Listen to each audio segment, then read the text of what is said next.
Hey friendos, I hope everybody's doing all right. Thank you for all those hypes. Man metal. We really need a hype emote. We gotta get working on that. Oh, even more hype emotes. Thank you. How you guys doing today?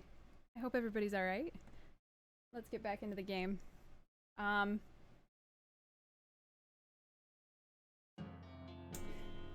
Oh yeah.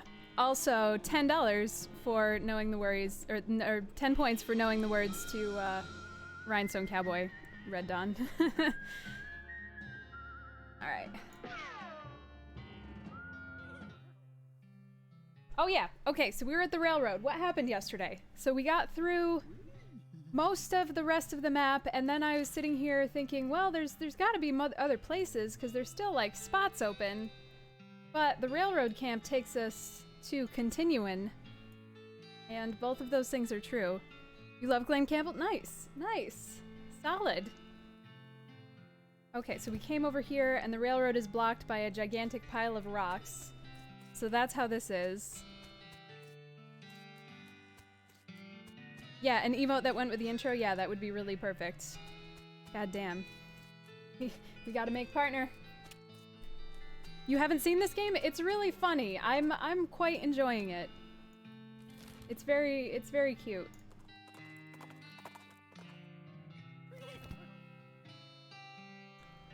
Okay, so now we're in Gustafson Gulch. Actually, we should take a look at our character. We still have some XP that we should spend.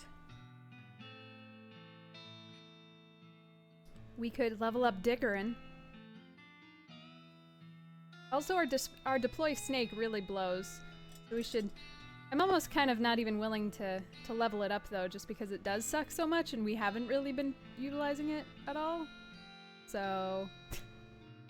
partner hype. Let's just go with all the stuff. Let's try to make... Maybe we should make it a little bit more balanced.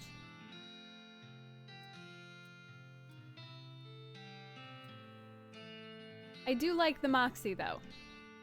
I quite enjoy the Moxie. Alright, stomach, liver, spleen. Is that all that we have? We just upped grit and gumption. God, I can't even remember what all of these are. Dickerin, yeah, Dickerin is a skill that allows us to get the best price for anything that we buy. So that's what Dickerin is. Anyway.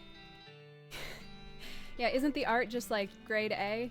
I definitely couldn't do this by myself. Anyway, alright. A fancily dressed goblin steps forward. Hi, hello, being a mayor, welcome! Now go away, please. The goblin seems friendly, but blocks your entry into the gulch. Talk to the goblin. Can I not coming in? Sorry, only for goblins being very private. Okay, let's hornswoggle this motherfucker. Hey though, outside the gorge, I was seeing a thing you liking a lot.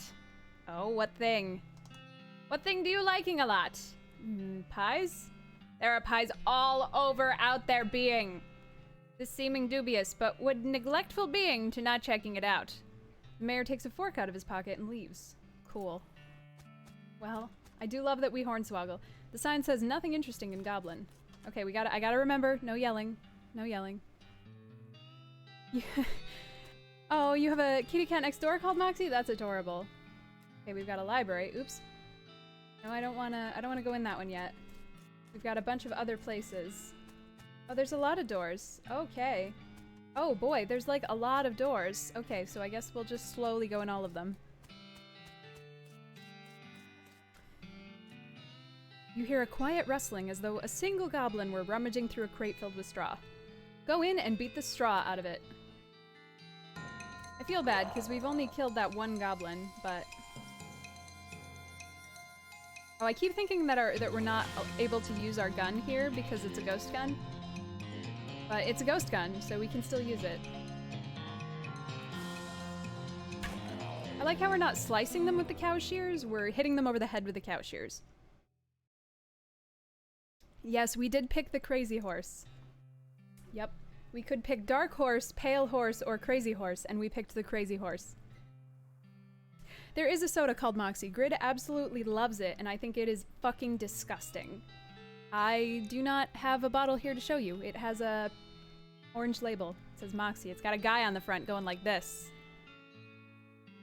You made that trigger happy goblin trigger sad indeed. You dig through the crates that the goblin was rummaging through, but there's nothing interesting in any of them.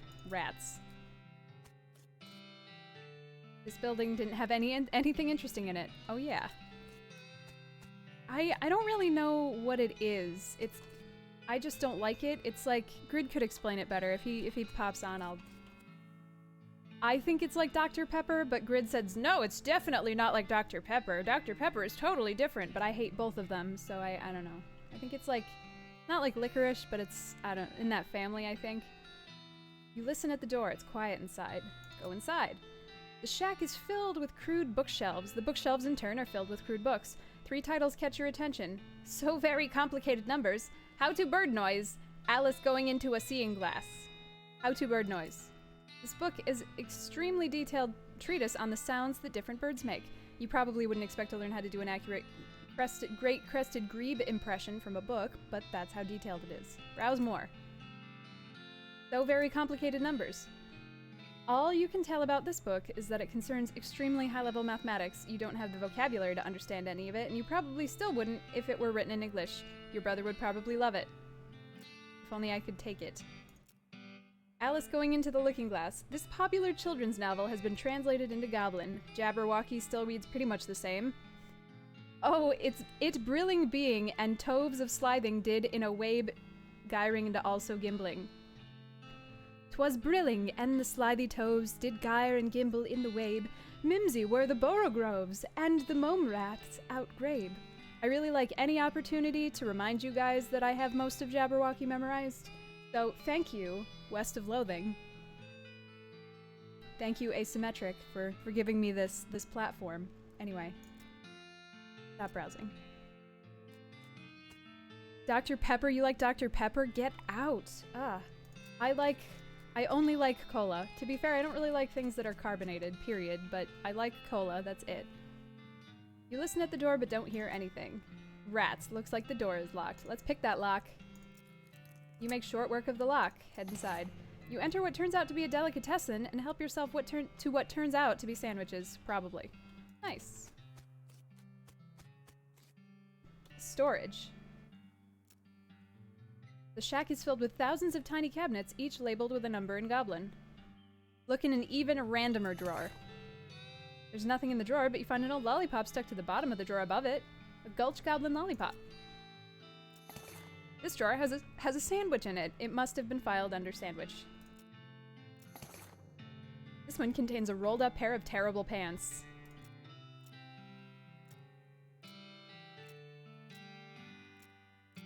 Okay, so I guess that's it. Goblin trousers. Ooh, 3 armor, but -2 moxie.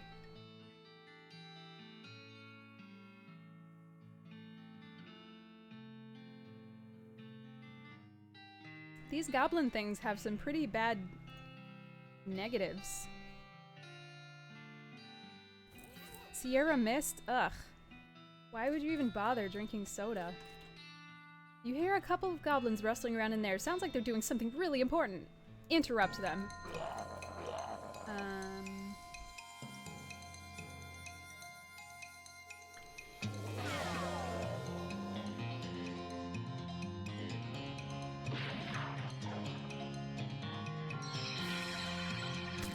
Oh no. Spooky.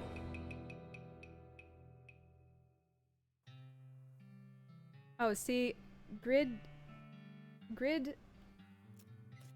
can tell you some. Grid goes through so much Mountain Dew. It's such a problem. It's such a problem. Like, and he's even cut back. This sign says Mayor's House in Goblin. You don't hear anything inside. The shack contains a bed and a desk. Investigate the bed. It's made of cactus logs with a blanket made of woven together cactus needles that can't be comfortable. The desk. The desk is strewn with folders. You notice one of them says Important Secrets on it. Read the important secrets.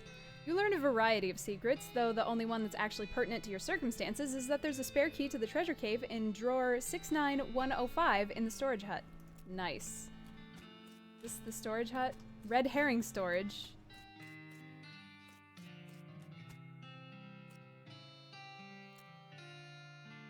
Look in drawer 69105. Gustafson Gulch Treasure Cave key. Nice. Which door did we end at? You press your ear to the door and hear somebody delivering what sounds like the lines from Hamlet, except in goblin tongue.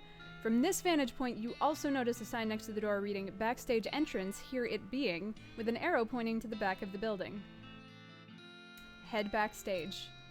You sneak backstage and watch the play from behind a curtain. Not only is it a goblin version of Hamlet, it's also been rewritten as a one-man show. To being or not being. Oh! That is a question. Could it better thinking to suffering a crazy things and arrows? Or fighting so many bad things for stopping them because fighting? To dying, to sleeping. Hey, dreaming, maybe, but oh, problems. If dreaming crazy when living, what dreams having after dying? Wow, pretty weird, probably. Whether 'tis nobler in the mind to suffer the slings and arrows of outrageous torture, or to take arms and oppose— I forgot the rest of it. Thank you also for allowing me to share with you guys that I also have a small bit of Hamlet memorized. You're welcome. You watch for a while. The bits where the actor has to do a sword fight with themselves are pretty entertaining. And we got 20 XP. Nice. Should we fight now? You've already done everything you can do here. Oh, okay. Also, that's the same, Sarah. I drink a lot. Well, I guess I drink coffee. Oh, man, we went through so much milk. So much milk. Like, you just might as well bring home a gallon of milk a day. It doesn't even matter. It's all good. You listen at the door, but don't hear anything. Check out the inside. Looks like the door is locked. Dang it. Okay, we picked the lock. You enter what turns out to be a cafe and reconstruct a few cups of chicory from the leavings in various dirty cups and sinks. You stop to wonder why a cafe wouldn't be open at this time of day. You see a schedule posted on the wall, and sure enough, it says somebody named Gene is supposed to be working a shift. He always was a shiftless layabout, that Gene. Goblin chicory. What is chicory? Like, it's a root, right? I think it's like a coffee substitute. The goblins around these parts never really figured out coffee. Yes, it is coffee. I wonder what it tastes like. Guard barracks. Oh, I like tea. I like lots of tea. You hear a bunch of gruff goblin voices gruffly griping at each other inside. Head in, guns a-blazing.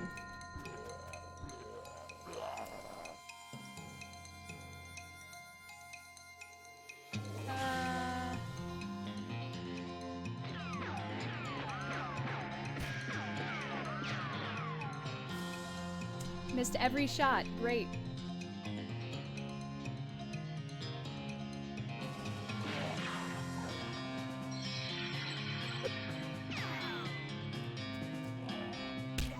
How?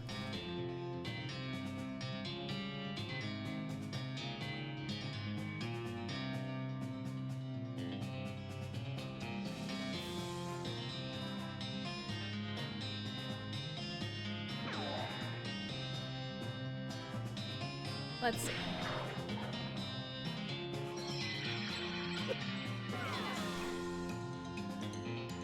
Oh, Metal's got me. Actually, to be perfectly honest, the only reason I know Hamlet is because of Billy Madison. So, I didn't even take theater in high school because my school was too poor to have theater classes. We had— actually, that's not true. We had one drama class once, but I was in AP English.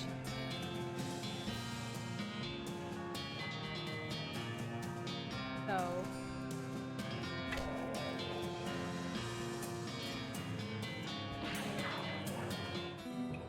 there we go. You win. That'd show them if they weren't dead now. If they weren't dead now. Okay, you gained 45 XP and we got Gustafson Gulch Treasure Cave key. Didn't we already get one of those? Do we have two now? Oh, yep, we have two now. Interesting. Yeah. Yeah, I didn't want to take the drama class because I already was in lots of drama. There's only... Sign says Treasure Cave, this door to remain locked at all times. I mean, I did go to school for theater, so...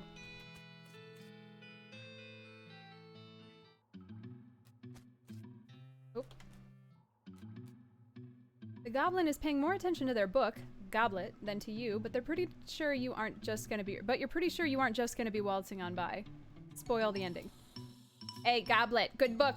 What thinking about how Goratio is only surviving when it ends? Everyone else dying, poisoning, sorting, pow, blam. Oh no, wow, spoilers! The guard runs out of the cave with their hands over their ears.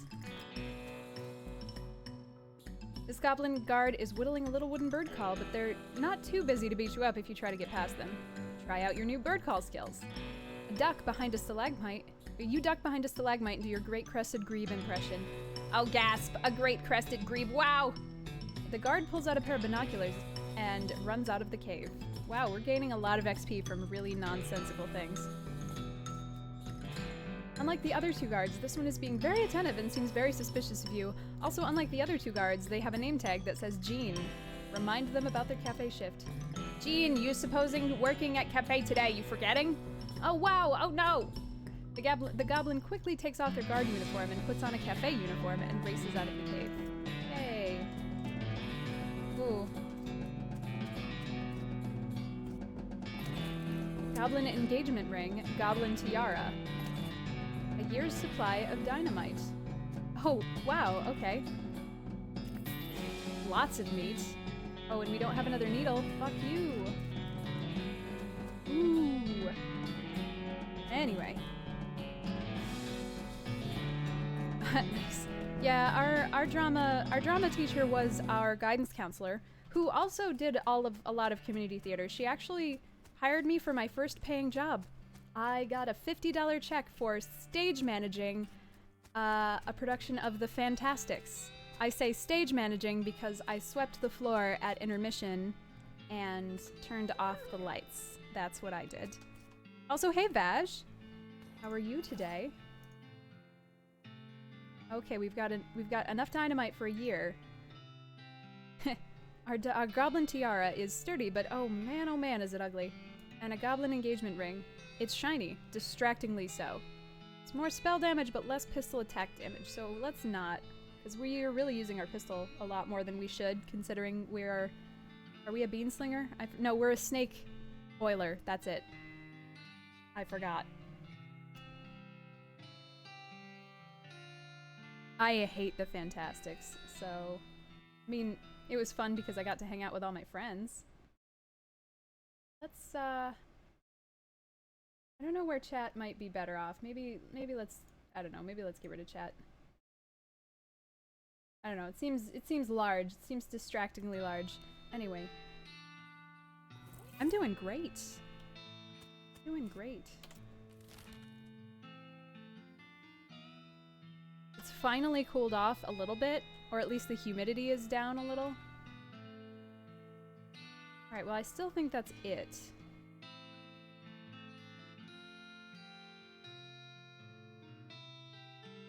What cave had that wall in that it kept yelling at us about? Was it the snake pit mine? I kind of want to check that out one more time. The Fantastics is just a dumb show. It's just, I'm sure a lot of people like it. It just is very abstract. Oh, we found another cave. Let's go there instead. This is bizarre. So I'm definitely gonna have to play this again, because I'm quite sure there's like 100 billion different things to do, depending on the choices you make. And 100 billion different things you can't do, depending on the choices you make.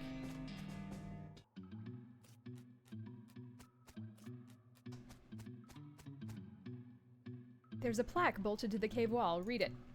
A record of the events of the expedition to and into Shaggy Dog Cave, November 1887, as recorded by Jim Plaque-Wright. Thank you. There's a plaque bolted to the cave wall. Having acquired through various and sundry means, a story which is interesting in its own right, but better saved for another time, a map purporting to lead to a large cache of jewels and ingots of precious metals hidden by the infamous highwayman and train robber Black Cole Jr. in the years before the cows came home, I, Jim Plaque-Wright, along with 3 compatriots, these being Nathaniel Lyman, Cyrus Howard, and Douglas Watts, set out to find Shaggy Dog Cave and the aforementioned treasure.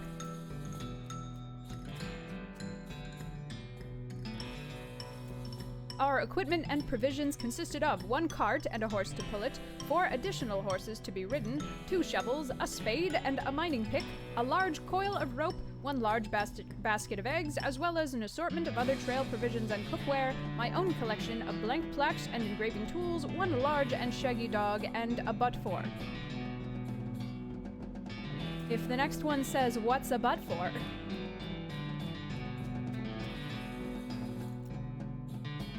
Unless I was supposed to say that. In that case, what's a butt for? After traveling for 2.5 days to the south and east, we arrived at a small town named Dirtwater, the largest settlement in the vicinity of Shaggy Dog Cave.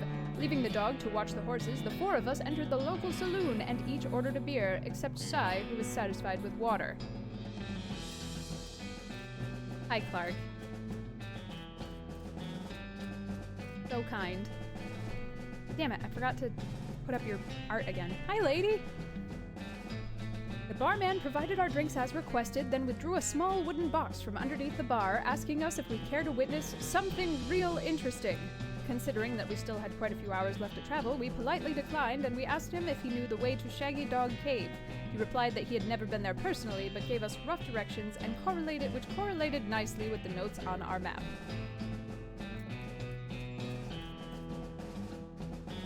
Upon leaving the saloon, we discovered to our dismay that some unknown villain had tampered with our wagon. Fortunately, the only supplies missing were the butt for and the entire basket of eggs, apart from the one Doug had concealed within a pocket for safekeeping. We also discovered that the dog had absconded with one of the horses, forcing Nate and Sai, after drawing lots, to share.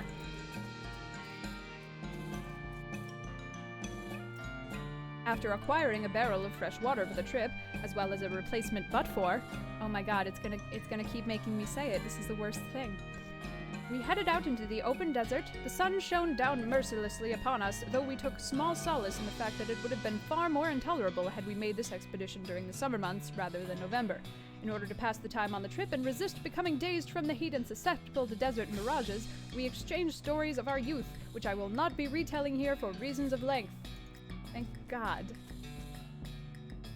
However, I will relate to you the 3 odd occurrences that happened to us during our trek through the desert. The first was 2 or 3 hours out of Dirtwater when Nate noticed a glint of sunlight upon a metallic object partially buried in the sand. This was revealed to be a brass oil lamp of foreign design and manufacture, which fortuitously still contained a quantity of oil. Deciding this might come in handy, we stashed it in the wagon with our other tools.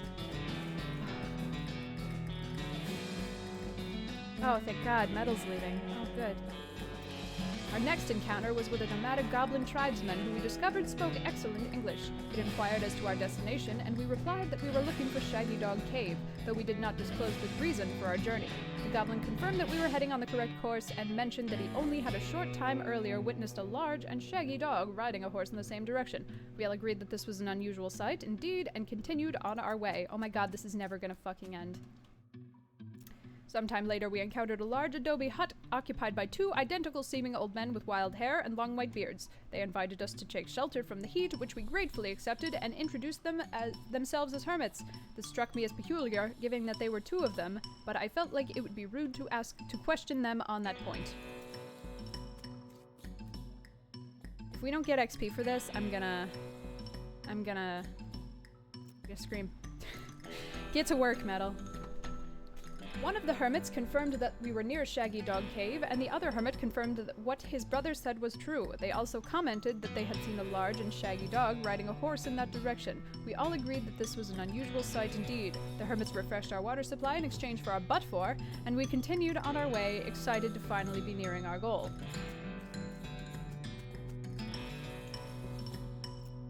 After 2 more hours, we finally arrived at Shaggy Dog Cave. Carefully keeping our excitement in check lest we become incautious, we unloaded our equipment and supplies from the wagon and took a brief respite in the cool shade of the cave entrance. To celebrate our arrival, Doug unpocketed and shared the egg he had saved from our basket that had been stolen in Dirtwater.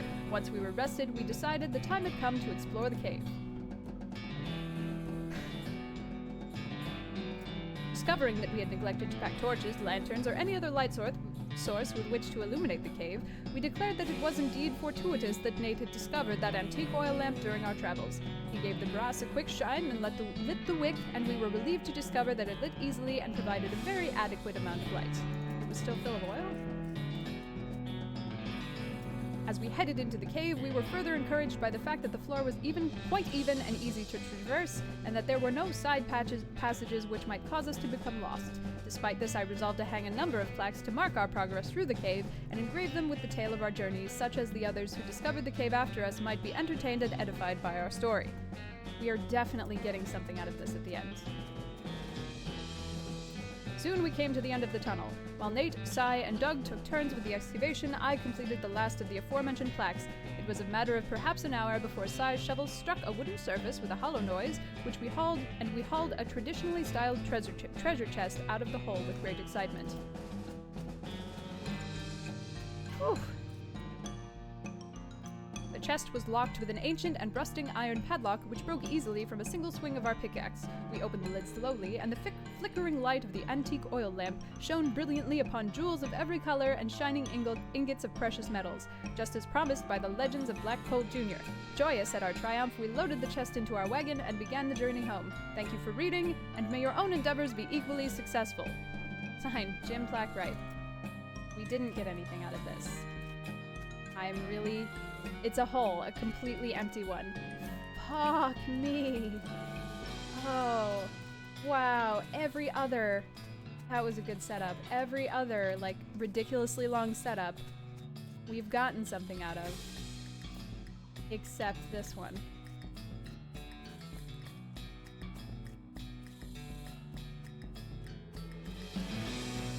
Woof.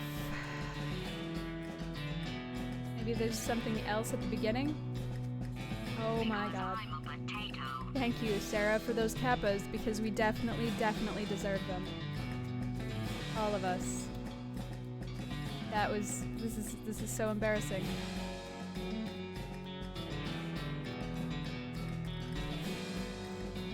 Nothing's gonna be different at the beginning either.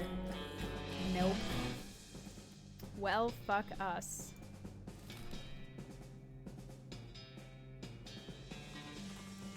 Okay, let's go to the snake pit mine. Got smelling salts and a sulfur match. Perfect.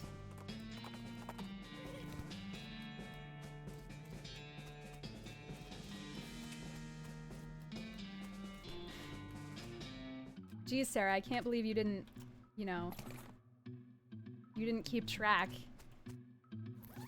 Okay, we haven't gotten anything that we haven't seen before. I'm pretty sure that this was the cave with some weird stuff in the bottom of it. Oh, nope, it's not. Okay, so then it must have been Coal Ridge Mine. There was a plaque I missed. I'm not going back.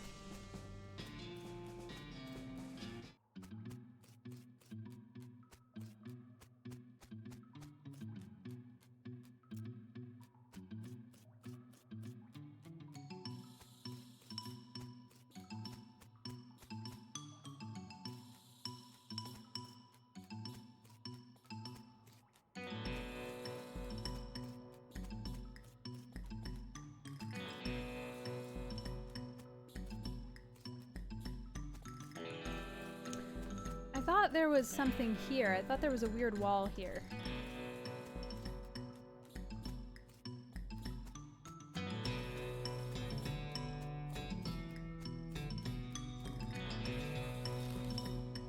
Maybe it was Dutch oven mine?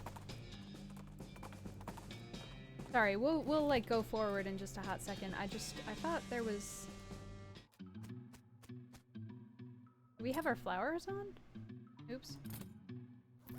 Oh, I guess we do still have the sweet smelling flowers, so we can go through this.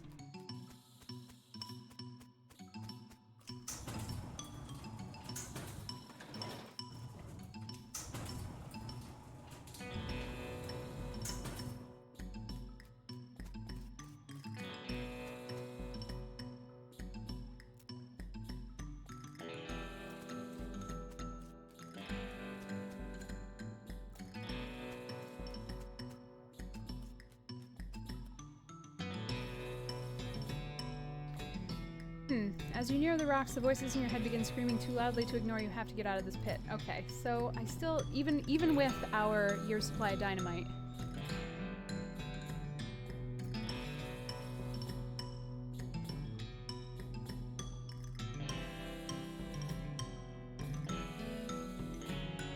Even with our year's supply of dynamite, we can't do anything about this. So that sucks. Alright.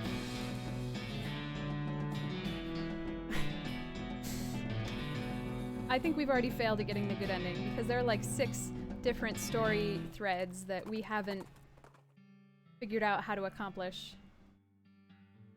Off to the side of the trail, you spot one of those weird cacti that produce sealed cans of tuna fish as fruit. What a world. Unfortunately, I don't have foraging, so... Okay, so let's give the railroad guys the dynamite.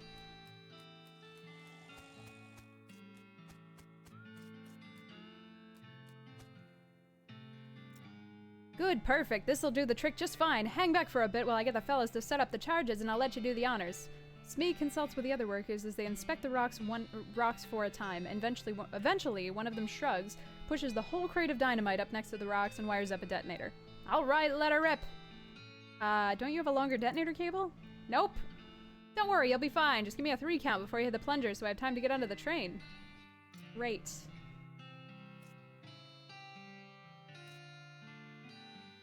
Okay. The surveys didn't say anything about a crazy rock monster. Quick, you're the protagonist. Do something about it. All right. There's a very large and very angry-looking guy standing here. Apparently it's a little peeved at having a year's supply of dynamite blown up next to his butt while it was sleeping. How are you going to handle this? Well, we could either hornswoggle or moxie it. We've done a lot of hornswoggling, so let's dance at it. The rock monster is extremely strong, but that only matters if it can hit you, and it is geologically slow. Dancing around the creature, you find plenty of places to stick a knife, widening fractures and fissures created by the initial dynamite blast. Eventually, the entire thing just crumbles into gravel with an angry groan. Booyah. All in a day's work.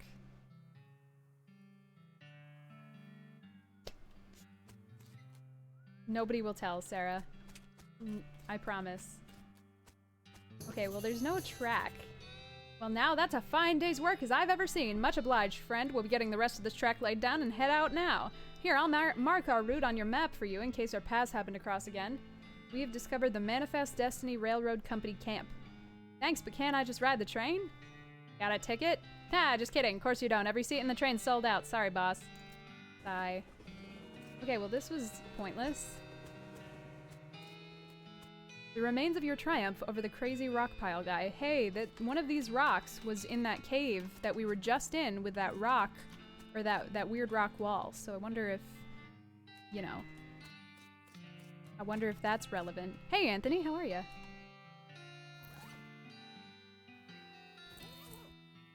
Okay, so, well, I guess we can beat it over the mountains. Beat it!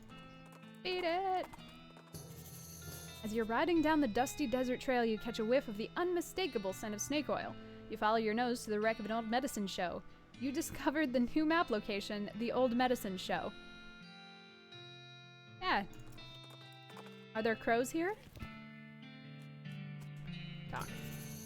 Howdy, Susie. You know, we're right about in the middle of the territory. Back when the cows came home, this is right about where the first reports came out. Like, ground zero? Yup. There was a big ranch that was the first one to go. Seems like an obvious place to check out. Yeah, for sure. Okay, we figured out where we saw Hellstorm Ranch. Oh, we still... Okay, maybe we... Okay, maybe actually, since she's reminding us about that, she reminded us about the nuns that are way over on the other side of the mountain, maybe we'll be able to...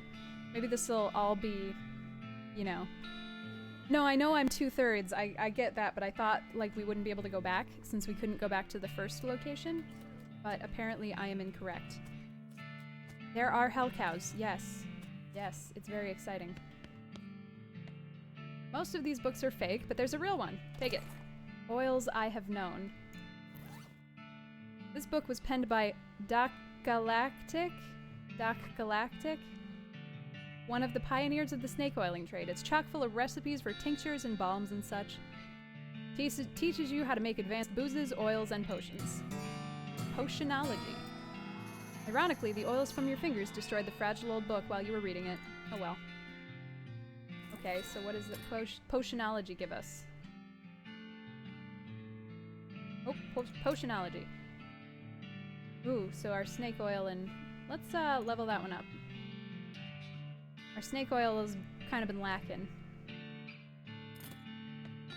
You sense that the sofa was pretty nasty even before the wagon got destroyed. You sit down at the alchemistry set and pull out your briefcase full of snakes and snake parts. Let's make potions. You stick a venom gland into the gland squeezer and prepare to turn the crank. Let's combine it with a liver. You turn the crank on the gland squeezer and a healthy dollop of venom oil comes out. Then you wring a liver out, adding its oil to what you've already got. We got patent moisturizer. Sure. Patent vitality serum. Nice. I don't know what that's for.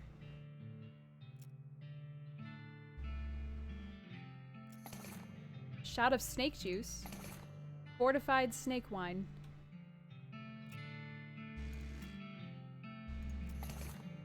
Venomous bullet oil.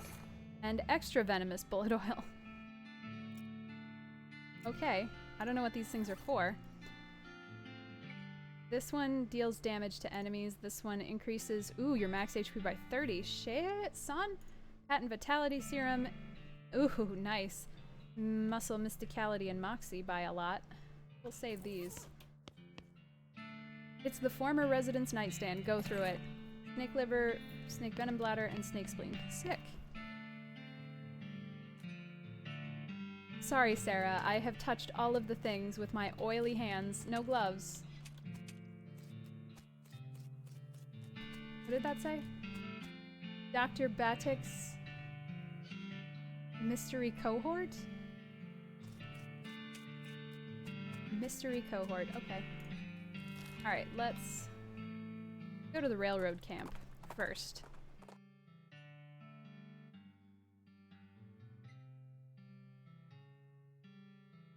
You find an overturned military stagecoach. Half buried behind it is a crate labeled supplies and stenciled military type. You dig around the wreckage and find a manifest. Looks like this thing was bound for Fort Memoriam, but it says delivery was declined. You pry the lid off the crate and you help yourself to the contents. If Fort Memoriam doesn't want it, you'll take it.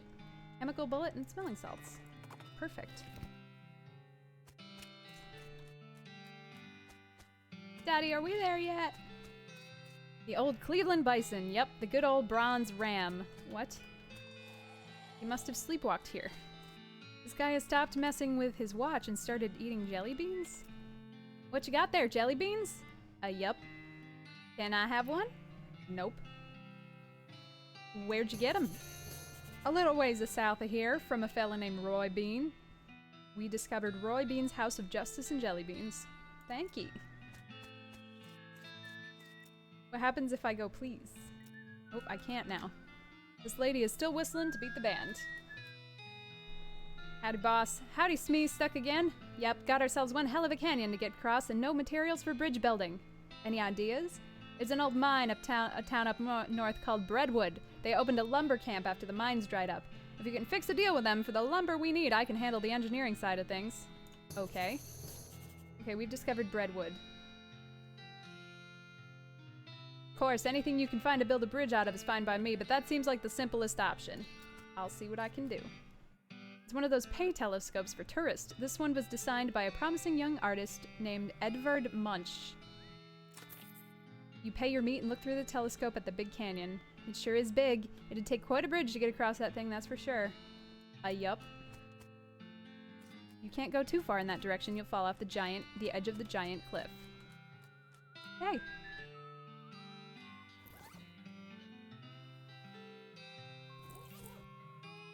So, what do we want to do first? I kind of like going south first and then working our way up. Not that it really matters. Yeah, justice and jelly beans, very important. You grab a piece of blowing garbage to wipe the sweat from your brow. You should really get a handkerchief if you're going to keep riding in this heat. And the garbage turns out to be a flyer for a nearby tourist attraction. You have discovered a new map location, Petting Cemetery.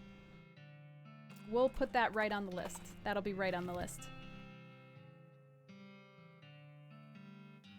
Woo! You touched the things, Sarah? Are you allowed to touch those things? Did you touch them on purpose?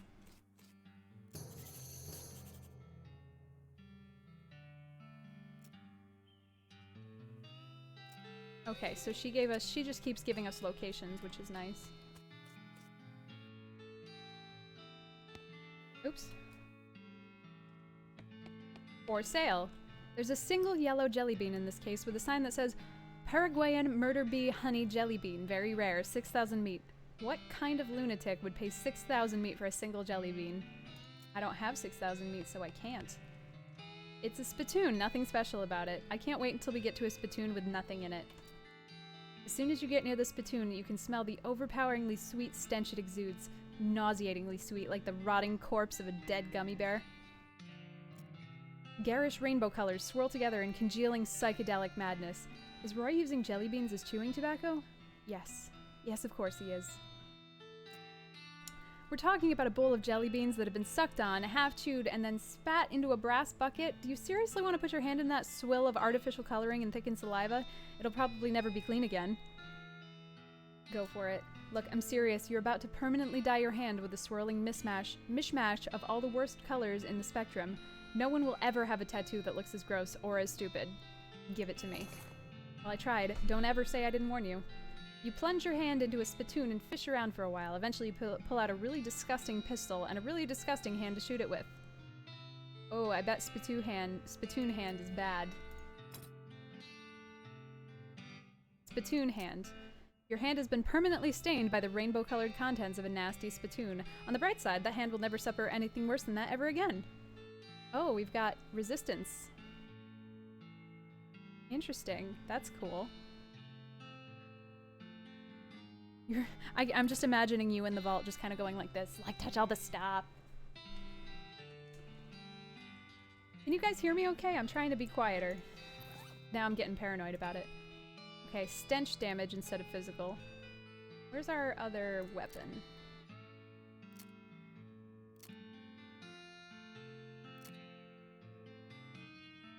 (13 to 17, 6 to 8, 3 to 4). Ooh. Okay, what about the ghost pistol?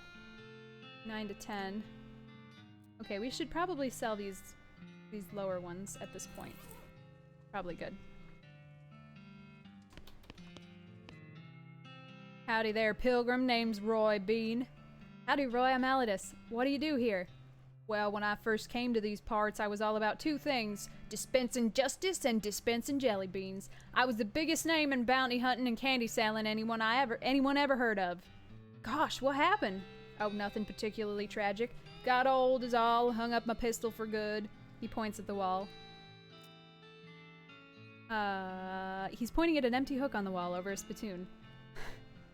I still sell some jelly beans from time to time, but they're out of fashion. This old place is just a jelly bean museum now. Seems like the sign out front isn't very accurate then. How do you mean? Well, if you aren't dispensing justice anymore, maybe it should just say museum? Guess you got a point. For a jelly bean museum, I sure don't see many jelly beans. Huh, bunch of crooks and shady characters stole them. All 3 jars. Suppose they think I'm a soft target now that I retired. Aw, shucks. I'll help you get him back. Well, now I certainly appreciate the assistance. Can't offer much in the way of reward, but I can tell you which way the first group of thieves went if you happen and out in that direction. Okay, I'll go get him. I feel a little bad that we stole his pistol. The lack of jelly beans is not for sale. Can I look in this? No? Roy must prefer to perform his morning ablutions outdoors. You gussy up a bit. Nice. What is this even hooked up to? Flush it and see. You got a perk. Master of Flushing. What does that do? Your toilet flushing muscles are in fantastic shape. +3 muscle. This is great.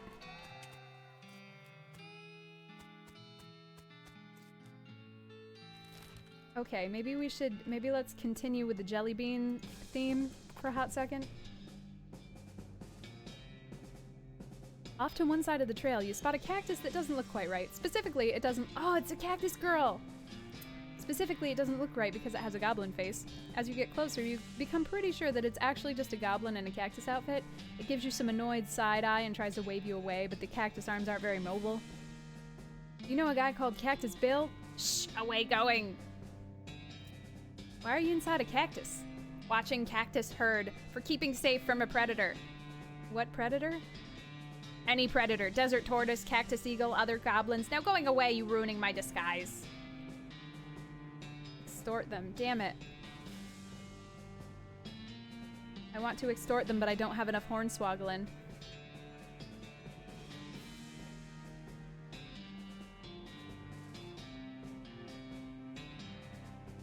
Item, I guess. Ooh, this one's extra.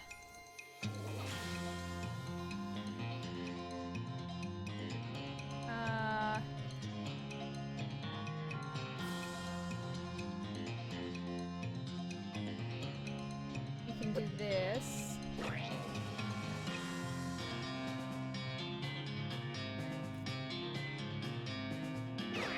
Do that, and then we can do that.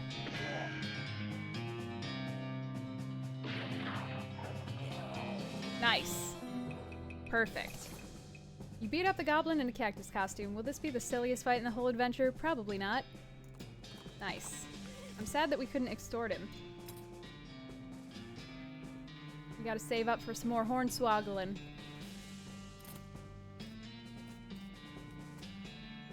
You approach the bandits seated around the fire. The meanest looking one speaks up.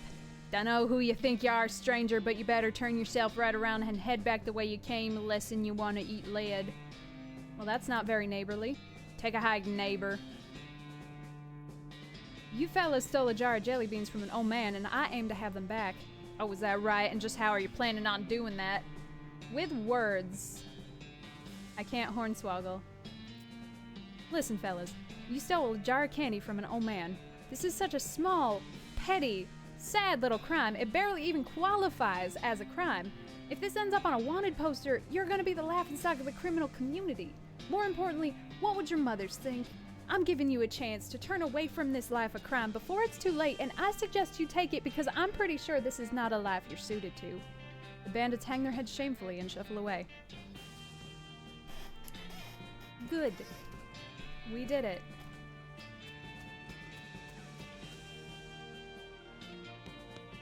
A filthy bedroll. The missing beans. Oops, nope, is this a bed? The missing beans. Mint jelly beans. It's a big jar of green jelly beans that are in excellent condition. The bandits' meager food supply. They should have been robbing grocery stores. Soda crackers and sugar guns. Cache of ill-gotten goods. Bar of soap, cheap wine. Hertz Fit headband. I don't know what that is. Is that a joke? This is a headband formerly worn by exercise-obsessed lunatic. It has Kurt's Fit trademark printed on it so many times that it's legible from every possible angle.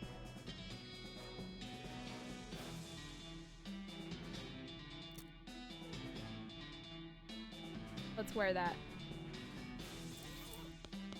A pretty nice bedroll. He must have stolen it from a hiker or something. Dynamite. Oh, good. We got a needle, cheap tequila. Didn't we... Wasn't there something that we wanted to loot? No, I guess it was in the past area. Okay, well that was only one jelly beans.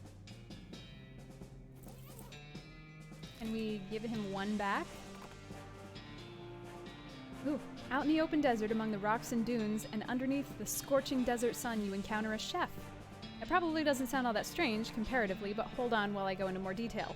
He has, somehow, hauled a full-size iron pot-belly stove out into this blistering hot hole and is cooking something on it, though you can't tell what because all you see in the pan is fire. Rather than being drenched in sweat, he's literally steaming. Furthermore, he's muttering wildly to himself. Hotter, gotta be hot, hot, gotta cook, cook, right through, needs to be hot, hotter, hot. Oh, damn it, we really need some more hornswoggling. Fight him.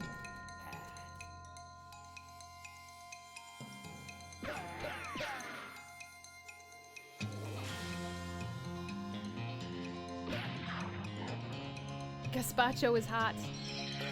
Ooh, ouch. You knock out the crazed chef and, feeling merciful, push him into the shade of a large rock before checking out his stove that is slowly melting into slag. We got a stove door. Hooray.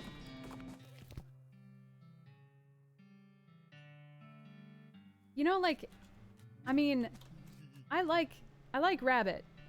I like, there's no meat I don't like, but no, I wouldn't want to live on beans and stealing oats from your horses. Not a fan. Hello! How are you today, new friend? Okay, can we flush another toilet? No. Alright, sure did. Well, I'll be. Thank you kindly, Alidus. I won't ask for details, but I hope they were sufficiently grisly. Now, the second jar of jelly beans was stolen by a passel of them weird goblin fellas. Couldn't understand a word they were saying, but they were very insistent. Which way did they go, boss? Northwest, toward that old huge cactus folks call Old Granddad. Here, I'll mark it on your map, but you can't miss it. Alright, I'm on it. Let's go find... What is the stove door for? There's one thing that's true in the West, it's that a well-positioned stove door can turn the tide of any battle. What's in our offhand right now? Oh, okay. Well, that's fine. Ooh, Cactus Club is good though. Red Hot Poker. What do we got? 13 to 17, 7 to 9, 3 to 4, 5 to 7, 5 to 6. Not great. 9 to 11. What else? What are we using now? And the leather shears are 12 to 15. Alright, let's switch up to the Cactus Club.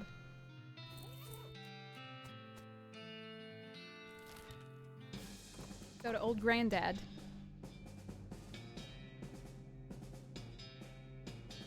Should have taken Gary. Oh well. You spy a patch of loco weed growing next to the trail. You hop down for a closer look just to make sure it's not loco grouse or loco flowers. Don't try to go loco.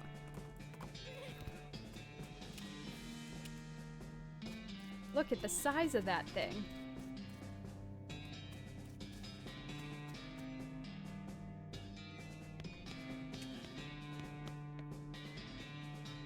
Hey, hi, no climbing for humans. I'm here for taking back a jar of jelly beans you goblin stealing. Oh, what? Jelly beans, little colorful sugar things? Oh, little fruit rocks? Yeah, those. Those are for the pile. The what? The Overlord. Wait. Anyway, no upstairs for humans. Maybe we can trading? No trading, but you can bribing me. Okay, cool. What are you wanting? A candy bar. A good human candy bar for the bubbles having, you know? Do you mean the bar of soap? Oh yes, wonderful, thanking you. Am I climbing now? Sure. Awesome. The goblin is munching contentedly on the bar of soap and doesn't seem to care about you wandering around. I want to see, like, I want to see a real cactus someday. I've never seen. I was really excited when we went to the Bahamas because I saw like an actual palm tree with my eyes, which I'd never seen. I touched it too. It was great. I don't want to touch a cactus, but I want to see one with my eye holes. There's another goblin here blocking the ladder. Oh, okay. Let's go in here first then. What's this? The pile of goblin junk. There's a gash in the wall of the cactus here, revealing a vein of sticky purple goo. Okay. Hello, no climbing for humans. Too bad. Am I bribing you to letting me climbing? Huh. Okay. What are you wanting? Cactus syrup. A delicious vein is being in the other room, but had losing my tap. Okay, so we need a tap. So we can't continue with this at this moment. Alright. So then let's go to the Kellogg Ranch. Okay, Sarah, well, just because you lived in Hawaii, y'all gotta make fun of the rest of us. No, I've never been further west than Illinois? Yeah. The already intense heat intensifies. Sweat stings your eyes, and while it's stinging them, you fail to use them to notice that you've ridden right into the middle of a herd of pyroboves. Hop down and ready your weapon. Yeah, I'm very sheltered, unfortunately. I haven't been a lot of places. It's the goal. There are a lot of pyroboves here.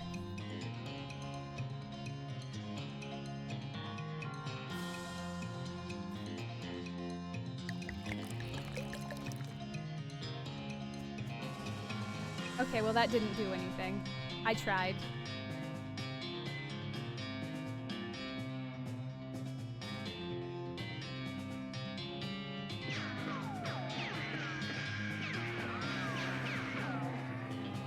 Ah, that could have been worse.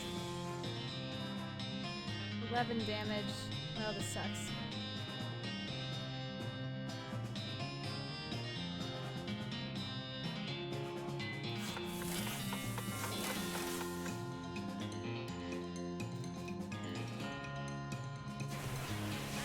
Oh.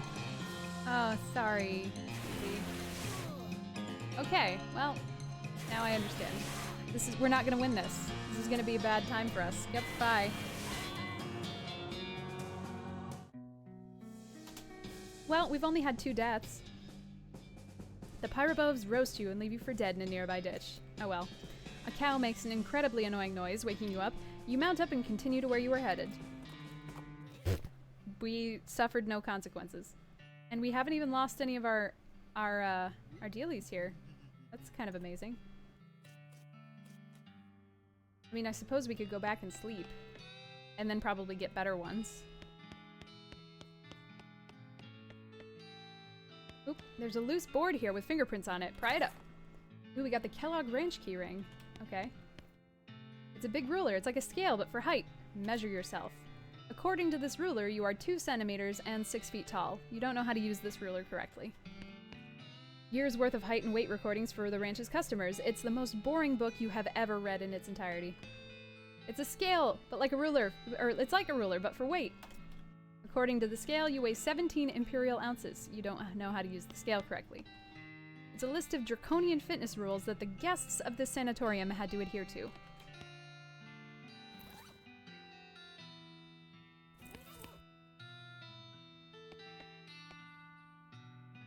It's a combination grain sifter slash flour mill slash who knows what. The grain hoppers are currently empty.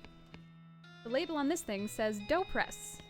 It's just a large oven, but it doesn't have a door, just a wide slot. Hey, purity is the best sauce. Keep calm and enjoy nothing. Oh my god, I want this. I hate that keep calm and carry on meme so much, and I love this. There's a skeleton in this bed, and it's wearing weird metal pants. Take them. Oh, we got chastity pants. These pants are optimally designed for preventing access to their contents. There are no benefits, there's only a debuff. That's hilarious. This bed is empty. It's a locker, and it is not unexpectedly locked. Unlock it. Kellogg grain flakes and a cowboy chef's hat. Oh, we've already got one of those. This bed is covered in bones. Take them. Scrap of paper. The page, it looks like a torn out part of a diary page. Supposed to achieve purity of glands, but I can't stand sleeping in those metal pants. They're so noisy, especially when I...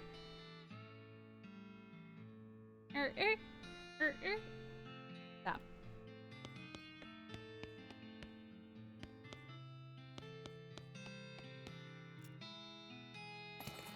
Sugar. Ooh, looks like this person had a secret stash of candy in addition to an earnest commitment to fitness. Sugared pork balls, peppermint drops, and Kellogg Ranch workout regimen. The only thing inside is a dusty old diary. Gimme them hot secrets. You pick up the diary and blow off some of the dust. The cover says, The Diary of Blank Smith. The first name has worn away, but you can tell it was fewer than 8 letters. Sadly, the contents aren't particularly juicy. The author joined Kellogg's health program because she'd had several relatives with poor health and wanted to preserve her own. She found the ranch to be pretty boring, but appreciated the lack of anything much else to do to give her plenty of time to spend knitting, which was her favorite hobby. The last entry mentions Kellogg's death, rumored but unconfirmed to be due to a brain aneurysm caused by outrage at hearing a dirty joke, and that the author was returning home. Guess she forgot the diary when she left. Not particularly hot at all. Alas. There's nothing in the locker but a sewing kit, needles and thread. Got some more needles. Whoever had this locker was apparently hiding some performance enhancers. Nice. Ooh, we got another headband and cruise fit pants. The locker is filled with dirty laundry, assuming the laundry is at the very bottom of the pile. Oops, assuming that the laundry at the very bottom of the pile was hidden there on purpose because it's really important, you grab it. +7 muscle. These pants are very tight to better show off your leg muscles. How are our spit-soaked pants? 2 armor, 2 speed, 7 muscle. Let's match. Sure. Okay, what else did we have? Kellogg Ranch workout regimen. 1. Warm-up stretching. 2. Lung expansion, 2 reps. 3. Equilibrium maintenance stretching. 4. Skeleton vibration, 3 reps. 5. Cooldown stretching. Skeleton vibration. Let's work on... Let's do it together. Let's vibrate our skeletons together.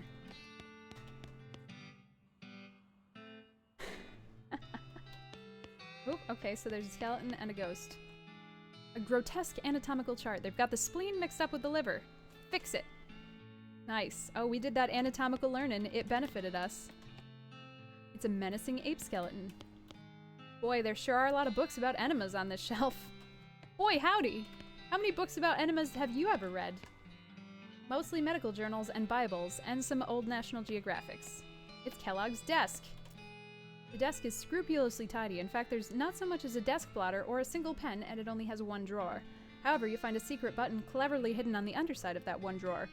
Yeah, that's my desk. Keep out of it. You're incorporeal, so go ahead and try and stop me. Well, I never! Press the secret button. A hidden panel slides open on the back wall, revealing a secret room. Awesome. Whoa, hello? Hello? So, you're a ghost, huh? Yes, it does appear so, and alas, without me here to instruct them in my regimen of purity, all my patients have fled. Probably not exactly why. They're likely out ravaging the countryside in their own bodies. One cannot have purity of the soul without purity of the body, you know. What's this whole purity kick about anyway? My 3-fold path to the elimination of corrupting influences. Would you like to hear about it? Sure. The first step I call purity of the glands. One must rid oneself of all romantic and sexual desires and cease any self-polluting activities. Like what, smoking cigars? Well, yes, but I'm speaking more of, you know, nighttime activities. Alone. What? Anyway, that's the first step. Okay, the second step. The second step is purity of guts. This is accomplished through frequent cold water enemas. Yikes. And the consumption of wholesome and nutritious grain flakes manufactured through my personal scientifically developed recipe. What makes them any different from other breakfast cereals? Did you not hear me? The recipe is scientifically developed. Alright, what's the third step then? The final step is purity of muscles. I've developed an extensive exercise regimen featuring several workout machines that I have invented myself. Neat, and all of this together. What was it?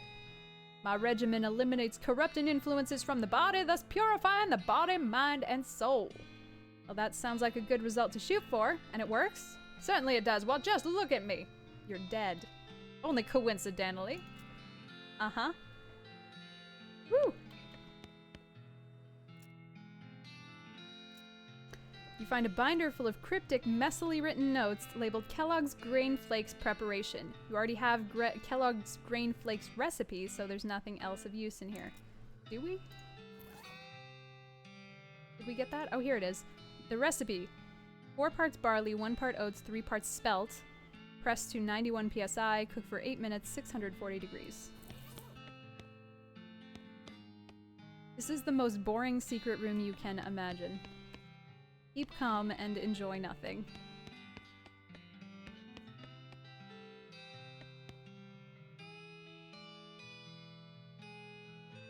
Anyway. Wait, there's a- what? Sarah, that's a terrible story. Oh, you did tell me this. Yikes. So we can't do anything else with the kitchen, right? Because there's nothing in here. Yeah, the grain hoppers are empty. So I'm sure we'll have to come back in here with stuff.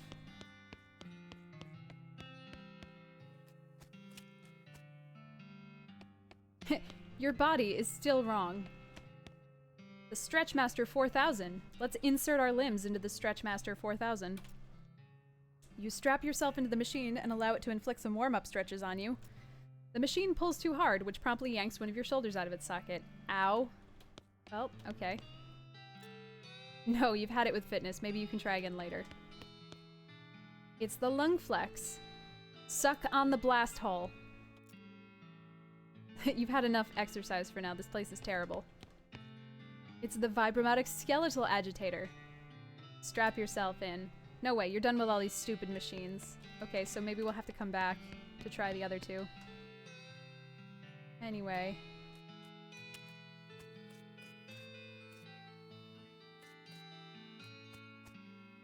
I had to talk to the on-call. Oh, that's terrible. You find the correct key. Alright, go inside. Oh, there is a lot of grain here. If you ever need a lot of grain, you know where to find it. Unlimited grain. Wow. What does that do? Does that just mean we have grain? The grain at the Kellogg Ranch is at your disposal. Endless stacks of grain. We've got a bag of mixed grain. There's a coil of barbed wire hanging from a nail here. Take it! You stuff the coil of barbed wire into your pack. Maybe you can send it to a sick friend or something. Wonderful. Lots of fertilizer.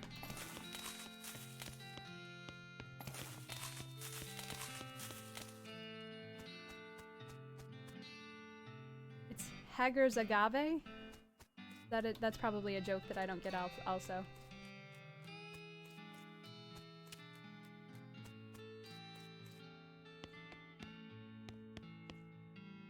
Load it up. Do some cooking. The machine is complicated, but the controls look pretty simple. There are 3 labeled grain hoppers, a lever of each of them to dispense a mixture of grain into a mixing chamber below, a crank for running the mixture, and a valve labeled start over. Okay, so we gotta look at the recipe again. 4 parts barley. Guys, help me remember. 4 parts barley, 1 part oats, 3 parts spelt. 4 parts barley, 1 part oats, 3 parts spelt.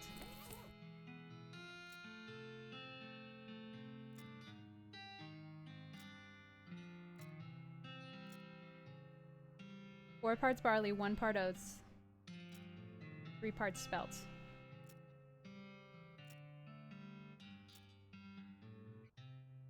Turn the mixing crank. You turn the mixing crank. Your view of the grains in the mixing chamber blurs as it begins to spin at an implausible rate. With a startling ka-chunk, hidden parts of the machine spring to life. The glass window of the mixing chamber becomes fogged with steam as the grain is mixed into dough. A few moments later, the dough is expelled in a soft, warm lump. We've got multigrain dough. Nice. Okay.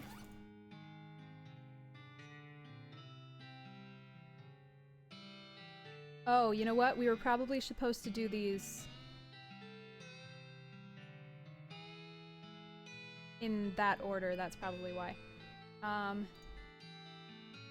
Press to 91 psi. You feed your dough into the press and look at the controls. They consist of a pressure gauge, 4 unlabeled buttons, and a sign that says max press 181. 4 unlabeled buttons. Okay, wait, what did we need? What did it say, 91? I already forgot. 91. This is gonna suck again.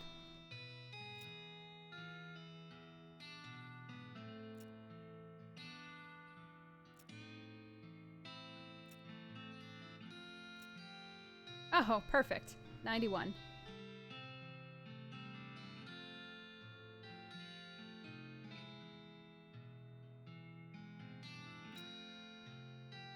Oop. Ah, I see.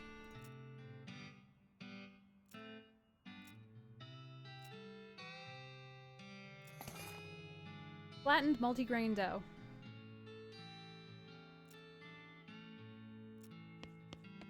So then it had said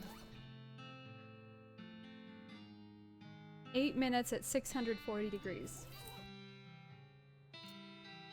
You plop your dough onto a metal tray, helpfully provided, and slide it into the slot on the oven. Shit, 8 minutes at 640 degrees.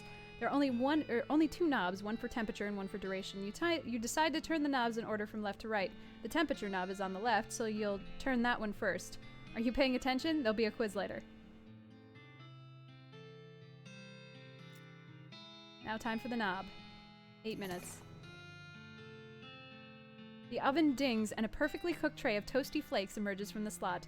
We made Kellogg grain flakes. They're great!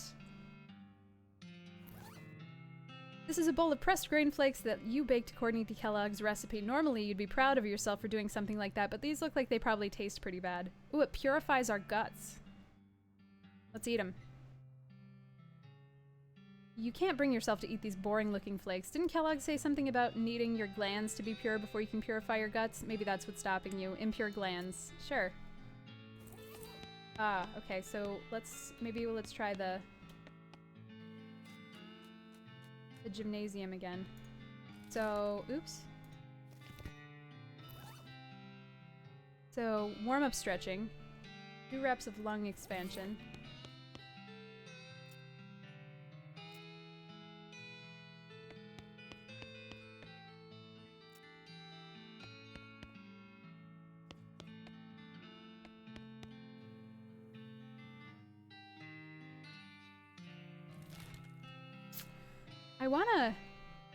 I wanna try that again, but I don't know if it's gonna let me do it today.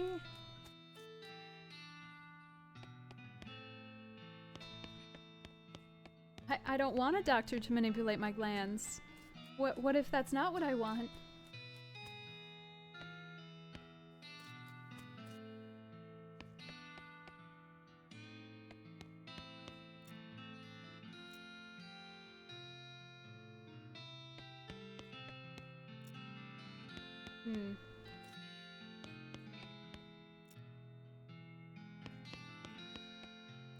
There we go. You put your mouth on the blast hole and turn the valve on the side of the machine. A blast of air inflates your lungs. Feels good. Suck again. Another blast of air stretches your lungs out even more. Feels great.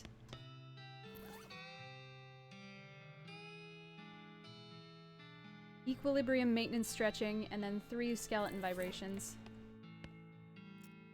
You get back into the stretcher, and when it's done twisting you around, you feel more balanced than you did before. And 3 of these. You strap yourself into the machine and turn it on. Your skeleton vibrates inside you. It feels great. Your skeleton vibrates more, revealing bones and muscles you didn't even know you had by making them feel amazing. Your skeleton undergoes a cathartic 3rd round of vibration. Every molecule of your body is now exactly where it's supposed to be. And cooldown stretching. Wow, you feel great. Okay, now can we eat these? Maybe we have to put on those chastity pants.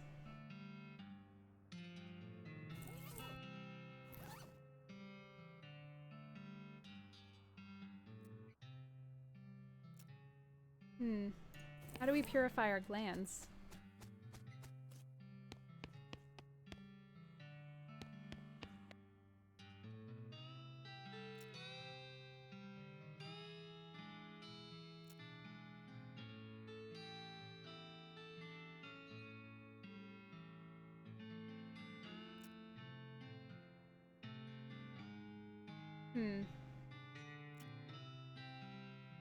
Okay, so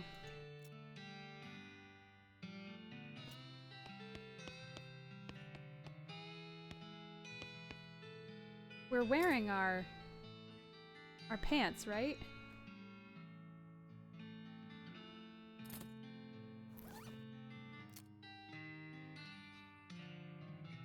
We're wearing the chastity pants.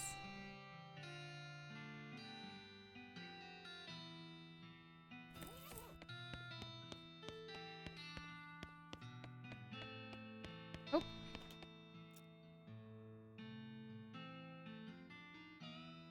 Ah, okay, so maybe we actually have to literally sleep, but it doesn't seem like we can do that here. So I guess let's go back to Dirtwater, where we can sleep? This seems silly, but...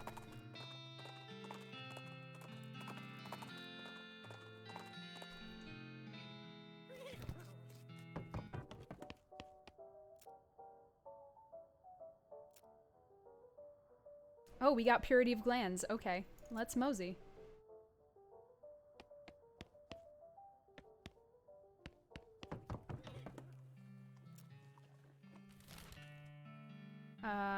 Where were we? Kellogg Ranch.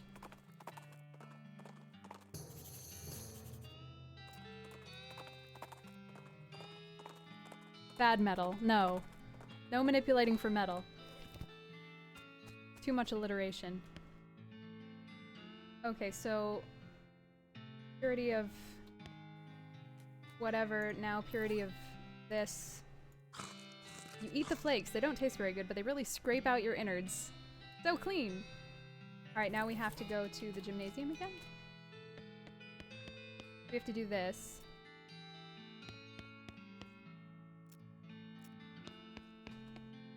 Oh.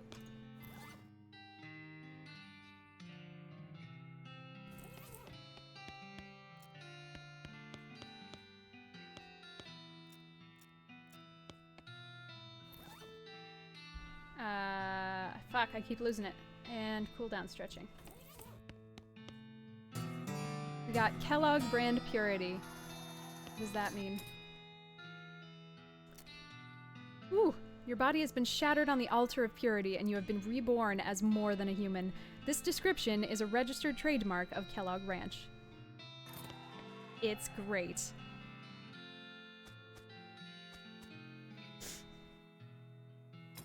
Yeah, one day. We didn't touch ourselves for one day. I'm gonna take these pants off. I'm gonna put these pants on. Yeah.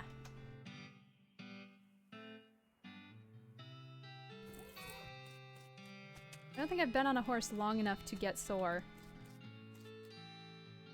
Okay, well, we're done here. That's what I'm getting from this. We're done here. Let's go to Madness Maw Mine, because it's still pretty southerly. An odd flash of light nearby prompts you to stop and investigate. You discover a goblin with a strange hinged board covered in shiny foil, which they're using to reflect sunlight onto a pair of leather boots. Hey, hello, what doing? Tanning, I'm a tanner! You are tanning boots. Yes, yes, sun using to make very tan. I don't think that's how it works, but I guess you're the expert. What? I'll buy the boots. I can't hornswoggle, so... Are these boots for selling? Oh yes, we'll sell boots for 250 meats. Sure. Overly tanned boots. I'm excited. Great. Thanks, Metal. I'm so glad that you caught that one. Ooh! We got more AP. That's nice. Oh, it also... Are they any better? Well, +7 Moxie, though. Sure. I really want another Hornswoggle so we can start Hornswoggling people. Ah, we can. Great. 4 out of 5 Hornswoggling. You aren't one of us. Be gone from this place, interloper. Now you know something bad is going down. Nobody good uses the word interloper. Hornswoggle. Chill, chill. I just don't have my mask on. I forgot it here after the last time. Oh yeah, where's your proof? Proof that I left it here? Well, I'm not wearing it, am I? Which I obviously would be if I had it with me. Come on, let me in. I don't want to miss the thing. Alright, fine, but don't forget your mask this time. Yeah. Perfect.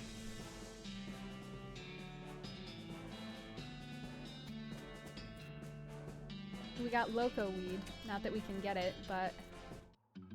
Oh boy. Hello there, fellow cultist. What? Go away. Well, that's not very friendly. This isn't a knitting circle. Where's your mask anyway? Eh.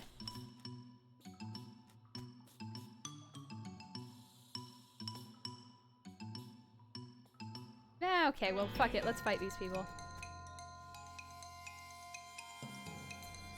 Ooh, this does not do a lot of damage. Oh, they are very... Crap.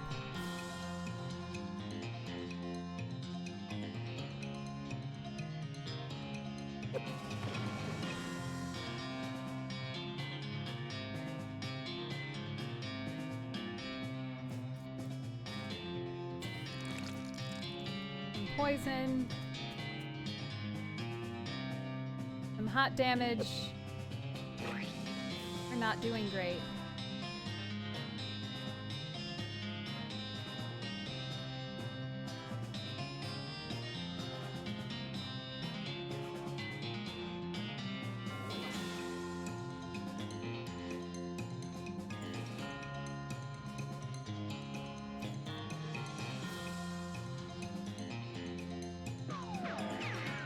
Ouch.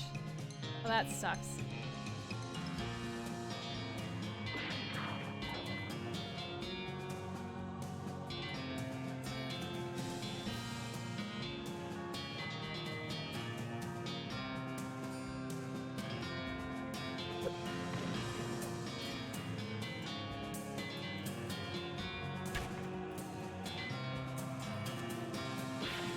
Ah, damn. Just... Oh, no, that was perfect. There we go. He modified his mask so that he could drink.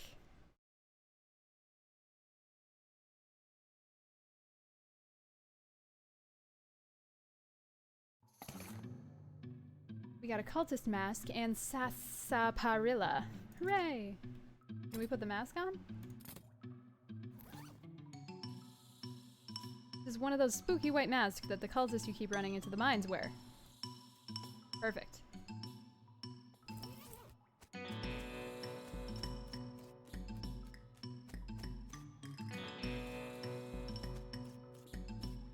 The spiraling shape is making you feel strange.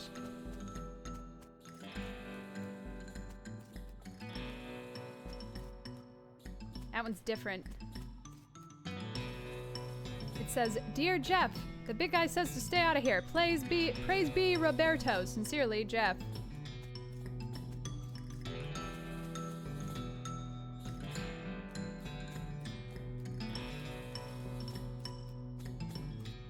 I love the shadows. Makes me very, very happy.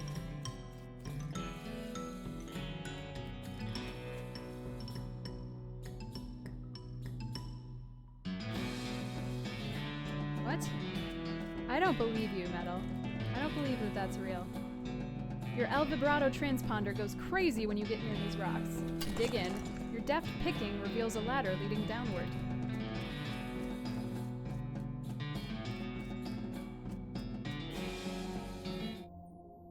Madness Maw Mine, El Vibrato Outpost. The screen on this machine says Chano... Chano? Chano Chichano? I don't know. Tamfakro Chichano? Tamzabunuk? Zebanakro? Maybe we won't touch anything yet. There's a big cylinder on top of this big rectangle. Take it. We got a cylinder. What does that do? The heavy 2-foot-long cylinder of El Vibrato material. There are a bunch of paper cards on this table. Complicated El Vibrato punch cards. Piece of thick paper with dozens of square holes punched in it. It looks like ones they used for the census back in '90, but way more complicated. Scrounge. Ooh, we got some... Okay, we can go back to the professor now.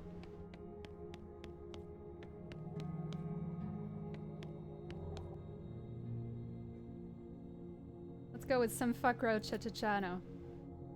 The El Vibrato scraps in your pack vibrate, so you stick them in the slot, but nothing happens. Must not be enough.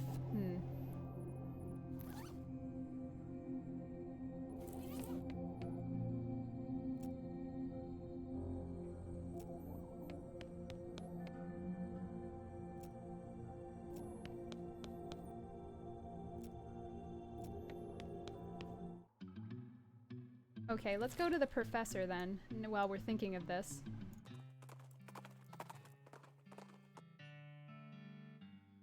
Yeah, same, lady. Like, I did music. That counts. That gives me the right. Off the trail's shoulder, you see some ancient petroglyphs carved into a rock. Translate them. They seem to translate to, "My second's the second of a conscious soul." Intriguing. My second's the second of a conscious soul. What?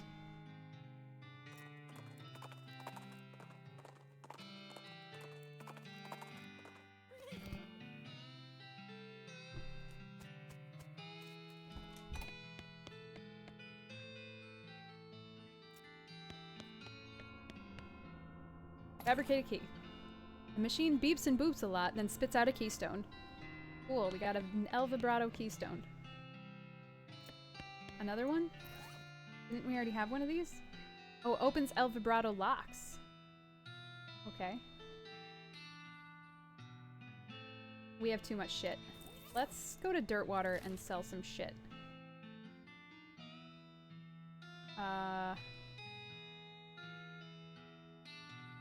Or this one. Let's go here.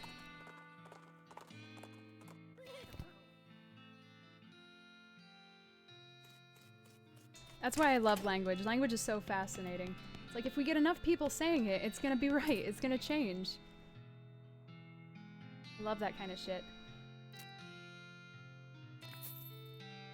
Alright,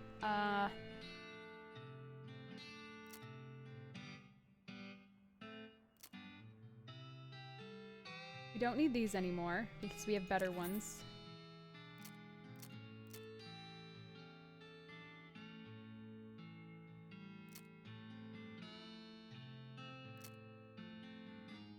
We have 2 cowboy chef hats, so maybe get rid of 1. We don't need the Desert Gang 6-gun anymore.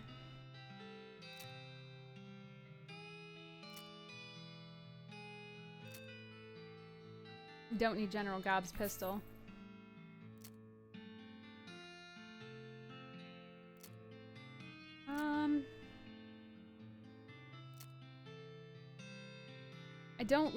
I don't think I want this at all. I don't like that they have negatives.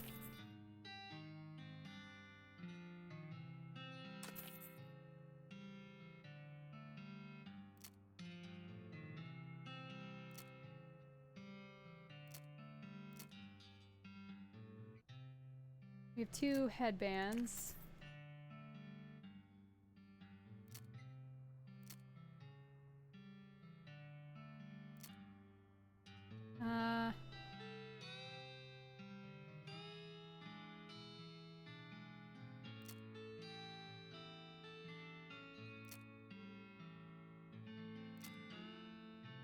Oh man, there's so much shit. I never liked the strange head sack. Maybe we'll keep it though for the moment. Okay, well, something I guess. Okay, we can learn good medicine, strong medicine, or a quick draw.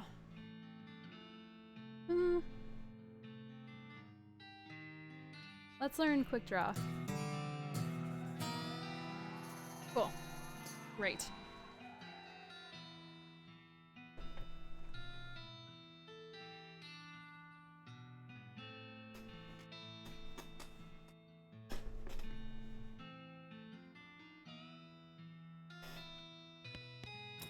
Oops, nope, get out of here. So, alright, let's go to... What were we doing? I guess we were done with everything here at the moment.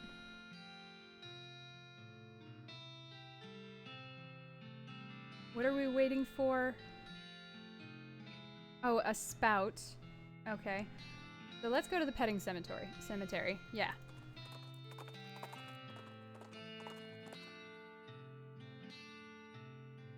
Your El Vibrato device starts beeping, and the beeping leads you to an unremarkable sand dune, which quickly becomes remarkable when the robot buried beneath it wakes up. Fight. Ah, shit. I don't have any, like, buffs.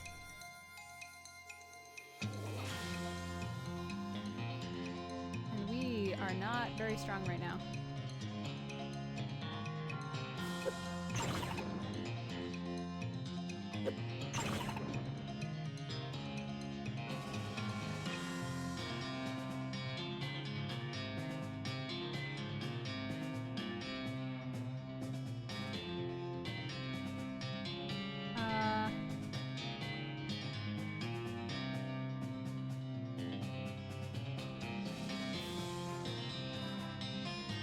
Crap.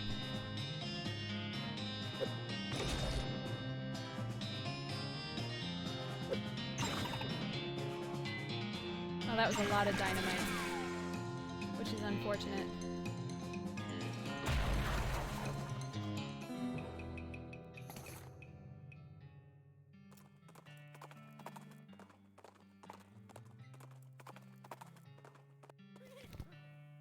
Okay, let's eat a bunch of shit.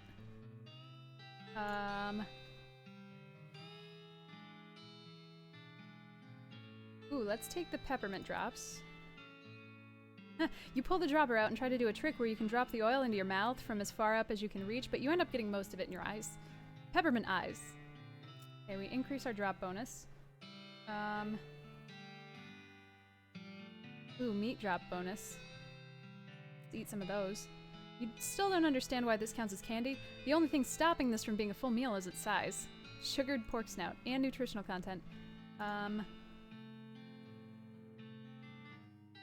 So... let's eat a ghost pickle. Oh shit, that was our whole stomach. Crap. Okay, let's drink some booze. We have booze? Where's booze? Thermos of spiked coffee. Ooh, miner's alertness. Nice.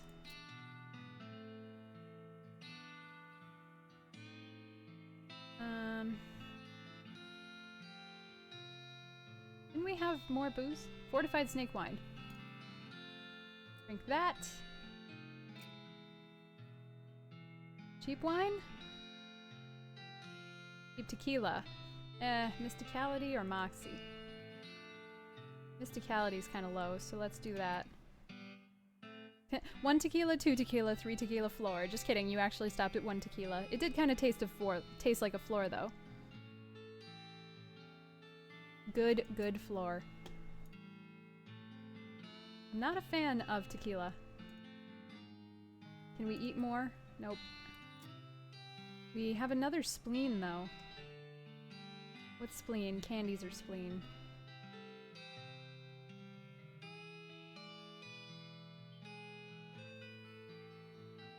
Jelly d'escargot? Oh, nope.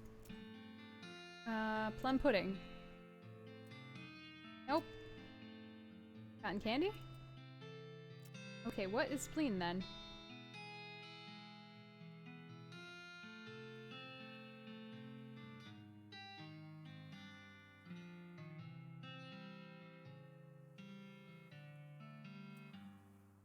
This stuff is definitely not safe to drink. Okay, so we can't drink that. Ooh. Rancher candy? There we go. Perfect. Oh boy. No tequila for chat. Howdy, welcome to Gorman Lancaster's one and only petting cemetery. It's educational and entertainal, sure. And only 500 meat for a lifetime pass. Entertainal? Look, don't knock the patter, okay? Okay, petting cemetery? That's right, a wide variety of guaranteed genuine animal skeletons, and you're free to touch them to your heart's content. Well, with your hands, that is. No riding. Can I feed them? You can try. Neat. Interest you in a membership, miss? That's exorbitant. It's a lifetime membership. If you were younger, it'd be worth more. Fair enough. Okay. Wonderful. Just hold still for a second while I memorize your face. Okay, go right in, and thanks for your patronage. Okay.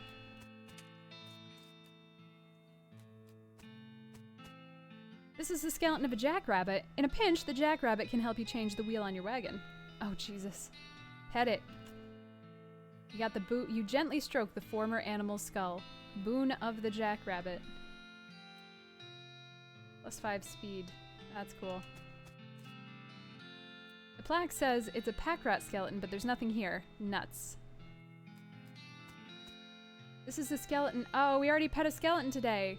This is the skeleton of a desert tortoise. It's currently in very slightly less of a hurry to get places than it was when it was alive. Ooh. The plaque says it's a buffalo skeleton, but there's nothing here. You're buffaloed by this fact. There's an owl skeleton. If you want to know how many fireballs it takes to get to the center of an enemy skeleton, just ask an owl. Oh, I wanted to pet that one. The plaque says it's a desert ape skeleton, but there's nothing here. Also, you're pretty sure there's no such thing as a desert ape. This is a bobcat skeleton. Bobcats are known for their ferocity and the weird, high-pitched noises they make when telling jokes. This is a hawk skeleton. Hawks resent being mistaken for falcons and will shoot you if you do it too many times. That's hilarious. Hey Ron, how are ya? Oh, now I'm gonna have Bon Jovi stuck in my head. Damn it. Alright, where are we going now? Let's see.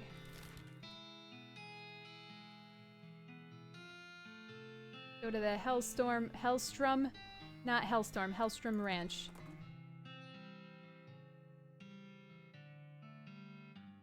You've crossed paths with Wanderin' Sally again. Oh yeah, let's trade. Wanderin' Sally. Pickaxe, fungicide bomb. Blank postcard. Okay, let's buy one of those. For the hell of it, I guess. And, that looks good. We already have a pickaxe, I think.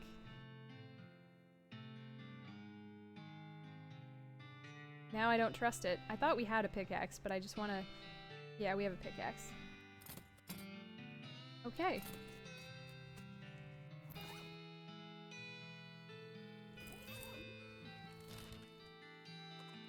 Let's go again. It's harder to read chat when I have so much to read on screen. I'm actually a little sad about that. I feel bad. I feel like normally I interact with you guys more, but there's a lot to read. I can only read one thing at a time. I'll have to get better. As you're riding along, you notice a side trail leading towards a gigantic cemetery. You jot the location down on your map. Oh, we got Reboot Hill. Lol. What in tarnation? Oh, Jesus.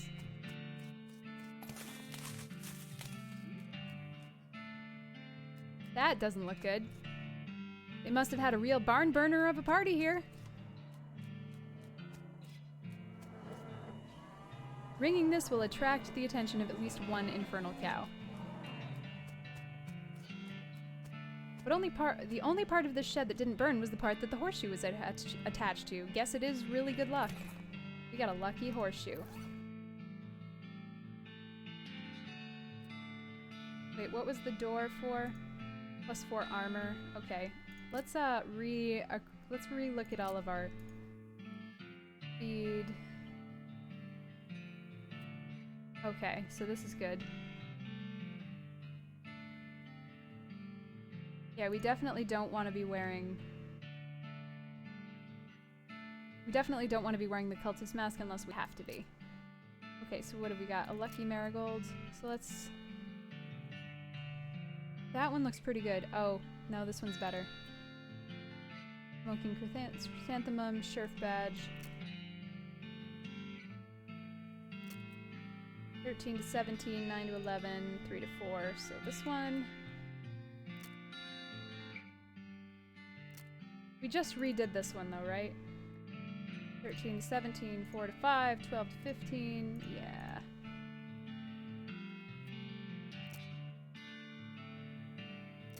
The lucky horseshoe is 6 pistol damage, 4 armor, stench resistance.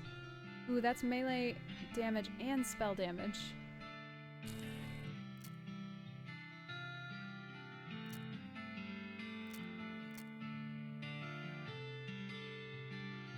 The wedding ring does not do anything. The nasty ring gives us a bunch of... Maybe we'll wear that one.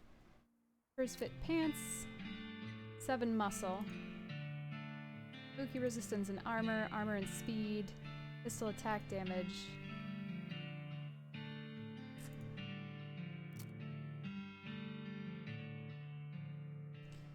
Go with these. And then the overly tanned boots are great. Okay, now I'm ready. It's a portal to hell. You hear ominous mooing. Yeah, it's a cactus. I'd rather be holding a hoagie. There's this sandwich place down from us that we used to go to now and then. We haven't been in a while, and God, I'm craving one of their sandwiches. Their bread is like, mwah.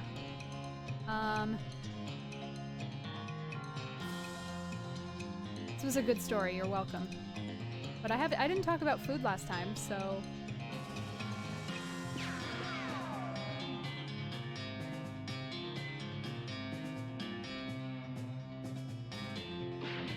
Oh, so close.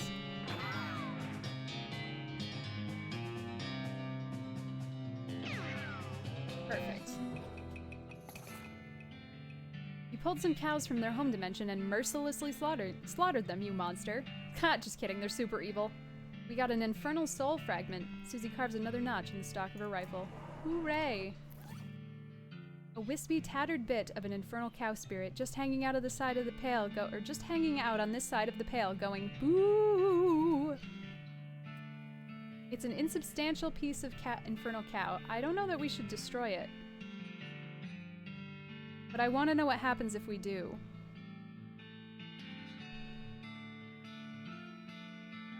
I guess we could probably get another cow. Oh. You throw the spirit on the ground and stomp on it until it dissipates completely. Get thee hence, little doggy. Alright. So I guess this is where we can farm cows. Butt-ump chick.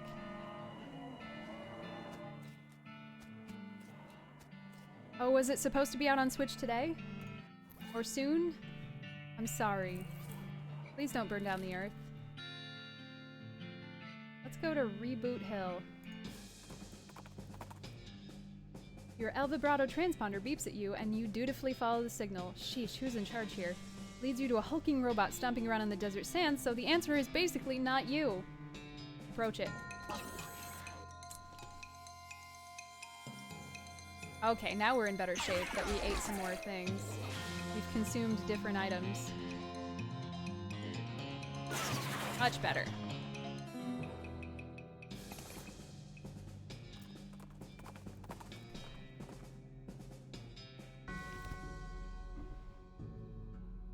I really wanted to like Terraria, but there was too much stuff to do.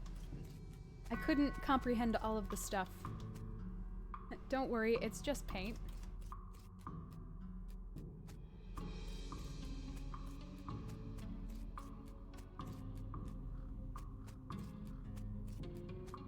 Ooh, strange. There's a keyhole in the trunk of this tree.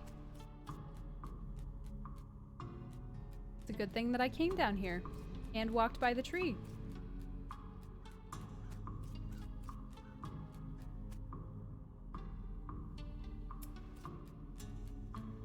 Rebecca Smith, Billy Spider McKinley, turned out to be way more than one. Wise old Jed Marmot. This time the bar ate him. The ground here seems reasonably soft. We got Marmot skin cap. The hat's original owner was a crack shot, but he lost his gun in a card game and got eaten by a bear almost immediately afterwards. Let's stick with the headband.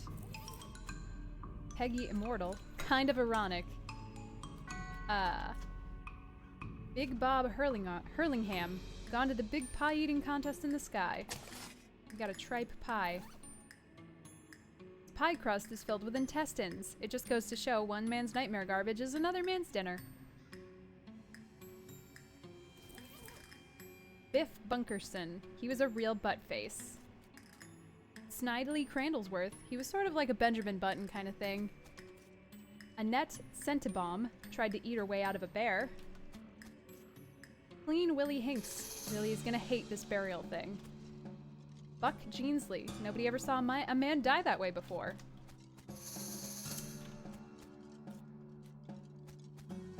And I can't go over here? There we go. Looks like there's a whole gang buried here. Wade in.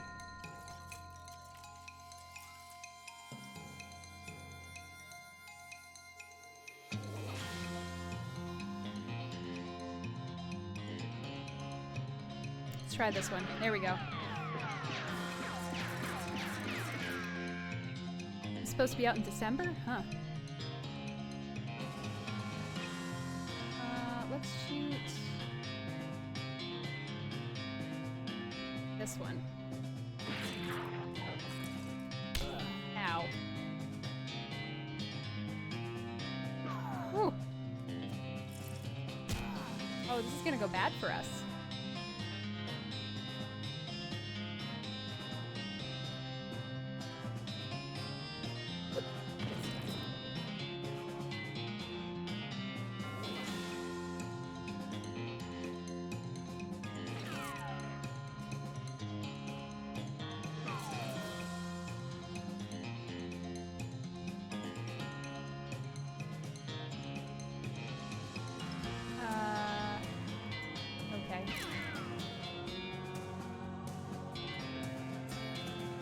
I don't think we can poison these guys.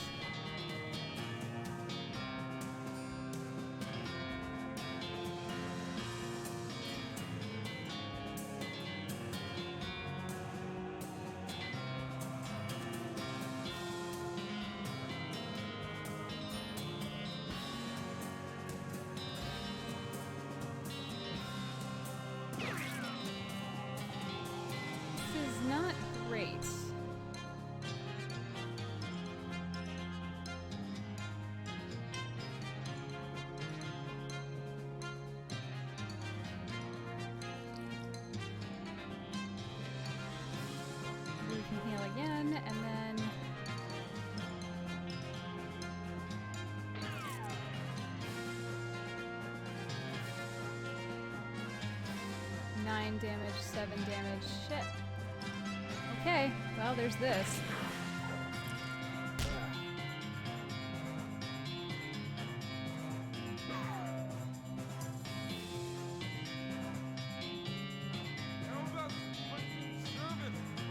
Ron, thank you so much for that sub. I appreciate it.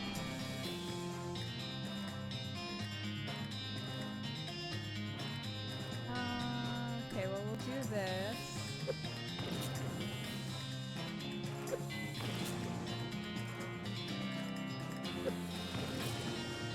It's unfortunately a lot.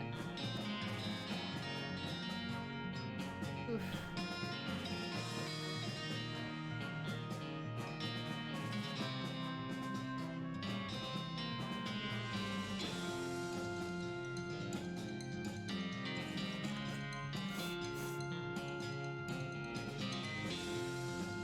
Do this again. And then... Okay, well, in that case, we'll throw one of these at you.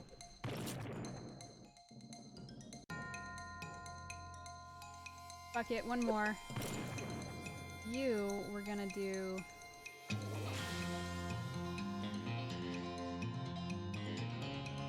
We're gonna do this. And then to you, we're gonna shoot you. Oh, it's only gonna do 6 damage. Shit.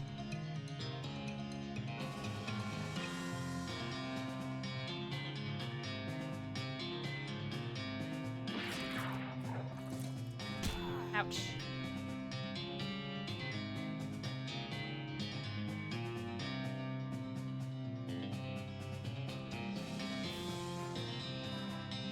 This is not going well.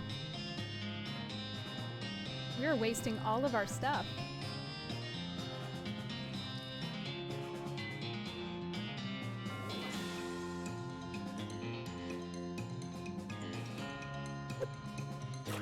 Okay, well, we got that, so that's fine. How about you?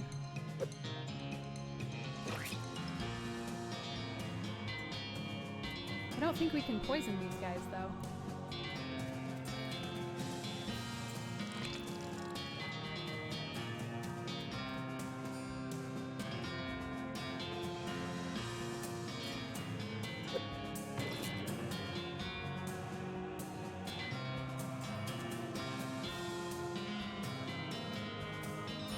Oof. Poison this one. Hopefully these guys won't actually physically attack us.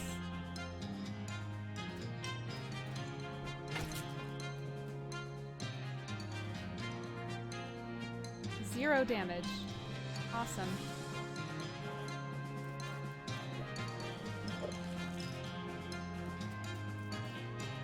Immune to poison.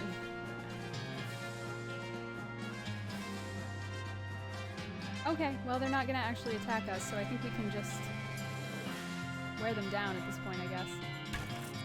3. Ugh.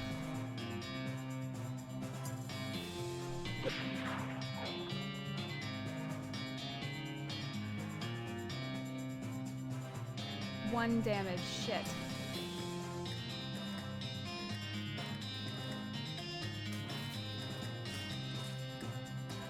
Okay, they're flammable now, so... What? No, this one.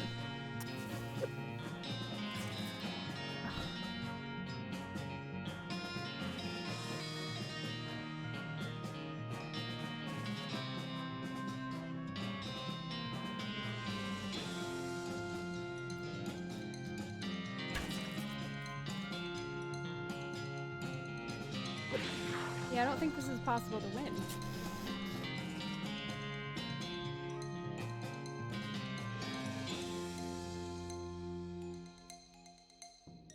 Surrender, I guess.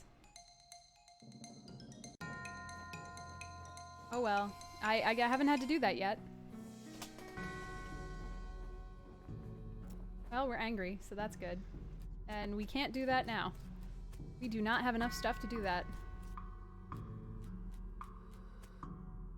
You see the ghost of an elderly woman holding flowers. She seems lost and depressed, above and beyond what's expected for a ghost.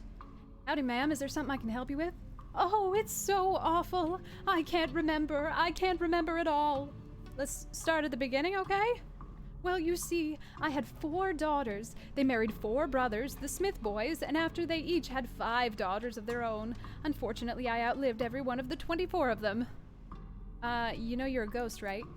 Oh, yes. In fact, I died here in this graveyard where they're all buried. I came to visit them, and I suppose my poor old heart finally gave out. That's not a problem, though. 95 years is a pretty good run, after all. So, what did you forget? I brought this bouquet of flowers to put on my favorite granddaughter's grave, but I can't remember which one of them was my favorite. I'm so ashamed I can't bear to leave until I remembered. I see. Maybe I can help you figure it out. Oh, thank you. I'd appreciate it so much.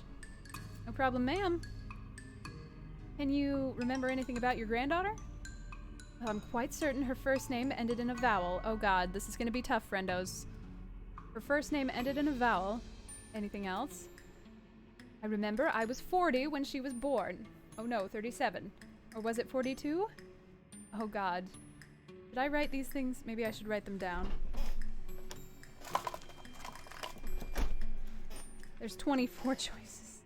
This is stupid already. I'm already cranky. Ended in a vowel.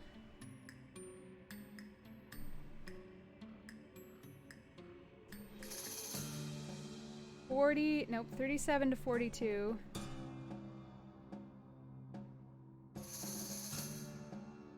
When born. Okay, well, let's go check.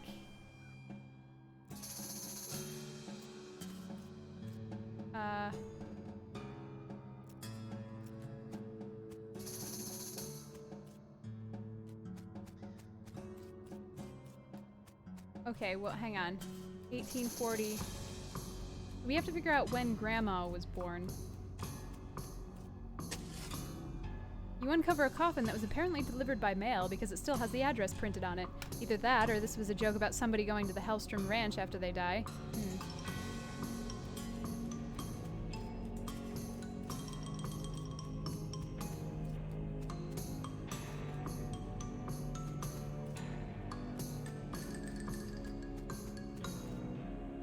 Okay, well, when was she born, though? Oh god, there's so many layers.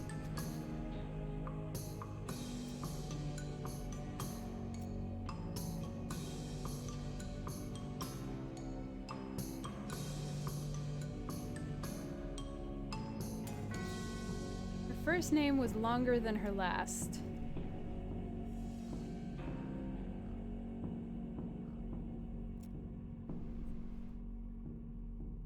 She wasn't buried next to any of her daughters. Not buried next to a daughter.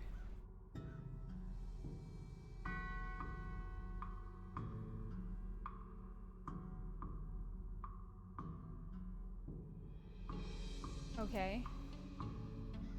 She passed at the same age as poor Becky.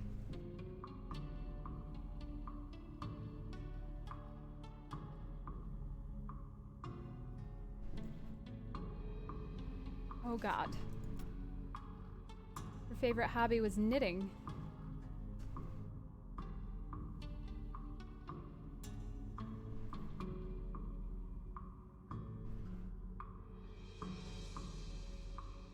Now I'm confused about, because they've said Crimbo a couple times.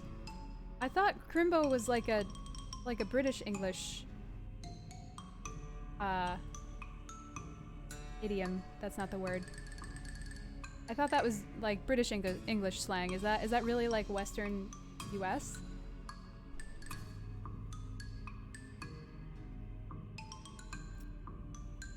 Okay, so knitting.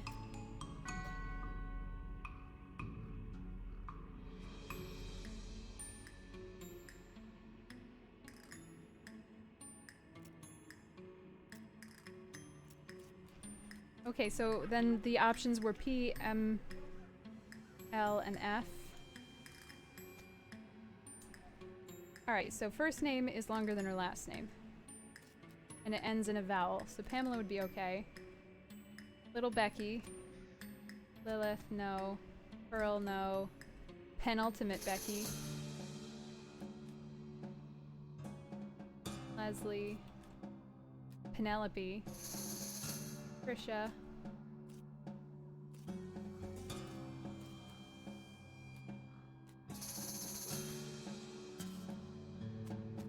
Oh god. Guys, this is too much.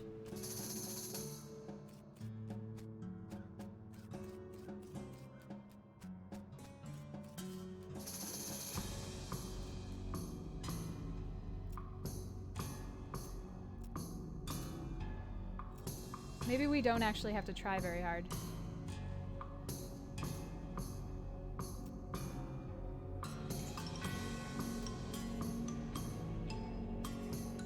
Was it, Trisha? Maybe try again later. Okay. Well, I guess we don't really have to try. Oh, by tomorrow. Okay, so we'll have to come back another day. Yikes. Oof.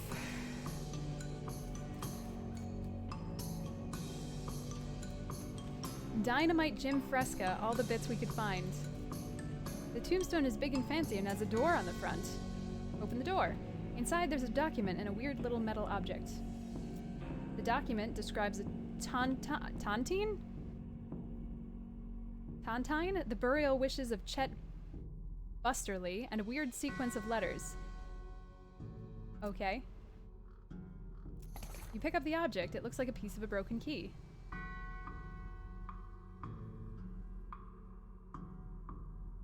Tontine. I don't know what that is. I should look it up. The annuity shared by subscribers to a loan or common fund, the shares increasing as subscribers die until the last survivor enjoys the whole income. Huh. Okay.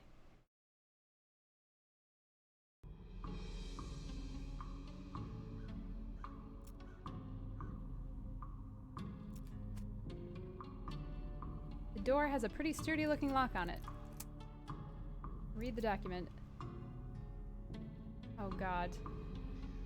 Do we write down these letters?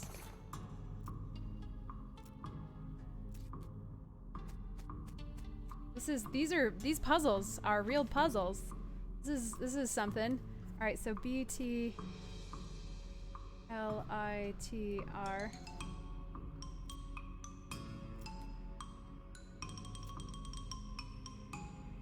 OHLGHE.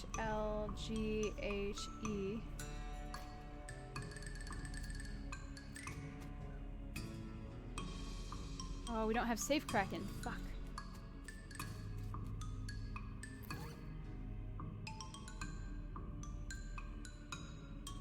Yeah, we need safe cracking. Shit.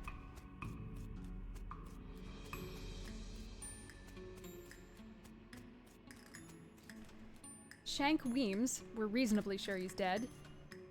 Adam L. Olmada, they got him coming and going. Dink Scotch Turkinson, drowned in a whiskey barrel. It's what he would have wanted. Decent whiskey, nice. Old Dead Tom, took us kind of a long time to get around to this. Red Deeks, couldn't remember the rhyme about which snakes are poisonous.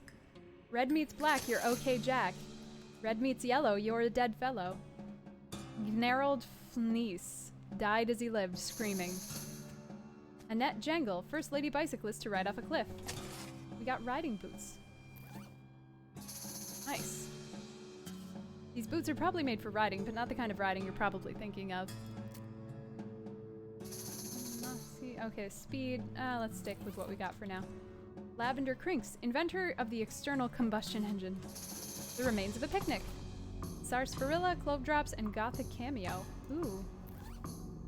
It's an ornately carved brooch with jet black gem in the center, which, come to think of it, might be jet black because it is in fact a jet. Spooky resistance. Okay.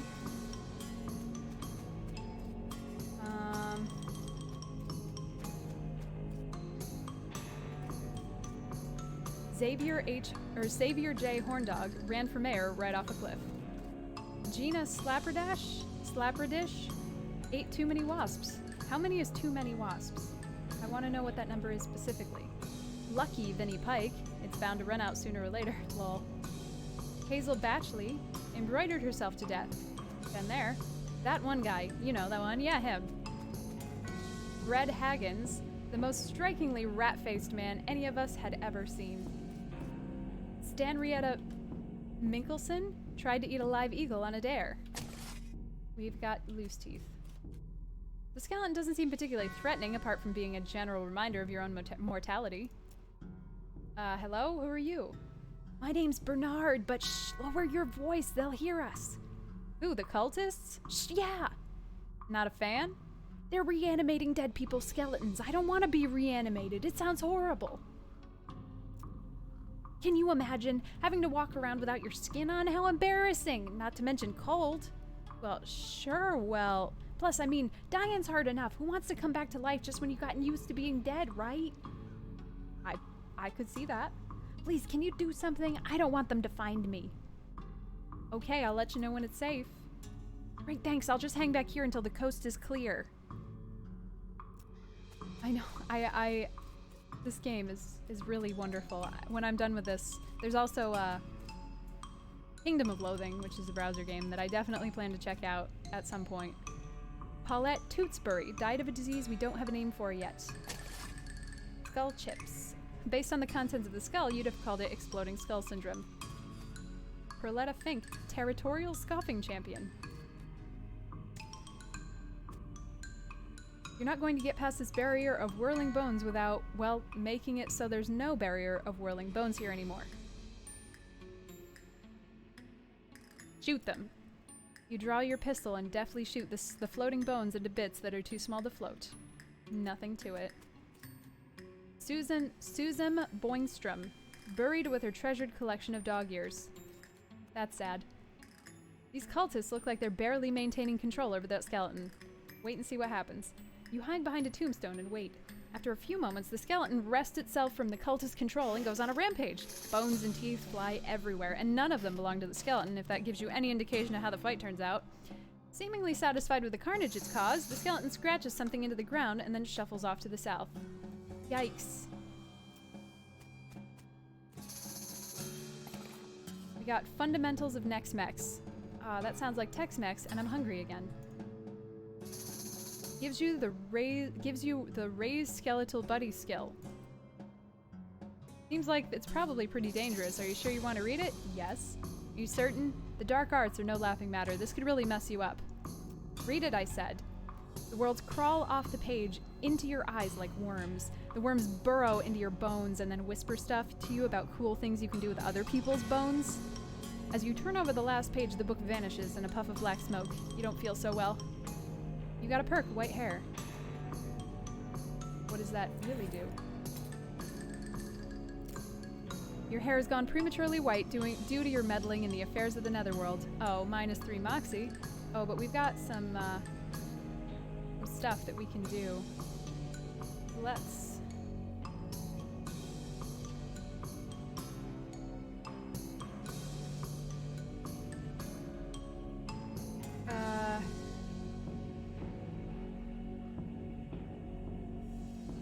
let's up our gumption and our grit and our glamour while we're at it.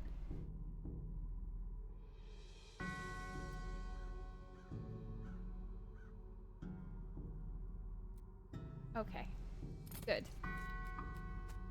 Rutch. Bed of room, nothing left but boots and teeth. Boots and cats and boots and cats. Why does this say grutch?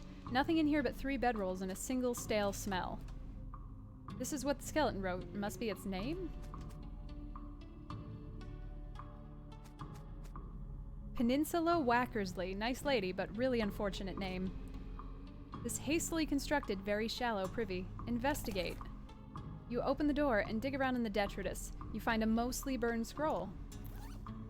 The scroll has been mostly burned beyond legibility, but you can just barely make out something about hellcow energy between the scorch marks. The scroll is in bad shape and you can't really make out anything new, but you're convinced this must be another clue to the whereabouts of the necromancer. You stick the scroll in your journal.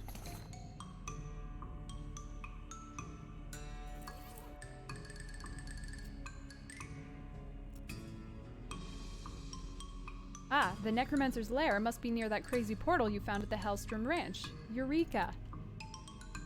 Okay. Maybe we should go back there at this point?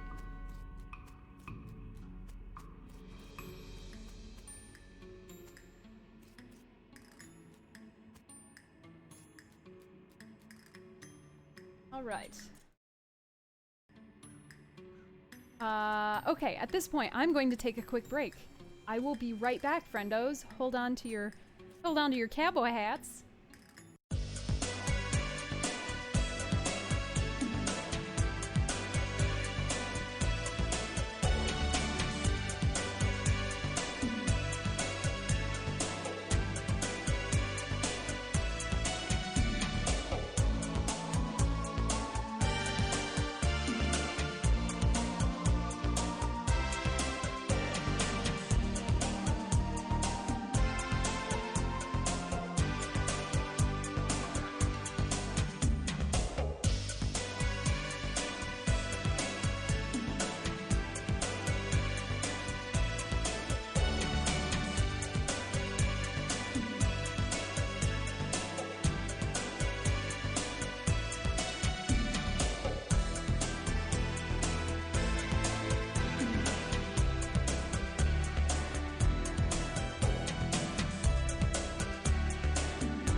All right, let's continue. So this here kind of kicked our collective ass. Because that one puzzle seemed very complicated, and the other puzzles we don't have safe kraken. Maybe we can get it. Maybe that means we can get it at some point. So let's go to Breadwood.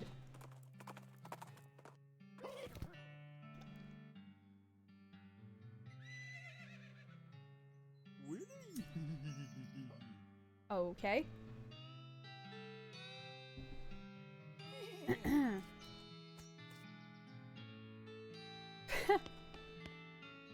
Howdy, Mayor. I'm Alidus, here on behalf of the Manifest Destiny Railroad Company.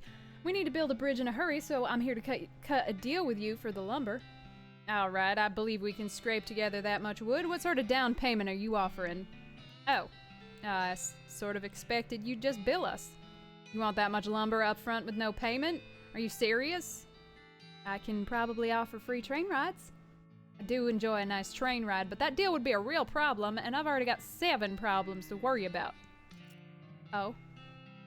The mayor glances at the list of problems posted on the wall and paces around nervously. Maybe I could help you with some of your problems? Oh, thank you! I'd certainly welcome any assistance you can offer.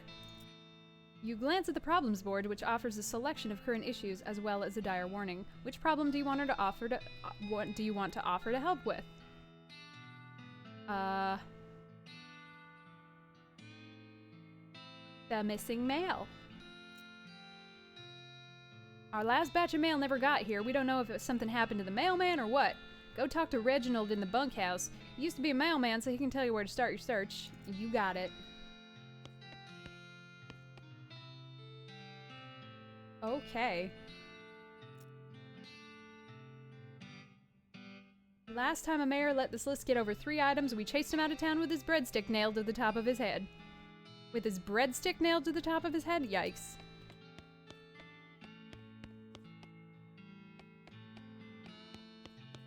Okay. Yeah, clearly Sarah doesn't love us anymore. It's okay. Oh, it's a drunk horse. I thought it was You know a town's gone to pot when its horses are drunk.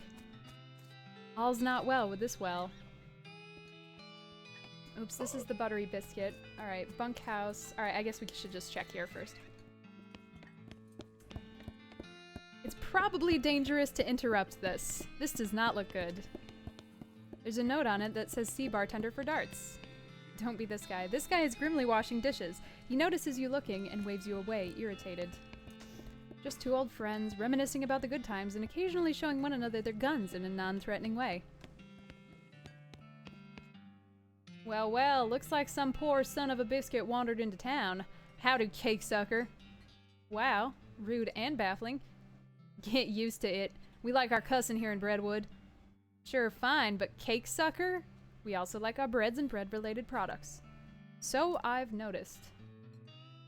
Ask about the darts. The sign on the ain't got no darts. Dang it. What's with the guy washing dishes? That muffin lover ran up a tab that he couldn't pay off, so now he gets to wash dishes. Some of them dishes I've been saving for just an occasion. How much does he owe? 150. I'll pay it. Even dumber than I assume, but whatever, you can tell him he's free yourself. Alrighty. The bartender pours a shot of something and slaps it in the bar in front of you. I don't get to choose? No. We got Breadwood Bourbon. We got, tell him he's free. Hey, I paid off your tab, you're free. Huh? What'd you do a thing like that for? Just feeling charitable, I guess. Well, thanks, but I don't know how to do pretty much nothing except wash dishes. Nothing at all? Well, I can also wash clothes, and I can play the washboard, that's pretty much it. Send him to Dirtwater. Well, there's plenty of job opportunities opening up in Dirtwater, why don't you try your luck out there? Well, alright, that's worth a shot. Thanks, pal! Thanks. Dishwasher wanted. Okay. This is a spittoon, and an unusually full one. Probably best to leave it alone. Look, this isn't Mom and Pop's Family Fun Time Saloon. This is a dive bar in a dive town. The people who drink here are mainly drifters and desperados. Don't go splashing around in the literal scum of the earth. I'm gonna. Seriously, don't. This is wrong and disgusting. It's vile behavior. I have my face right up to the thing. What's it look like? No, I'm not telling you. Why are you doing this to me? I had to skip lunch today because I couldn't stop thinking about you and these foul spittoons. I've got my right hand in there, splashing around. La la la la la, I'm not listening. You find nothing. You are the worst person in the world. Ha! I found something all right. Like a necrotic skin disorder, I bet. Actually, it's a pair of boots. So there, Mr. Delicate Stomach. Boots, great. Boots full of bandit spit. I hope they have to invent a whole new kind of trench foot just for you. I hope they name it after you. You're just jealous of my sweet new boots. Spit-soaked boots. These boots have been rendered extremely flexible by dint of months spent soaking in tobacco spit.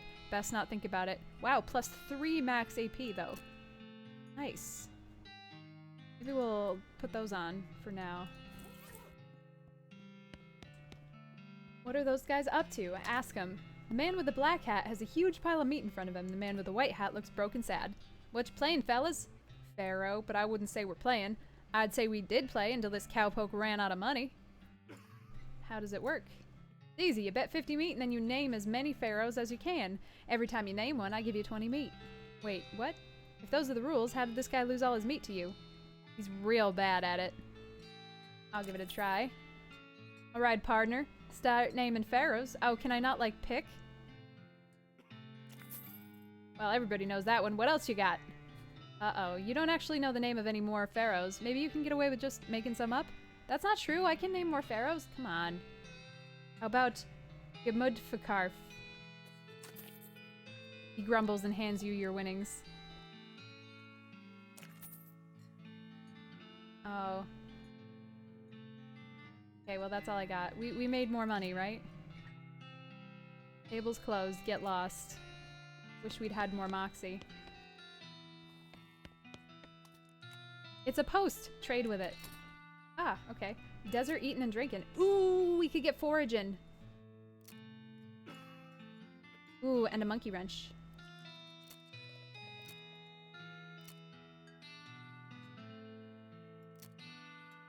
Okay, so I definitely want foraging.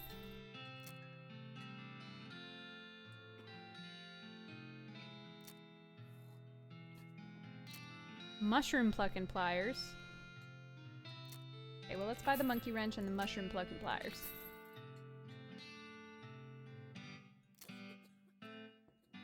And we can't afford modern snake oiler right at the second, but that's okay.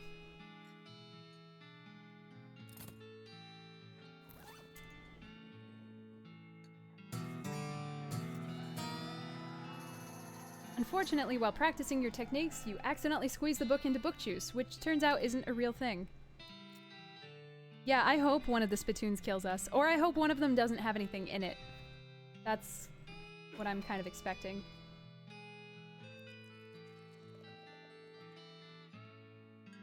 And we can eat something else. What else can we eat?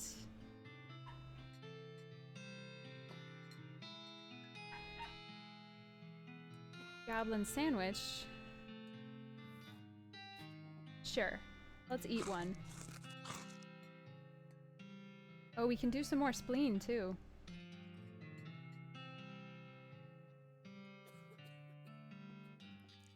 Actually, we can probably get rid of the vinegar-soaked bones.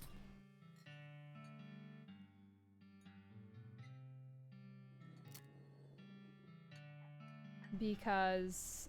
oh, we actually can't sell those.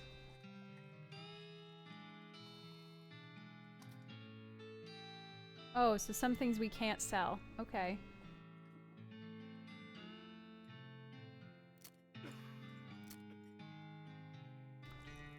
Darn.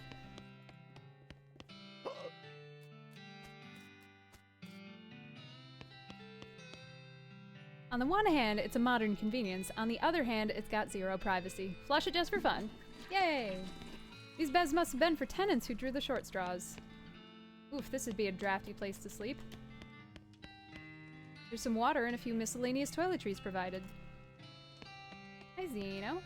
This guy seems very focused on his beard growing. Howdy, are you Reginald? Who the fakasha are you? Name's Alidus Hitchcock. The mayor's got me investigating some missing mail. Said you could give me a line on where to start looking. Oh yeah, alright. I gave up being a mailman a couple years ago, but I doubt they've changed the system much. All the mail headed here used to go through a way station just southwest of here. I'll mark it on your map. Thanks. Guy's just chilling by the fire. It must not be a very good fire. Ah. Howdy, stranger. I'm Hobart Buppert. You're what? I mean, oh, hi, Hobart. I'm Alidus. You seem like the traveling sort. Mind doing a fella a favor? What's the favor? Thing is, my only dream in life is to see an owl skeleton. Quite a dream. I heard they got one at the petting ceremony, but I ain't got the meat for a ticket. You want a loan? Nah, I got no prospects of paying it back, but I got a camera and I figured if you went to the cemetery you could take a picture of their owl skeleton and bring it back for me. Sure. Owl K, Owl be back. Owl. Bless you. This footlocker is labeled H. Halloway and it's very locked. We've got Halloway's pin. Okay. What's that for? A silver lapel pin in the shape of a mining pick with Jumbled Neck Mine 1 year anniversary inscribed on the haft. Ooh, 20 XP though. Ooh, but the brooch is really good. Maybe we'll stick with the brooch for now.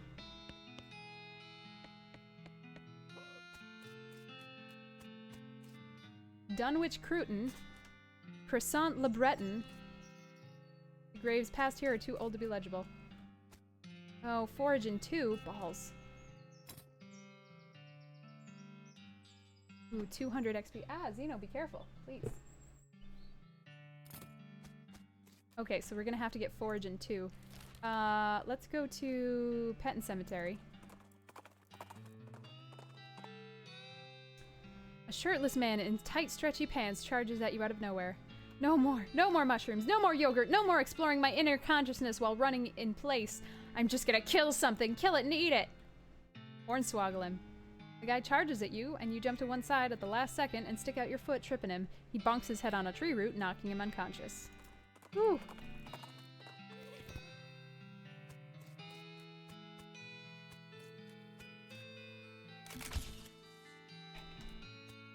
Okay.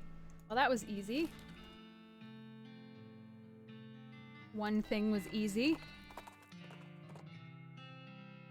You hear the crackle of a north-southwestern lightning snake. Too bad you don't have a forked lightning rod with you. Wait, that wouldn't work, would it? I don't know.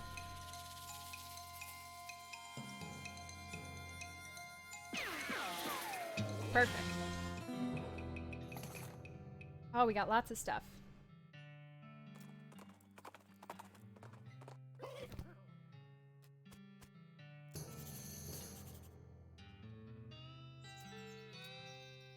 Okay, so she gave us another area. Oh wait, where were we? We were in the bunkhouse.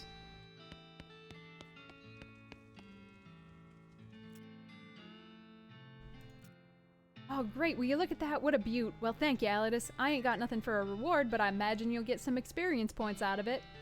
Thanks, Hobart. Okay, can we do foraging now? There we go.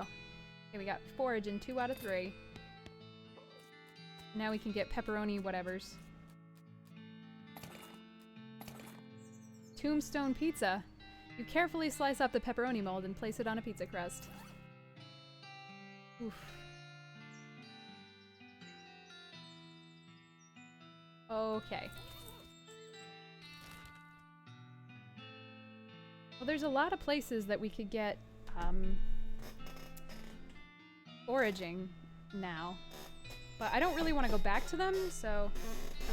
Sorry, I gotta re-kajigger.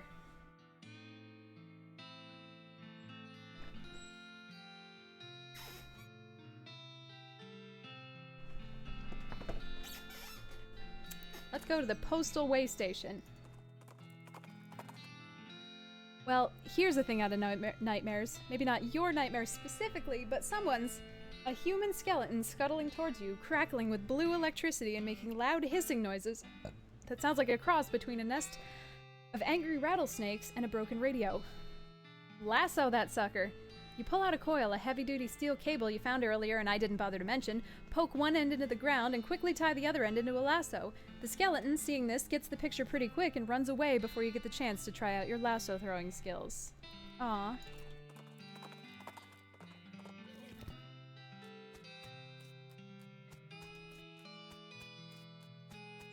Postal Service property, no trespassing. Trespass. Stack of old newspapers. We got a blank postcard. We got a letter to Roy Bean. Somebody has removed all of the funnies, so there's literally no reason to care about them. Lol. Hey Ducks, how are ya? There's an article about how they had to change the name of Boot Hill Cemetery to Reboot Hill Cemetery because of all the skeletons in there coming back to life. We're doing pretty good, partner.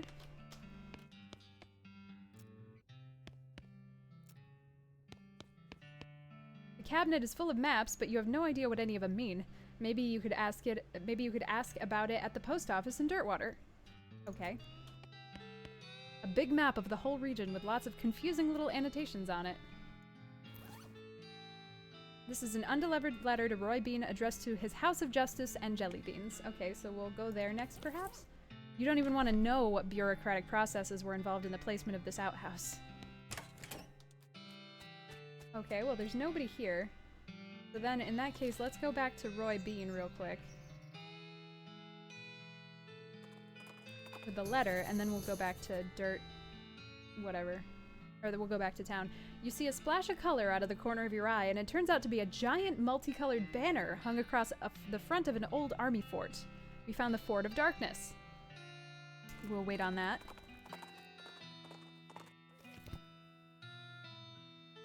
Ah, that sounds so good. Damn it! Ah, making me hungry.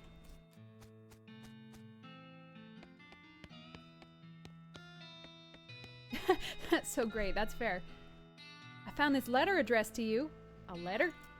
You hand over the letter. He opens it, reads it, snorts derisively, and tosses it into the fireplace behind him. Thanks anyway. Well, still looking for them jelly beans. Shoot. Okay, so the jelly beans are stuck until we get a bout. We're working on the mail problem. A cow suddenly gets spooked by something off to the side of the trail, and it's easy to understand why. There's a horse skeleton in the ditch, which is a thing that's probably extra spooky if you're a horse. Approaching the horse more closely, you see the tattered remains of a pair of Pony Express saddlebags on its skeletal flanks. The starboard bag is empty, but the port one contains a skeletal human hand with a ring on it. You conclude that either the horse's rider died with his hand in the saddlebag, or somebody is really sad that the skeleton hand they ordered never showed up, though they paid extra to have it sent Pony Express. Either way, free ring? The ring of getting places faster. I wonder if it actually gets us places faster. These rings were issued to Pony Express riders so they'd be less tempted to screw around on the way to the places they were supposed to be delivering stuff to. Reduces the frequency of random encounters. That's interesting, but I definitely don't want that. I want as many random encounters as I can possibly get.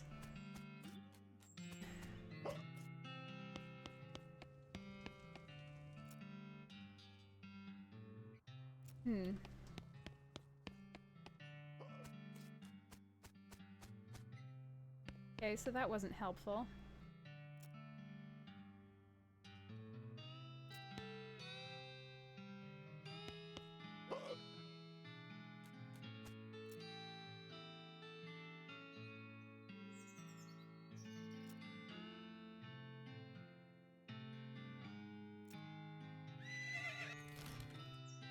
Okay, well, that was the postal way station, but that seemed to be kind of a dead end. You spot a horse skeleton lying a few yards off to the side of the trail. You tie Cow to a tree just out of sight of it, no sense in scaring him, and investigate. Somehow its saddlebags are still intact. Maybe the big red plus signs embroidered on the sides of them added to their durability. Smelling salts, blood-building tonic, orthopedic boots, nerve pills, and patent emetic. Blah, blah. Orthopedic boots, though. These boots are the finest foot care devices the medical technology of the 1890s has to offer, which is to say that they've got sheepskin insoles and they're coated with gauze to help soak up ankle blood. Nice. Ooh. Those are both really good, though. I guess we're 155, so we should be alright. Why is this one tree dead, though?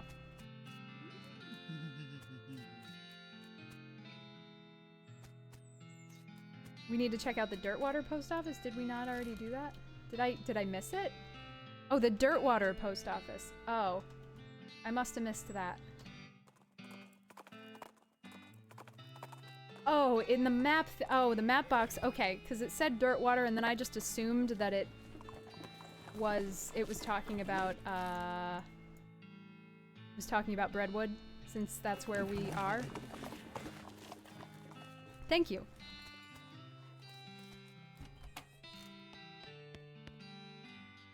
Hey, I need some help tracking down the missing mail.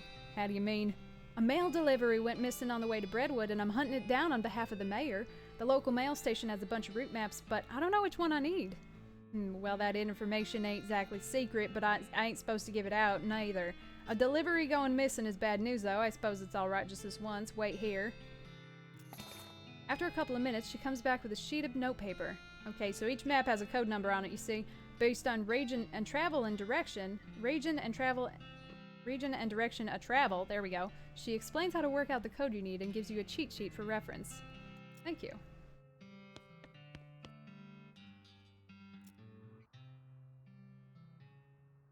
Okay, so we send a postcard. I don't really want to take a nap, though.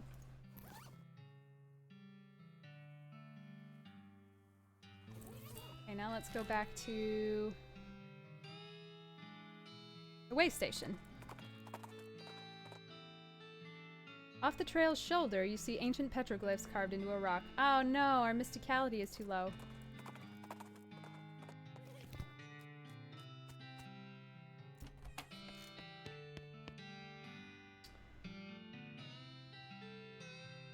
Follow the map.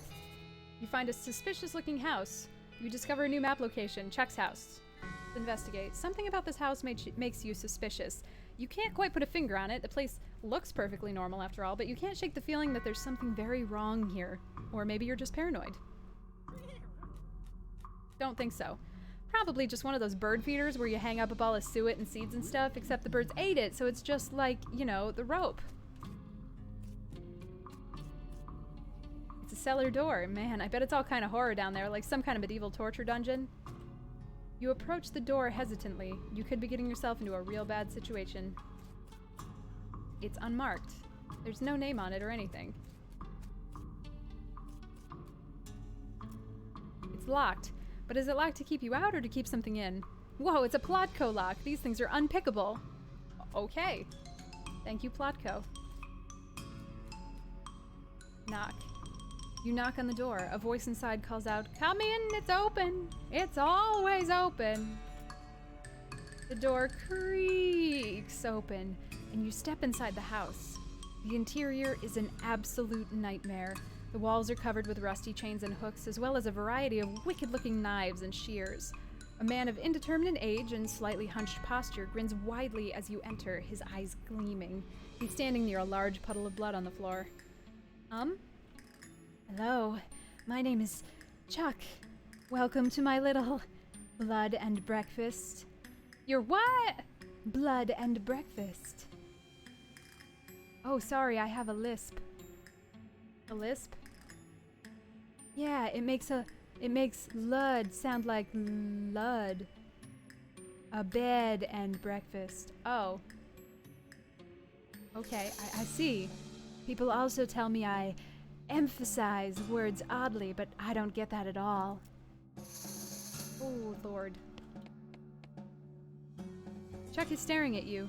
You notice that his left eye has a tendency to drift sideways as he stares, then reset when he blinks, which is not often enough.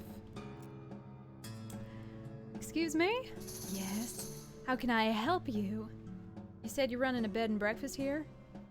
That's what I slewed. Yes. Could I have a look at the guest room? It's in the cellar, but I'm afraid it's unavailable at the moment. My last guest has only checked out, and I still need to clean up the mess. Oh? What's on the menu? Homemade sausages and tomato soup. I also have a special tea blend that's a real knockout. What kind of sausages? Long pork sausages. My grandfather's own recipe. Did you just say long pork? That's right. I make them longer than regular pork sausages. They're more filling that way. This is puzzling and uncomfortable for many different reasons. You mentioned a special tea blend? Yes, a special herbal blend that puts my guests right to sleep. It's very effective. Has a mailman been by here recently? Why, yes, my last guest was a mailman. Such a nice fellow. It's a shame he's no longer with us.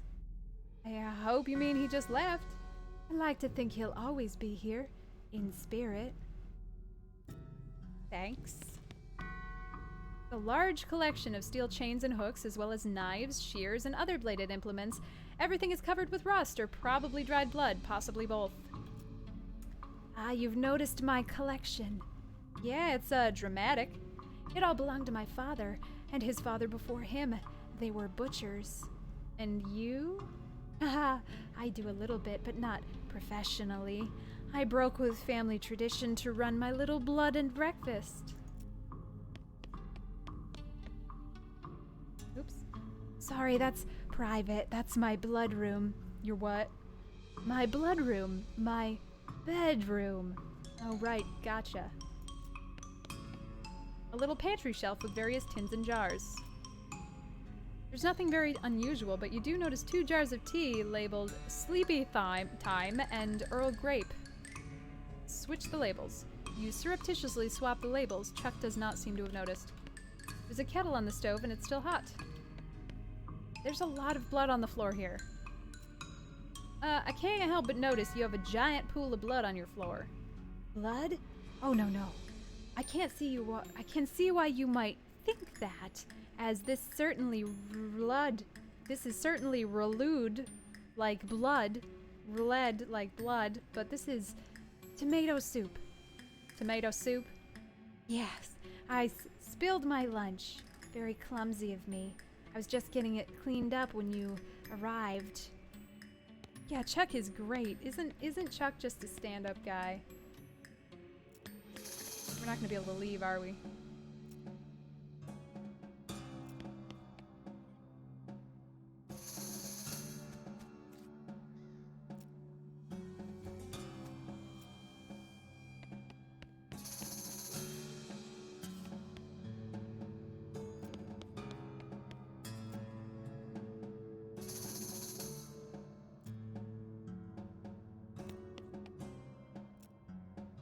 So, is there anything else that we can do here? It doesn't seem like there really is.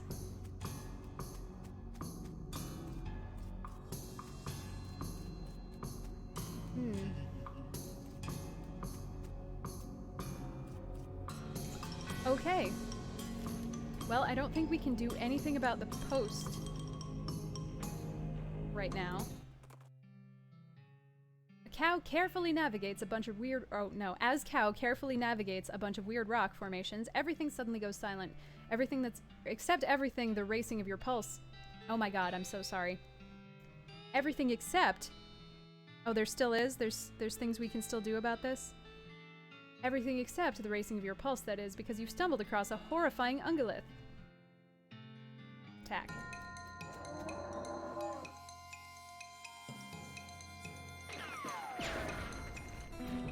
Perfect.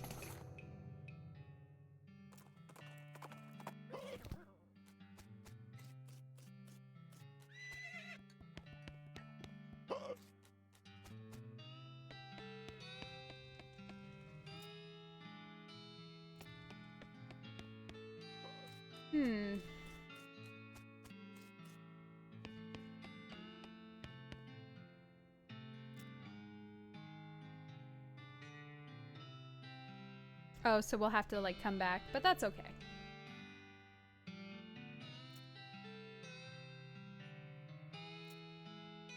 Let's try to start a different problem.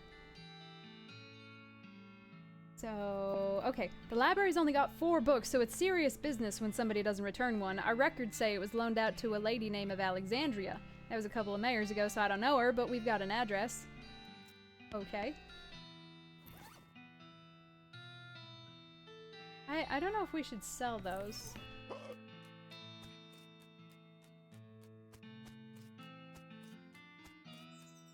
Alexandria.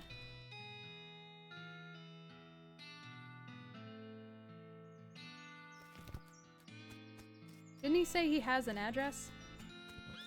Did I just not grab it?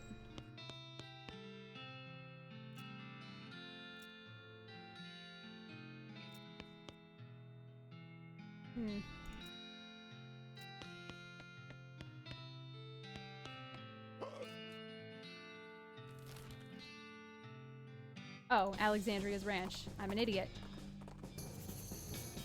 You see a partly burned military signpost off the side of the trail. It says Fort Treason, but the part that says how far away it is burned off.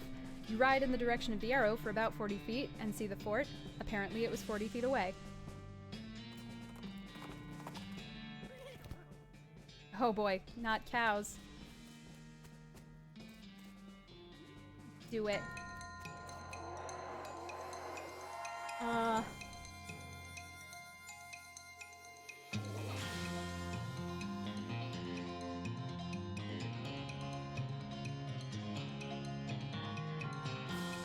Well, we could kill it with 1. 47. Oh, let's shoot this one then.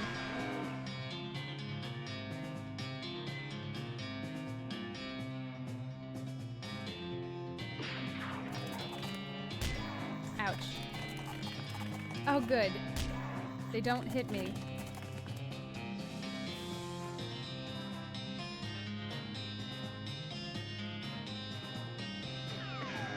Nice. I wasn't sure if that was gonna work, but it did. We got tainted beefsteak, smoldering leather. Ooh, and Susie's stronger. Nice. What are we looking at for XP?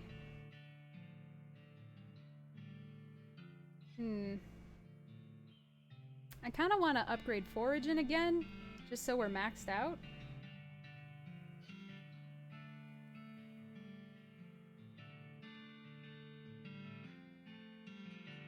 Deadeye is pretty low. That's better. Okay, we'll hold on everything else. Wow, this place has really been blown to, what, pieces. This used to be an undestroyed bookshelf, but not anymore.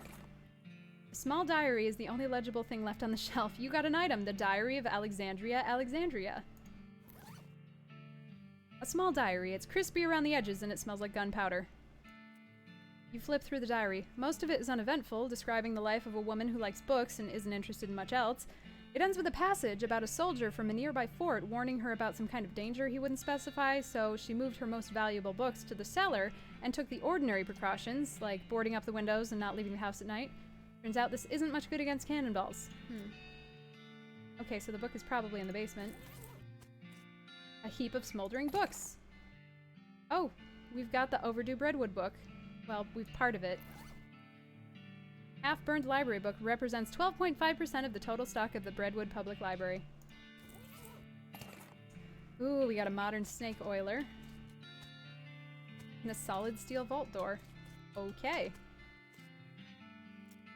You pick up the cannonball and inspect it. There's an inscription that you can mostly read. It says the cannonball came from Fort Treason, and it's got the address stamped right onto the surface. This bombardment was done by the army. The horror.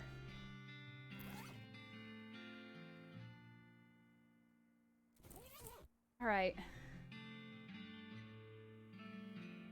Debilitating toxins. Let's do good medicine. When you open your eyes again, it appears that somebody has stolen your magazine.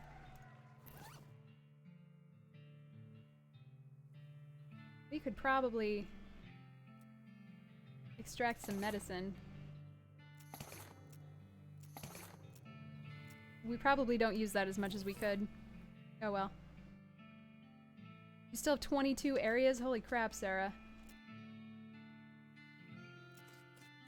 That's so many areas. Alright, so we can't do anything about the vault door yet.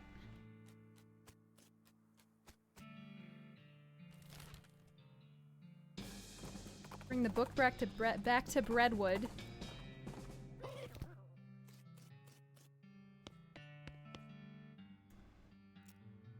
Well, that's a real bagel biter. Oh well. Everyone mostly skipped the words and just looked at the pictures anyway. And mostly just the bottom half of the pictures, so that's alright. At least the captions are still there, I guess. Okay, let's pick another problem. The logging permit. We're running out of trees around here and need to expand our operations a bit. Problem is we need a logging permit from the next town, and the whole place up and died before the paperwork was settled. The town died? Okay, I guess I'll check it out. Done 49. Oh my god, Sarah. I can't imagine sticking with the same game for that long.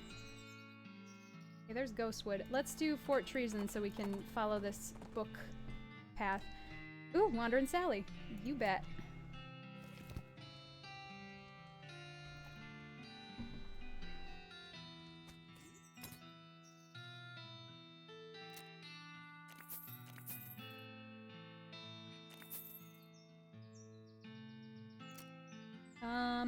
I definitely don't want this at all.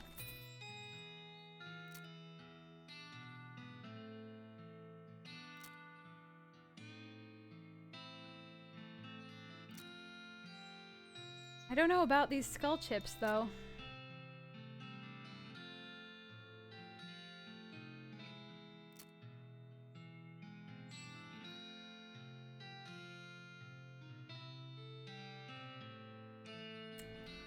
I really don't like these goblin sandwiches either.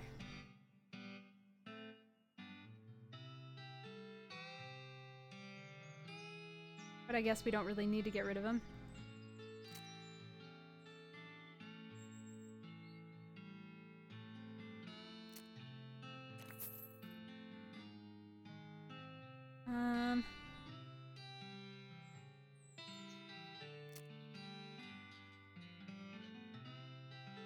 Oh, whatever. Get Kraken! Ah, oh, fuck! Oh, I need this. Save Kraken. Shit, what can we sell that's got a lot, that's worth a lot?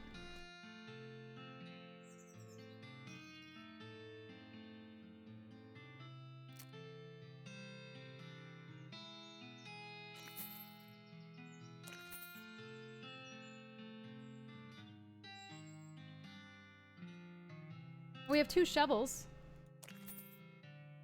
Buy it. Oh, we still don't have enough, barely.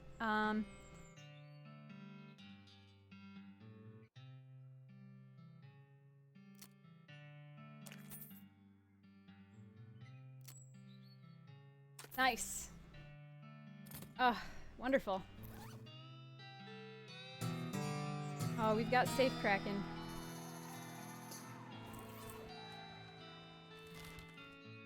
Fort treason, let's go. You find an abandoned crate.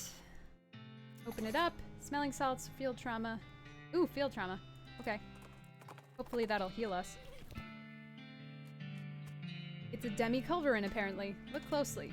You look at the cannon. It's a fine cannon. Demi-culverin in size. Insert your cannonball. You look through the rangefinder on your cannon, but you can't see any indication of anything you want to shoot at. You decide not to waste the ball. Seems rational.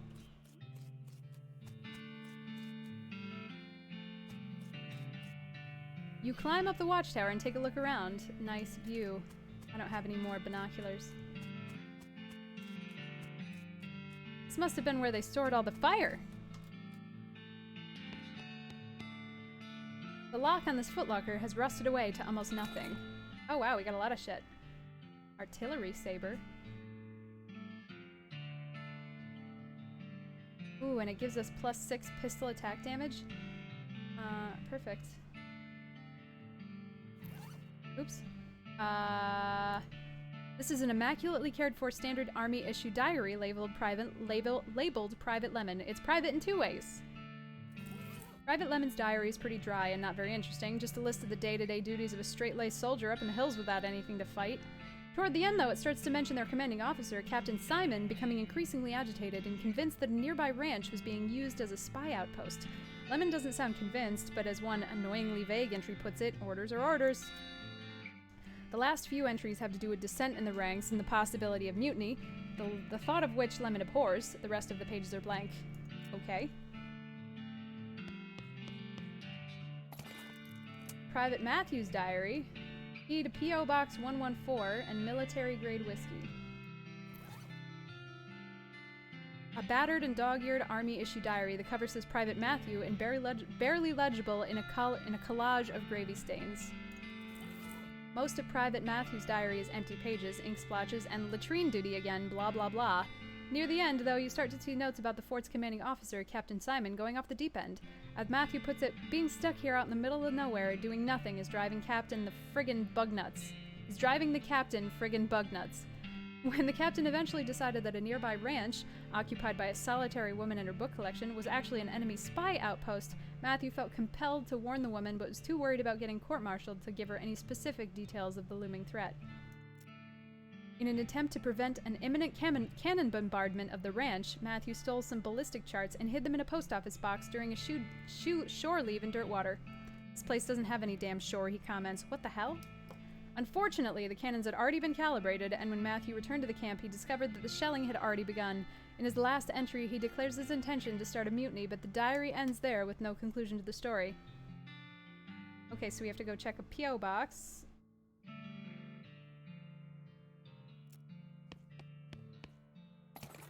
Artillery targeting flare, hardtack, and smelling salts. Okay, so we'll probably have to target that bunker door.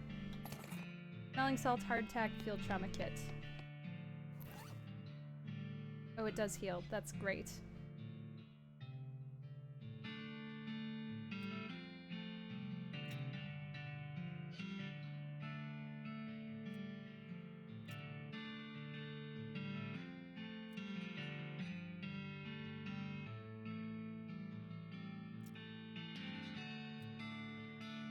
Okay, so now our mysticality is a little bit better. Looks like they left in the middle of dinner. Clove drops, jelly descargo, and sugar guns. Okay, let's go to Alexandria Ranch. Since your horse is smart enough to automatically follow a trail without much micromanagement, you have some time on your hands. This might be an opportune chance to practice those sweet pistol spinning moves the big-name gunfighters use. Every shootout could use a little extra razzle-dazzle. Busts those sweet moves.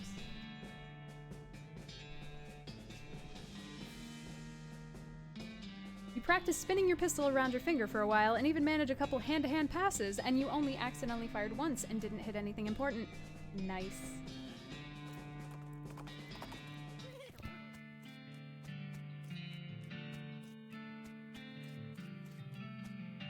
Place the targeting flare. There we go.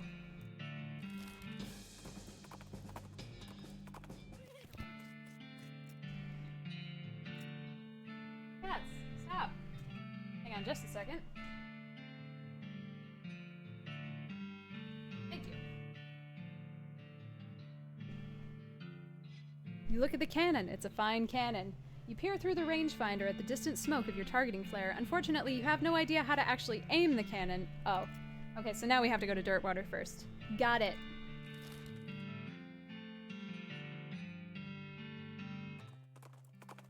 So far away. Your booze sense alerts you to the presence of a rock. Confused, you— oh, I've already read this one. Good news, we got booze.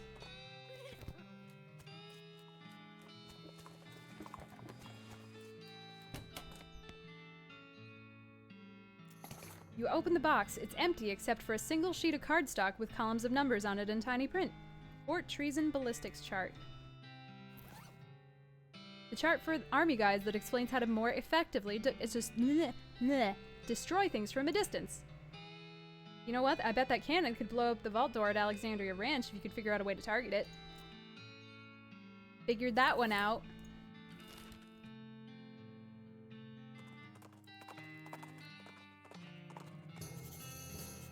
You see a wooden sign off the side of the trail that reads Jumble Neck Mine, 4 miles. It's weird that they put a period on the sign, and it's weird that they bothered to carve individual hyphens and a greater than sign instead of just carving an arrow on it. I love this. Okay, so now can we fire the cannon?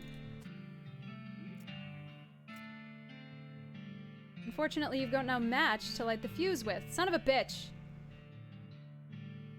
Hey, that reminds me of a joke. I've got a match, your face, and the face of a person who is sad because they don't have a way of lighting a cannon fuse. Ah! Hysterical. So meta. Okay, so we have to go find a match now. Who can we buy things from? The trading post in Breadwood? Let's try there first. Oh, a caged canary? What the hell is that? Hard to be scared of anything with this little guy always chirping a cheerful tune. Spooky resistance. Got it. What am I here for? Trading post, which is in the Buttery Biscuit. Sulfur match.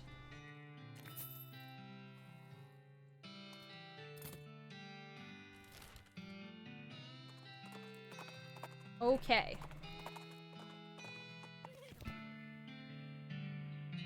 Yeah, that horse is drunk.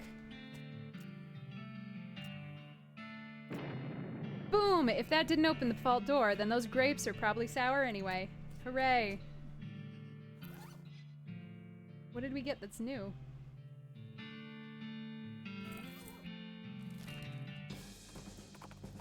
Hey Ghost, how you doing? What the heck? A ranting, flailing man that has just burst out of the woods and is running straight for you. He's wearing a strange dome-shaped metal hat which bristles with wires and odd protrusions that crackle intermittently with bright blue sparks. He seems upset? Trick him into taking off his hat. The man scrabbles frantically at the metal hat and bright blue flash momentarily blinds you. When your vision clears, the man is lying still with his eyes rolled all the way up into his head. Poor guy. What the hell was that about? You pick the strange helmet up and stow it carefully in your pack. We got a crazy electric helmet. I do love hornswoggling. Ooh, the hat has all kinds of crazy wires and stuff and constantly zaps you with electricity while you're wearing it. Ooh, that's a lot of debuffs for +1 AP. I don't know. We'll hold on to it, but probably not use it.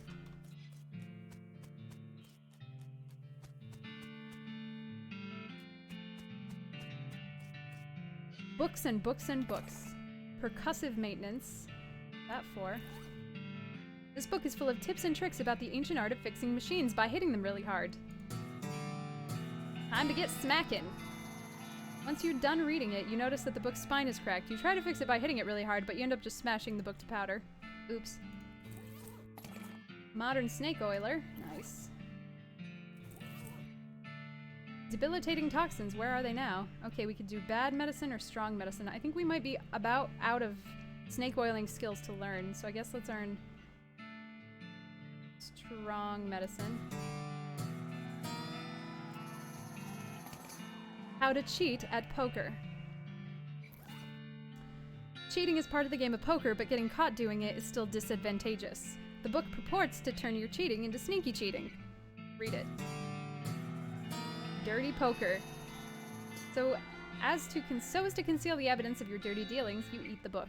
Let's hit the tables. Oh, St. Louis, nice, Ghost. Ooh. Well, we can do these. Greatest love poem ever written.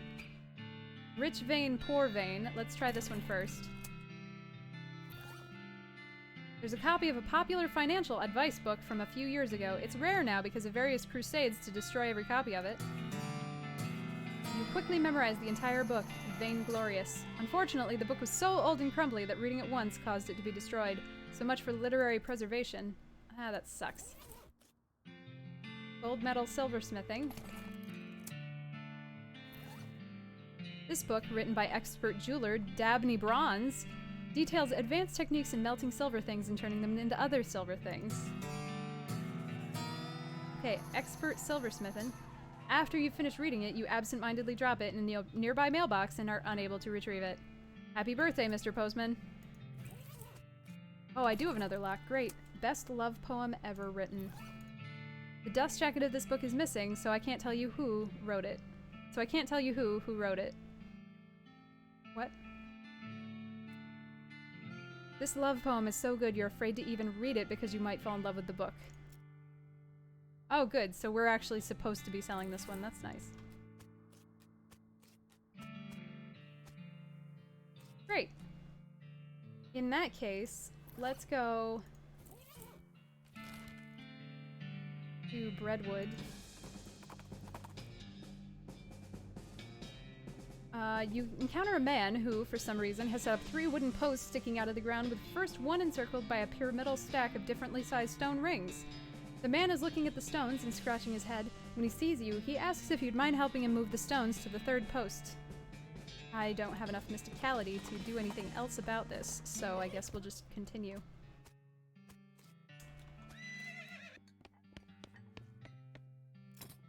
So we're gonna sell this. And then I think we're gonna sell...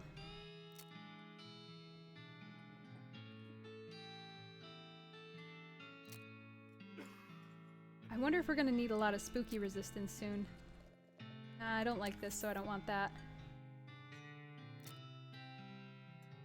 I don't think we need the toilet pistol anymore.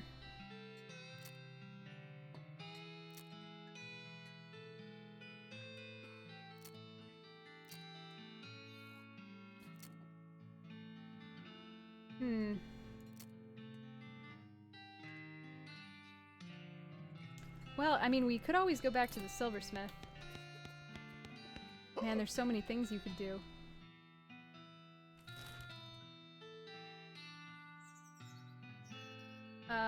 Okay, so let's...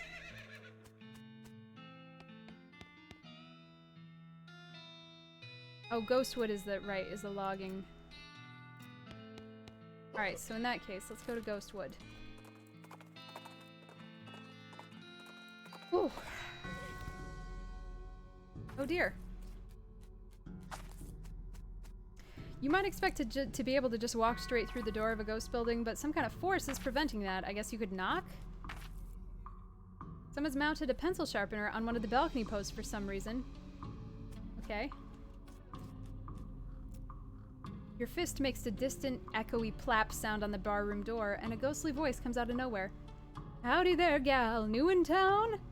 Yeah, I was wondering if... Sorry, I can't do business with you until you have a visitor identification card. I ain't supposed to even talk to you, really. Okay, where do I get one? Try the town hall down the end of the street. Thanks. You peer through the wall of the stable. Instead of ghost horses, you see a lot of ghost filing cabinets.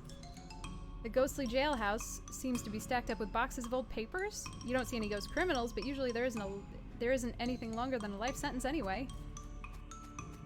The ghostly general store seems to be selling mostly office supplies.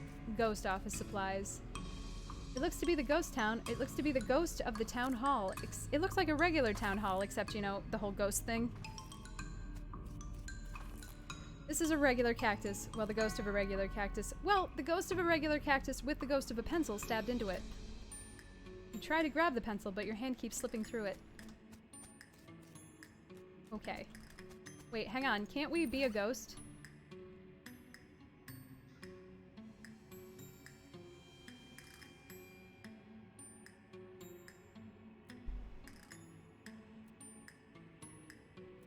I don't have any ghost pickles because I sold them. Shit.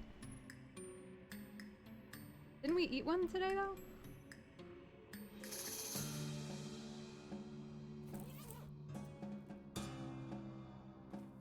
Yeah, we did eat a ghost pickle today. Okay.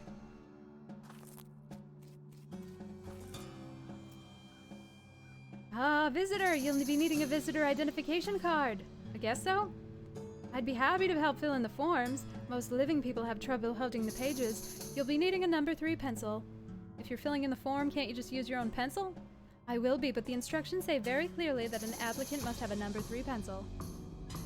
A number 3 pencil? Isn't number 2 pencil the usual kind? I suppose, but a number 3 pencil is 50% more official. Okay. Okay, the general store. But I need a pencil for the visitor ID.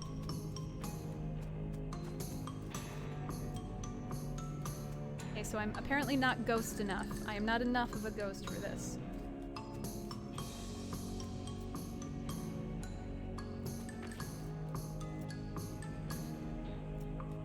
Alright, so... Well... that happened. Let's take a side quest on Jumbleneck Mine. There's a goblin standing off to one side of the trail, just staring up at the sky. They don't even seem to notice you approaching. Hello? Oh, hi. Hello, hi. What are you doing? A moon, I am looking at it. Neither moon is out right now, nothing being up there. I am happy to waiting. The moons won't to coming for hours. You two wanting this long? Yes, yes, moon so big, so bright, so big, to waiting and seeing.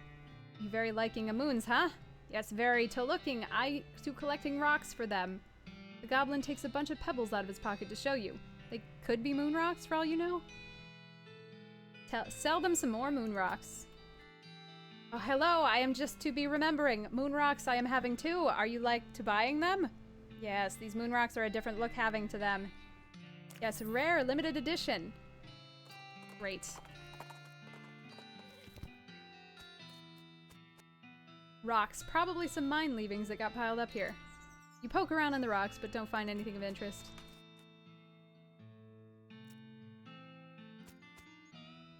Except for the dust all over everything and the fact that the guy at the desk is a ghost, this looks like a regular mine foreman's office.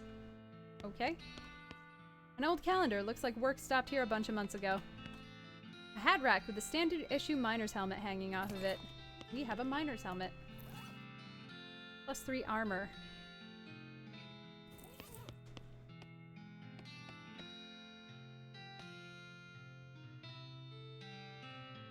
The safe is dirty, but solid looking. Get away from that, the ghostly figure behind the desk growls. You stoop down to take a closer look at the safe. It's a pretty standard looking heavy-duty safe with a dial-type combination lock. Hey, something wrong with your ears? I told you to get away from there. Why, you little... Please.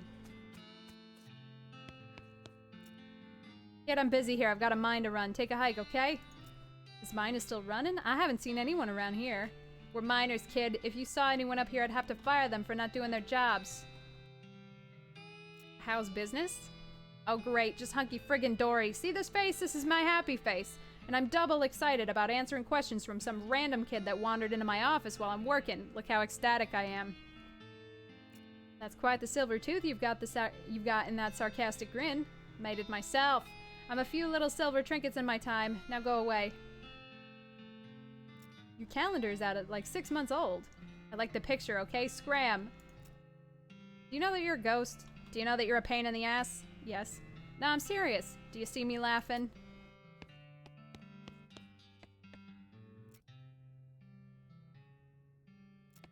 Okay, well.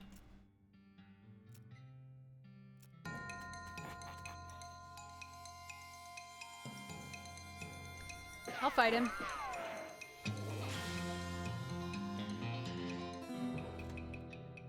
You successfully killed a ghost. Killed is probably not the right word to use.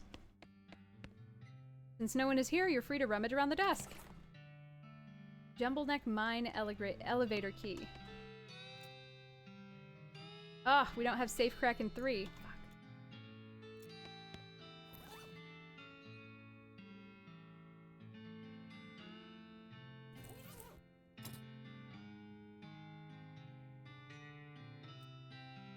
Now we have Safe Crack in 3.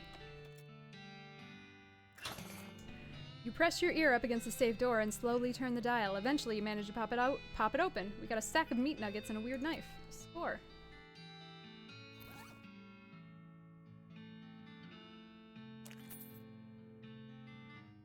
You dump the sack out and gather up the meat into a different sack. We should have just sold it. -5 mysticality. This knife has a thin, twisty stiletto blade made of tarnished black silver. It looks wicked sharp, but holding it makes you feel a little uncomfortable. Like someone's whispering your name, but you can't quite hear them. Okay.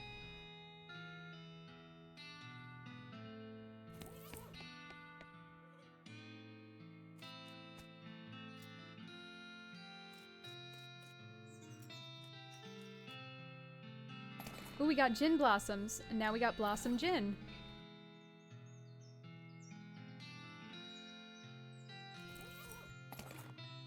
Whoa, there's a human skull hidden in this rock pile. That's a little ominous. Ooh, we got a silver-toothed skull. It's a little grim to find a human skull just stashed in a pile of rocks, unless maybe it was a very small burial mound? Considering the fancy silver tooth, that's maybe not outside the realm of possibility.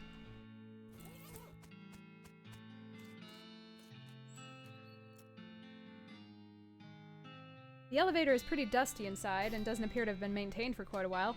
It does seem functional, but the control lever is chained and padlocked. You also notice that the shaft is totally silent.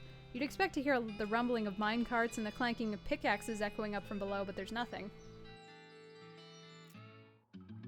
You unlock the lever with the foreman's key and give it a yank. The elevator shudders as it begins to descend, accompanied by the sound of clanking chains and grinding pulleys.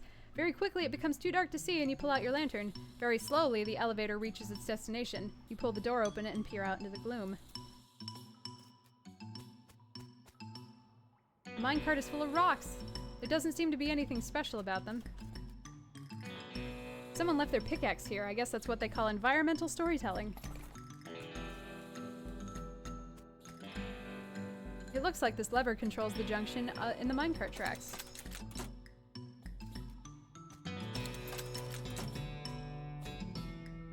It's a headless skeleton, skullless. Looks like there was a cave-in. There isn't much to see except for rocks. There's quite a lot of them though, so if you want to look at rocks, there's a great selection to choose from. You put your shoulder to the minecart and give it a shove. It trundles down the track and bonks into the big pile of rocks.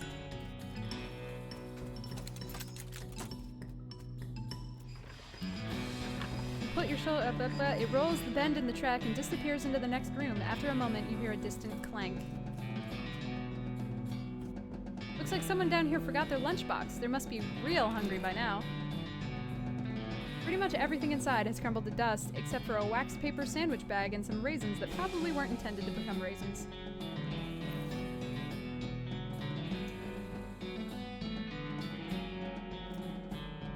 The wax paper sandwich bag didn't do its job very well, though to be fair, 6 months is a long time to expect a sandwich to stay fresh.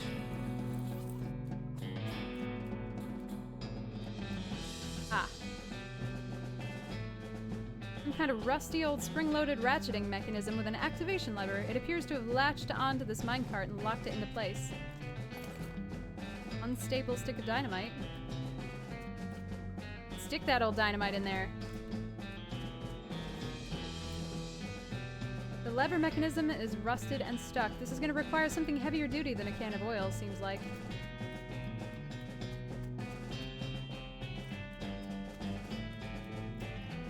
Why wouldn't it let me take the grease before?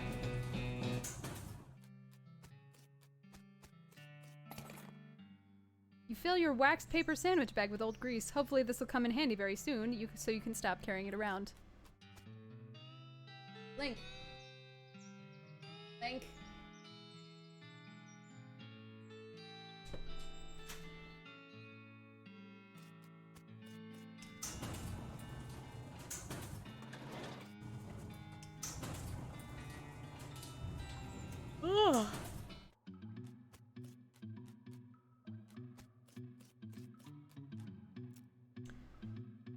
Grease up that lever! You dump a bunch of grease onto the mechanism and use the sandwich bag to sort of goosh it up in there without getting too much of it on your hands.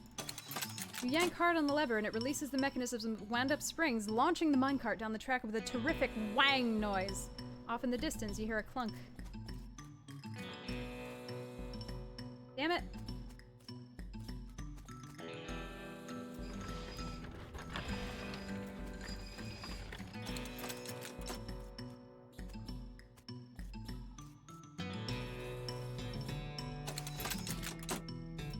There we go, that's correct.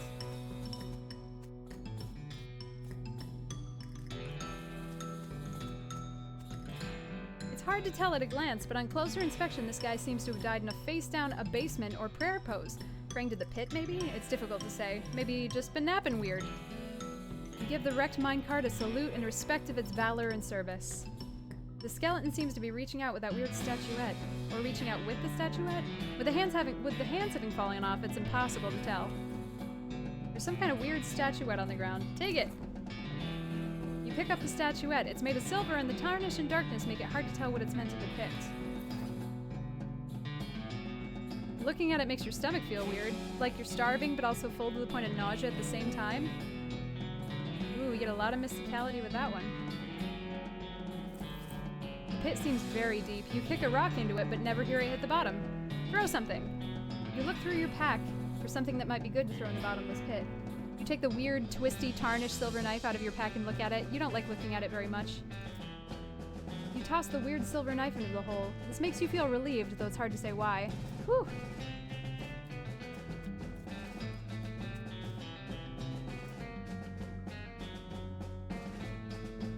Yeah, throw it in there. You toss the skull into the pit. As it falls, it yells, "I'm coming home!" That's unsettling.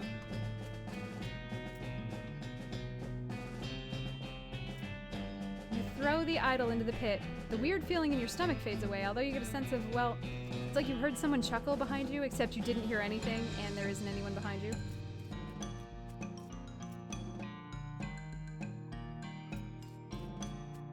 Okay, well that's it, for now at least.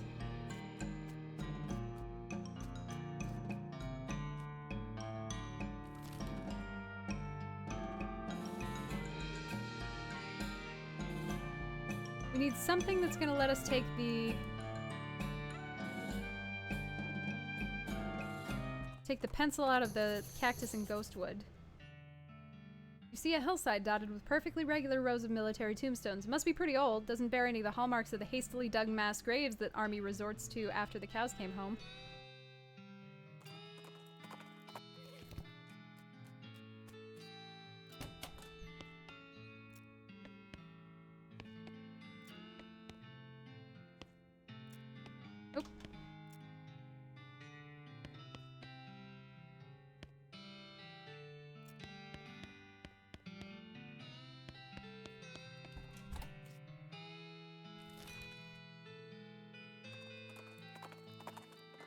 Alright, well we'll let those lie for a minute.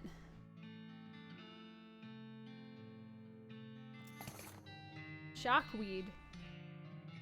Shucking.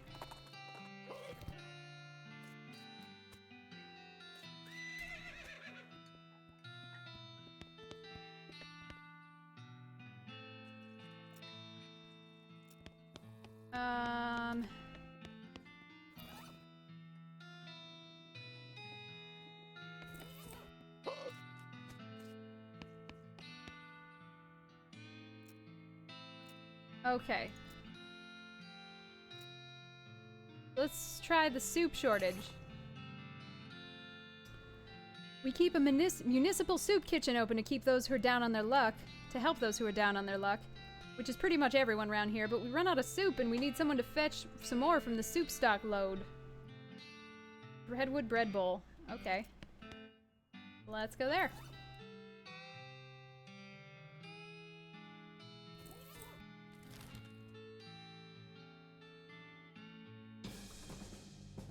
There's a sudden, thrilling whoosh sound, and a man dressed all in dark gray with a long, flappy cloak, holy crap, and a gray bandana pulled up to conceal his face appears before you out of the shadows.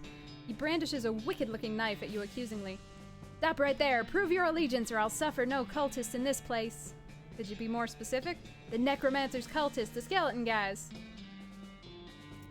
Well, now, wait a minute. I'm not one of the dark cloak jumping out at people. How do I know you're not a cultist? I kill cultists. With what? That evil-looking knife? Because that's not culty at all, no sir. I take their own knives and use them against them as poetic justice. So the masked stranger brandishing a literal cult dagger at me is claiming he isn't a cultist? Hey, this isn't about me. Just get out of here. Okay. Yuck. A yucca. We got a can of tuna and a green thumb. What's green thumb do? You're no greenhorn when it comes to foraging. Ooh, nice.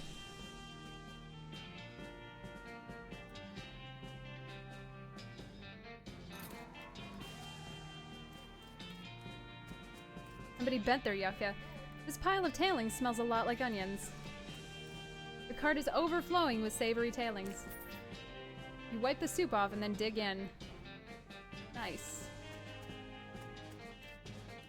Oh, I'm hungry. These lockers have been pretty picked over from the looks of them. Can of kerosene, smelling salts, and dynamite. There's a toolbox on this bench, but it's locked and welded to the bench. Ooh, we got a hammer and a monkey wrench. That's a shame, since we bought a monkey wrench. Using a bread bowl, you scoop up some soup. The breadwood bread bowl filled with soup stock soup. It looks tasty, but it's not for you. It's for the needy. We have to find 4 more.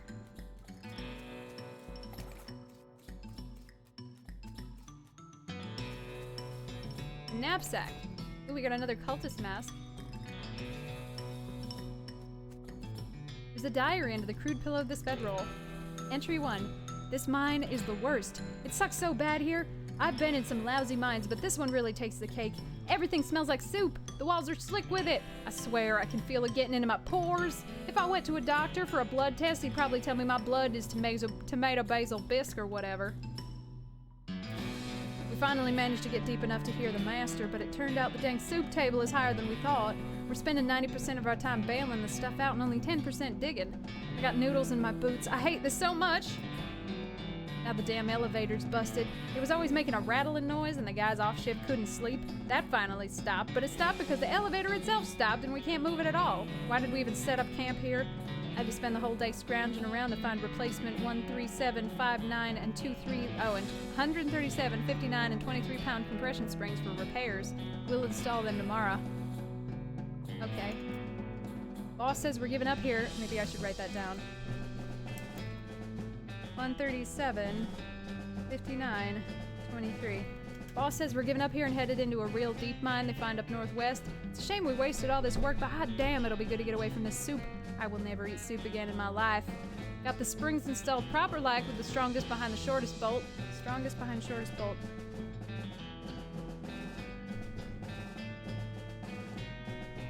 Short bolts. And so on, but there's never time to wrench anything down. Gotta pack. Not like the elevator matters much anyway anymore. I really hope I don't screw up again and forget my diary here when it's time to leave. I don't think I ever managed to fill in more than 10 pages in the same diary.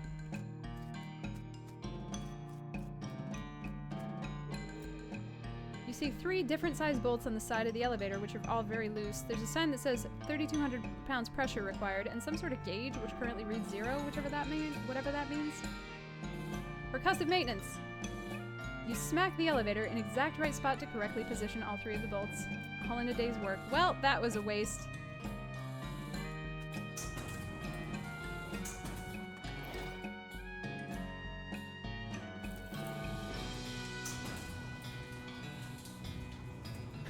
Hey, Metal.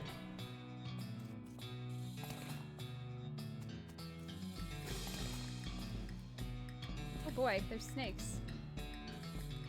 Your El Vibrato transponder goes crazy when you get near this crack.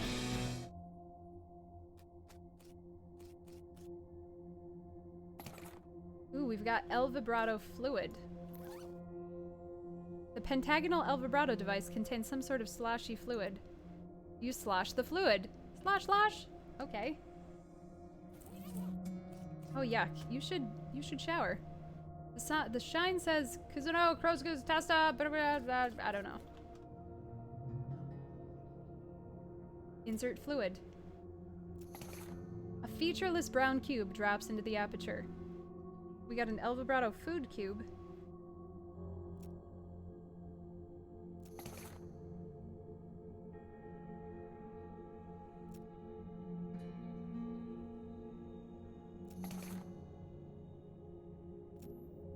Okay. Oh wow, this is really good shit.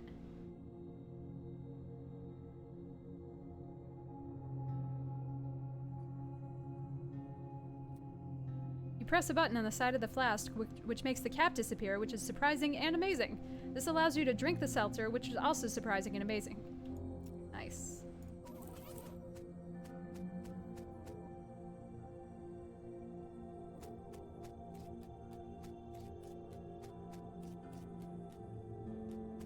How do I leave?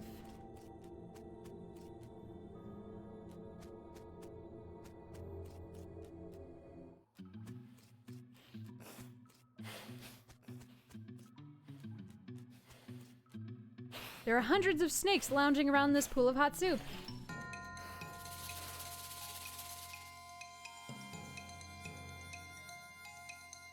Oh, nice.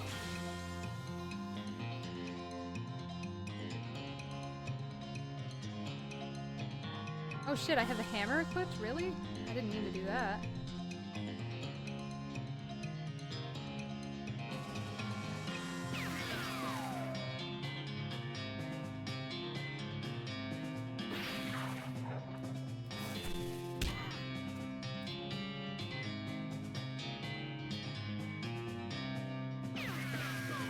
Oh well.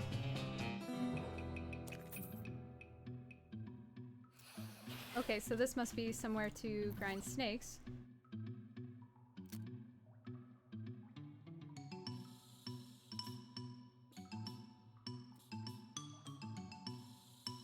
So yeah, the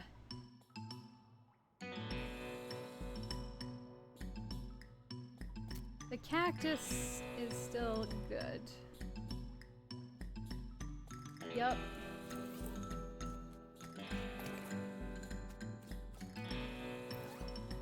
Okay, so we have 5 bowls of soup. Perfect. Okay, so let's go back to Redwood. Yeah, I'm not sure what the El Vibrato stuff is. If it's alien or if it's like precursor type things. It's these, whatever these are. Weird robots, I'm not sure.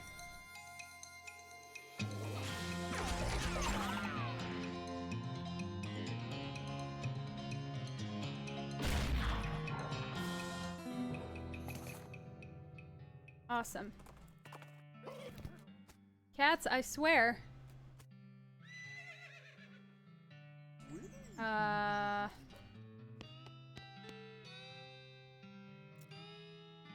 Okay, we got the soup.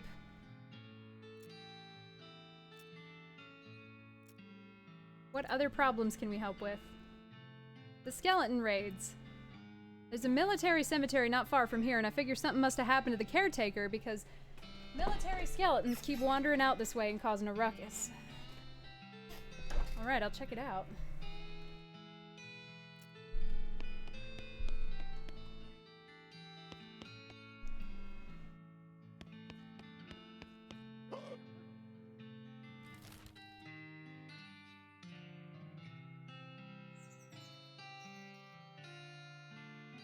What else do we have waiting?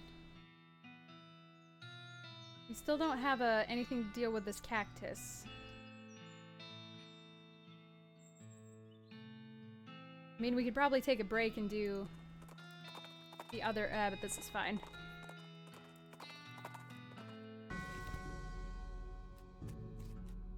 What an embarrassing typo. There's a shovel. It's a caretaker's shanty. You poke around in the shed. The caretaker appears to have been shirking his duties for quite a while, judging by the dust and cobwebs. Looks like the mayor was right about him having wandered off. Guess you're gonna have to fetch him back to do his job. Well, tool, singular. There's a shovel here. Since you already have a shovel, you leave it alone. It's not like you'll be able to dig twice as fast. True. Look under the chair. Like all chairs owned by one guy, it has a year's worth of lint and food crumbs beneath it. Gross. Scope out the desk. It's covered it with old paint-splattered newspapers and features a large collection of tiny jars of paint, as well as a jar of fine-tip brushes, a can of thinner, and a stack of history books. Curious. Flyers tacked to the wall. You find a flyer for a military reenactment enthusiast society. Apparently they meet regular at Fort Memoriam. Maybe that's where the caretaker went. Okay. Should we check the rest of this out first? Caution, do not touch eternal flame. Is this burning an eternal flame? Yes. The goblin is roasting a weenie over the eternal flame. I'm pretty sure you're not supposed to do that. No is good fire. No, not to wasting it.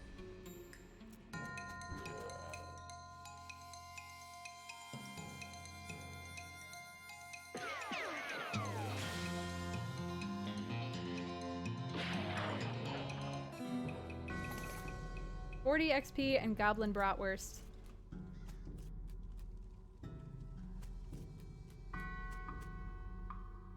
The flames over that way are all short-lived and uninteresting. This is a bratwurst you got from a goblin in the military cemetery. It's kept warm by our gratitude for the boys in uniform who made the ultimate sacrifice so that we might be free to have barbecues. Oof. Woof.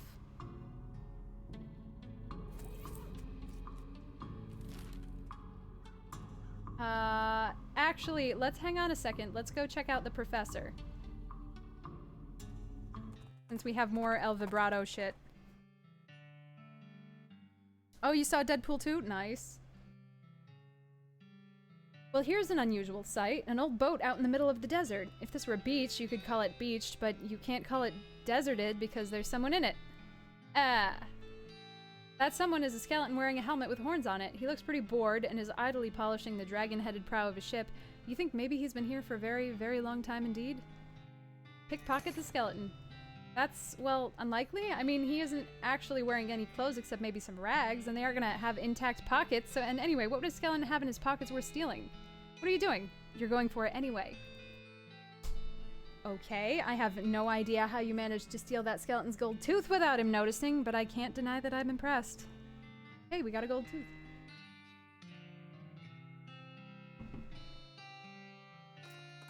This really feels like an exasperated DM is talking to us, and I love it.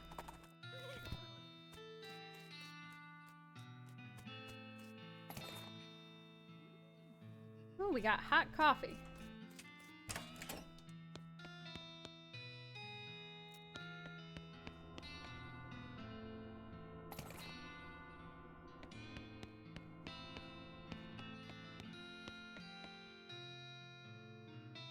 Okay, sweet. Now we have another El Vibrato keystone.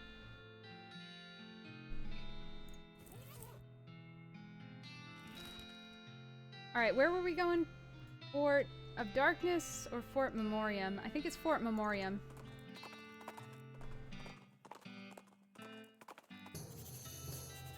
Oh, you didn't? Yeah, no, this is totally like... that's exactly what this is, yeah. Through the shimmering waves of heat, you see a massive pile of bones on the horizon and veer cow toward it to investigate. It turns out to be an even more massive pile of bones than you initially thought. We discovered the buffalo pile. Check it out. We don't often take detours, so let's take a detour. Ah! Buffalo, buffalo, buffalo, buffalo, buffalo, buffaloed, buffalo, buffalo. Holy God. It's covered with a bunch of ripped up cards. Grutch is gouged into the table. That's the name of the skeleton in the... Hey. Covered in big beakers. We got an oversized chemical beaker. Blood, milk, Icor, lemonade.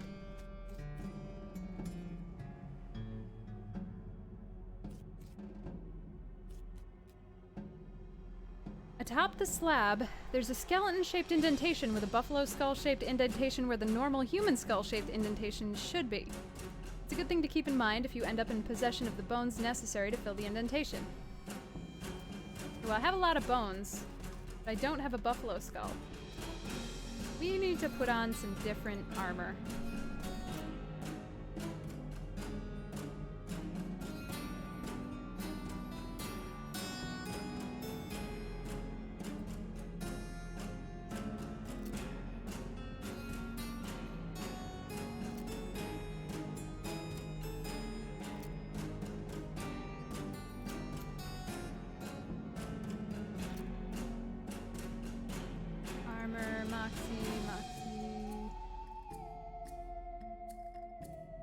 Okay.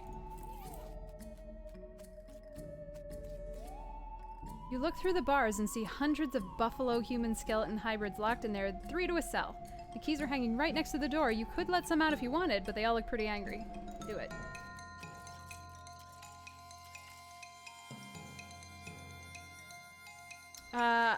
I learned how to pronounce it from Shovel Knight, who told me it's pronounced Icor. So...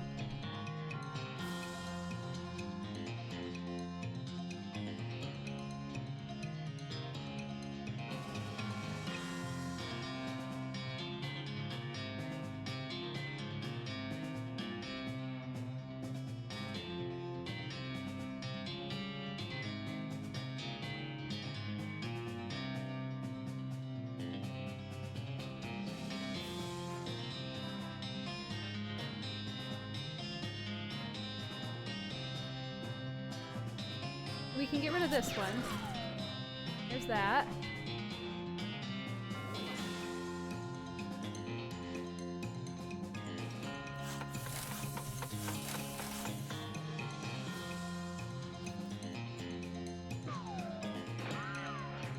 Alright, can I shoot you?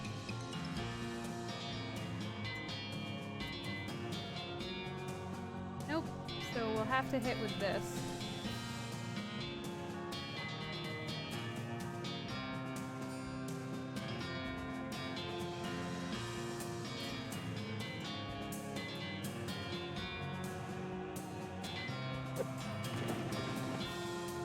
That, and then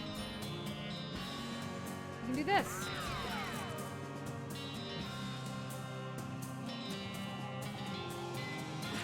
Great.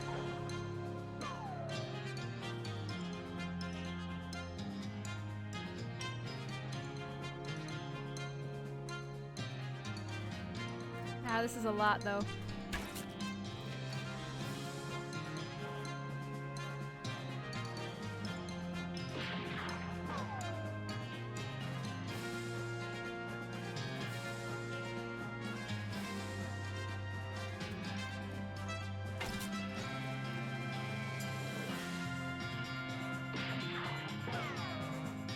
Going pretty well, actually.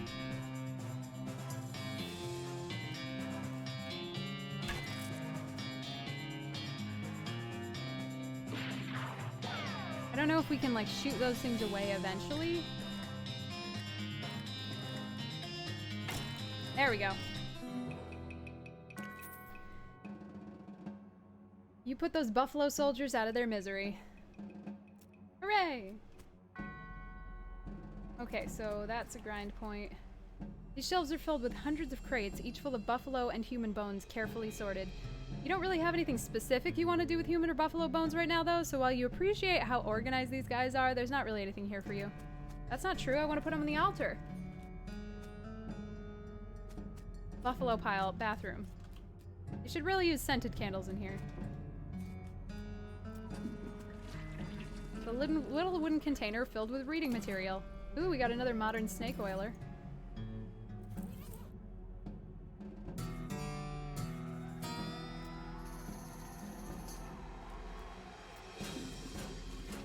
There's a pile of trash next to the bad toilet.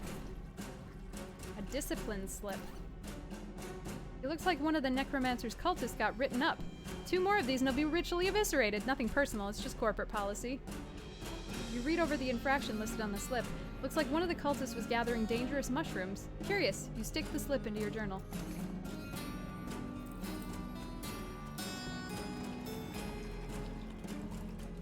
Goblins rule. Black hood and a bottle of buffalo tranquilizers. An austere cot. We can hide in the wardrobe. You settle in amongst the thick black robes. It's pretty comfortable. Wait. You wait and wait, and finally hear some noises outside as a couple of cultists pass through on their way to somewhere else. From somewhere to somewhere else. You don't catch much of what they want to say, but what you do hear is, Doug, remember this, I-core before blood, bad idea, bud. I'm not your bud. You wait a while longer and the cultists pass through again. Oh god, okay. I-core after blood. Oh, I need a new scrap piece of paper. Okay, hang on. Blood before I-core.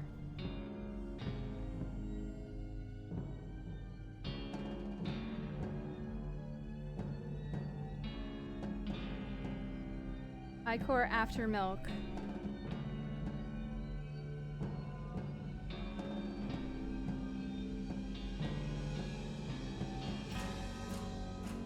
Blood before I-core.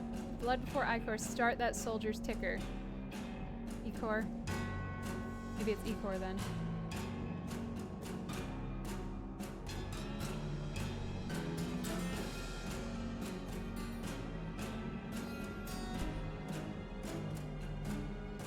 We've already got that one. Milk after blood. Ritual's a dud. What? We already had that. Oh, wait, no. Milk. So blood.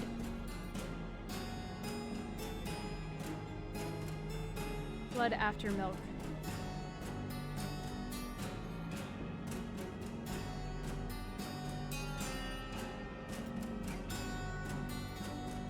Milk after I-core.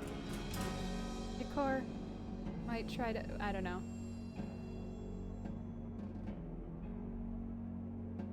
Might as well try to reanimate Wicker. Okay. So.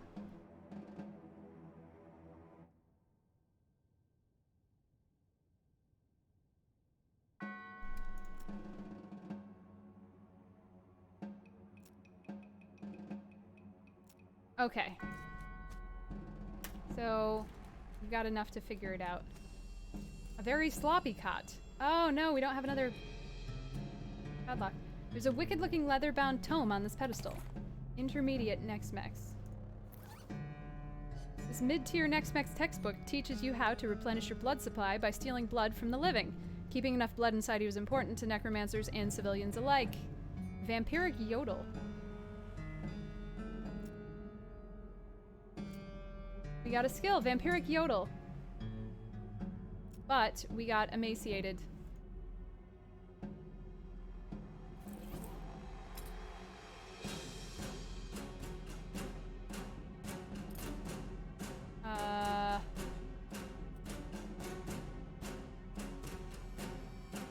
This on here?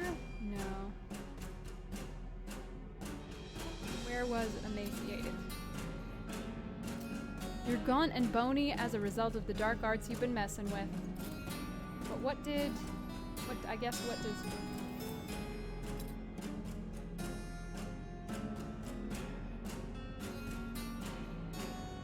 Vampiric Yodel do? Oh, it's a combat skill. Okay, well that's good.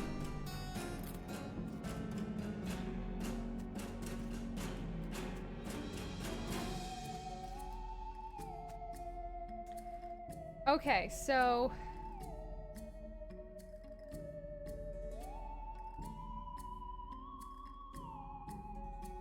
let's do blood. Needs to be before I-core. I-core needs to be after milk. Blood needs to be after milk.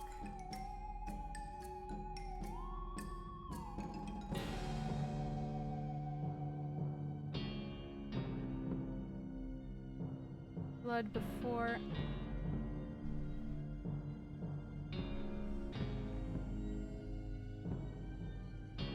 after milk. Blood before... okay, so... milk. Yep, blood after milk. Yep. Before, after milk. Yep. Okay, so it's gonna be...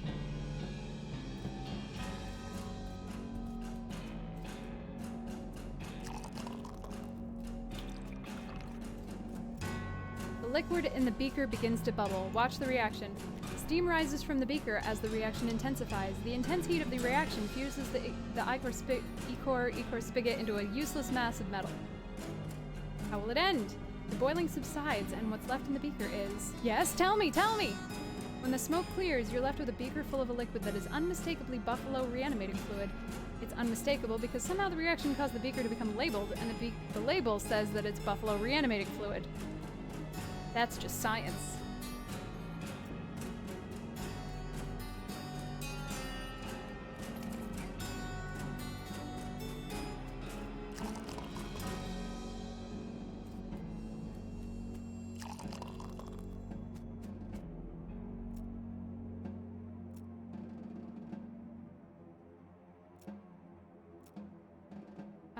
You're left with disgusting tainted blood. You're not a fan of tainted blood. In fact, you want to get away from it, so you pour it down the drain and discard the beaker. Bomp bomp.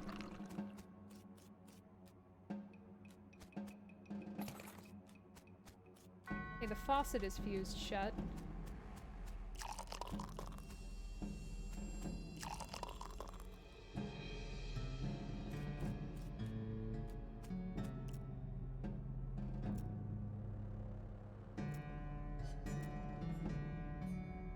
We're left with disgusting ruined lemonade. Don't quit your day job unless your day job is running a lemonade stand, in which case quit it immediately. You pour the evidence of your wastefulness down the floor drain and discard the beaker.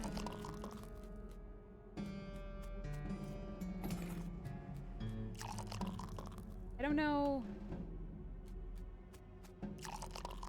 I mean, this is where they've talked about faucets here, so... Nope, everything is melted. Unsurprisingly, after the reaction concludes, you're left with a big beaker full of milk. You don't like milk very much, so you pour it down the floor drain and discard the beaker. Okay.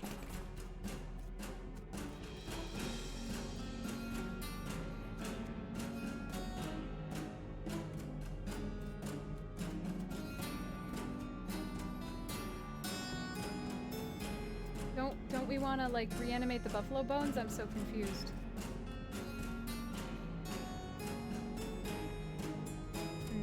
Alright.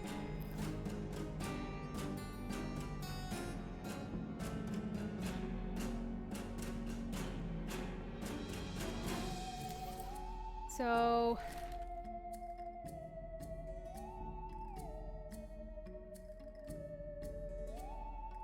Anyway, let's go to Fort Memoriam, which is what we were trying to do initially.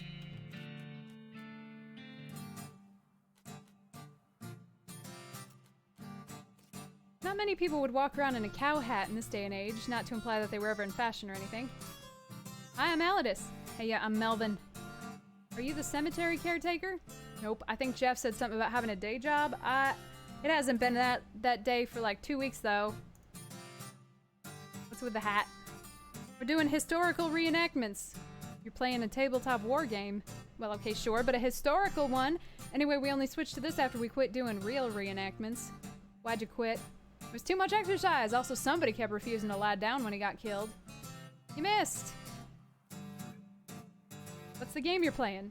Oh, you probably aren't familiar with this type of board game. It's a very specialized form of entertainment. What I mean is, you seem to be using Flintlock 4000 rules, but my brother's set didn't have cows. Oh, well, yeah. We had to mod them in ourselves. Cool, huh? Ask about something else. Can I play? Well, the rules are pretty complex. I don't think the others will want to stop to play a teaching game. I already know it. My brother used to bug me to play him all the time so he could test his strategies. Oh, then great, yeah, we're short a player on the cow side. Set up the table and grab some dice. Yeah, apparently Jeff doesn't like to play the reenactment game right. What a jerk. This guy keeps peering intently at the figures on the table and muttering about line of sight. Hi, I'm Mike. Are you the cemetery caretaker? No, that's Jeff. I'm a paralegal. There's a lot of those in this hobby, I've noticed. Yeah, because here, if you lose the argument, nobody goes to jail.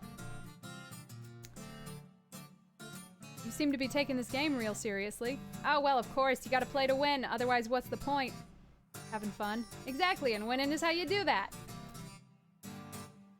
So you're having line of sight issues? Yeah, they don't let me have my tape measure on the board when it isn't my turn anymore, so I have to eyeball it. Looks like I could get hit on that front guy. He'd have partial cover, though. I think you mean soft cover. Oh, you're playing 4th edition. Well, yeah, 3rd edition was a total kludge. Man, you and my brother would be bitter enemies. Shelf is laden with candy. Sugar gums, clove drops, sugared pork balls. A massive pile of candy wrappers and empty snack bags.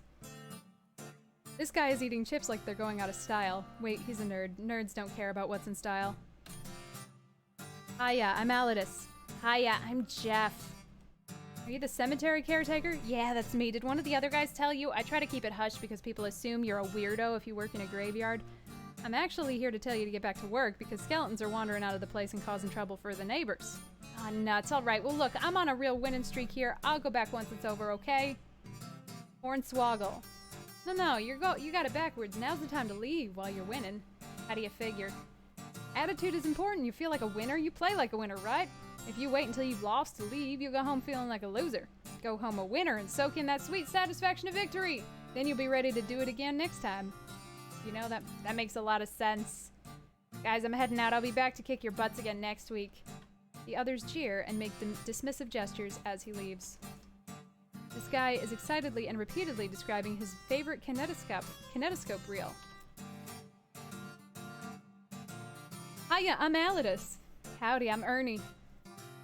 So what's this kinetoscope reel? Oh man, you haven't seen the Dickinson experimental sound film yet? It's amazing. What's it about? Well, there's these 2 guys dancing while a 3rd guy plays a violin in a huge cone. You can actually hear the violin. It's so great. And then a 4th guy walks in. What does he do? Nothing. That's where it ends. Sounds pretty avant-garde. How's the game going? Pretty good. We're on a real winning streak. We've been in charge of the army when the real war happened. Things might have gone a lot differently.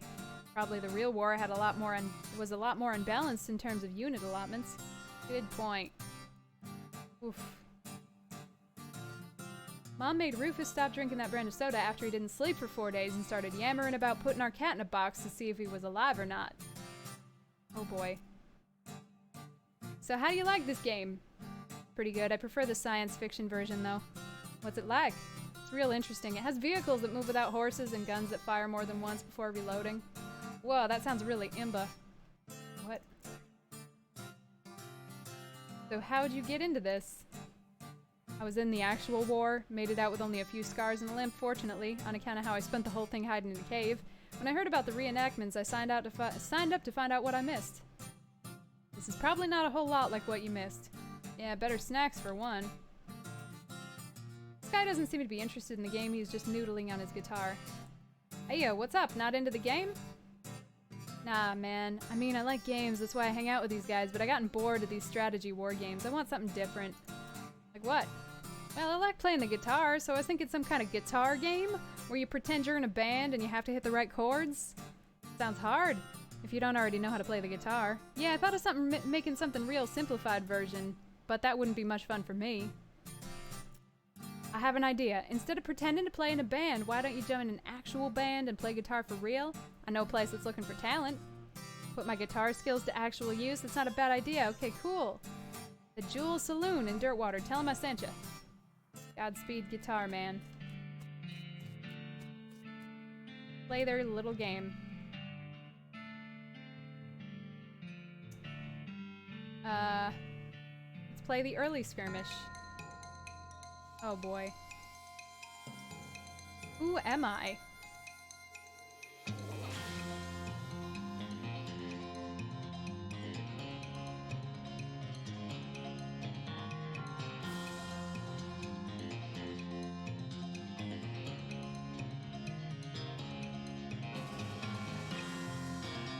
Oh, I guess I'm this.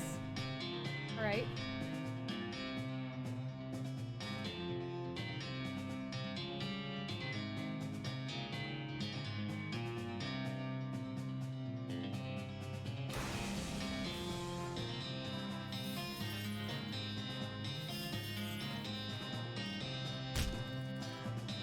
No, not my slab of meat.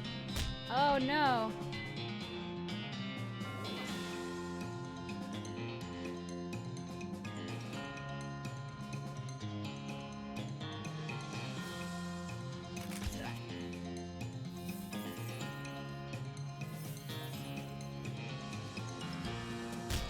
Oof.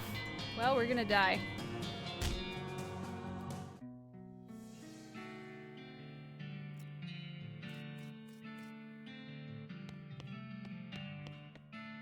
The shelf is stuffed full of rulebooks for the weird game those nerds are playing.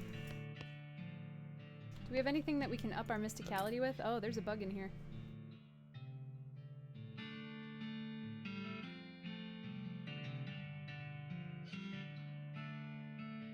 Dirty poker. Up that.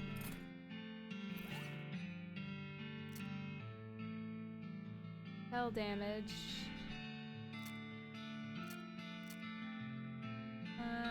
There's gotta be something that will do mysticality. There we go. You pore over the rules till you understand them perfectly enough to realize they're for an entirely different game than these guys are actually playing. Oh well, at least you learned something useful. Okay, we got another frightening topics in Tex-Mex. Tex-Nex, I'm sorry. You power through the stench to find a few non-garbage items. Ooh, we got some more curse fit pants. The liquid in this spittoon is bright yellow. I feel like that's all that needs to be said about it. I'll never understand you. Okay, well, you crouch down next to the spittoon. From the nauseatingly sweet stench coming off of it, it appears that these nerds haven't been using it as a makeshift urinal, as you might have suspected, but rather they're using bright yellow lemon-lime soda-flavored chewing tobacco. Unless...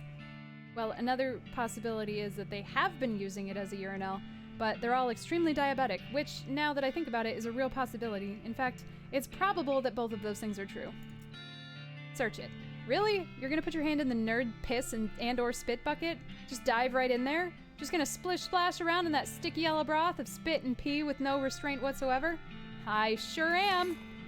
With a fanfare of sad trombones and a choir of angels retching, a sword rises out of the spittoon, held aloft by a wet, bedraggled, and miserable-looking woman's arm. Since you're already kneeling, the arm wastes no time before tapping you on both shoulders with the sword, splashing your clothes with yellow slime, and officially declaring you Alidus Hickok, Queen of Filth. Congratulations. The sword clatters on the floor as the hand drops it with a shudder and withdraws into the spittoon. You got an item, Blexcalibur. Long live the Queen! Most of the mess hall stuff has been moved outside. Blexcalibur. This is a replica of King Arthur's sword. You'd know it's a replica because there's no way history would have allowed the original to be this comprehensively covered in tobacco spit. Okay, I have reached my limit of amount that I can read, so I'm gonna call it a night tonight. Thank you guys so much for hanging out with me. I will be back tomorrow.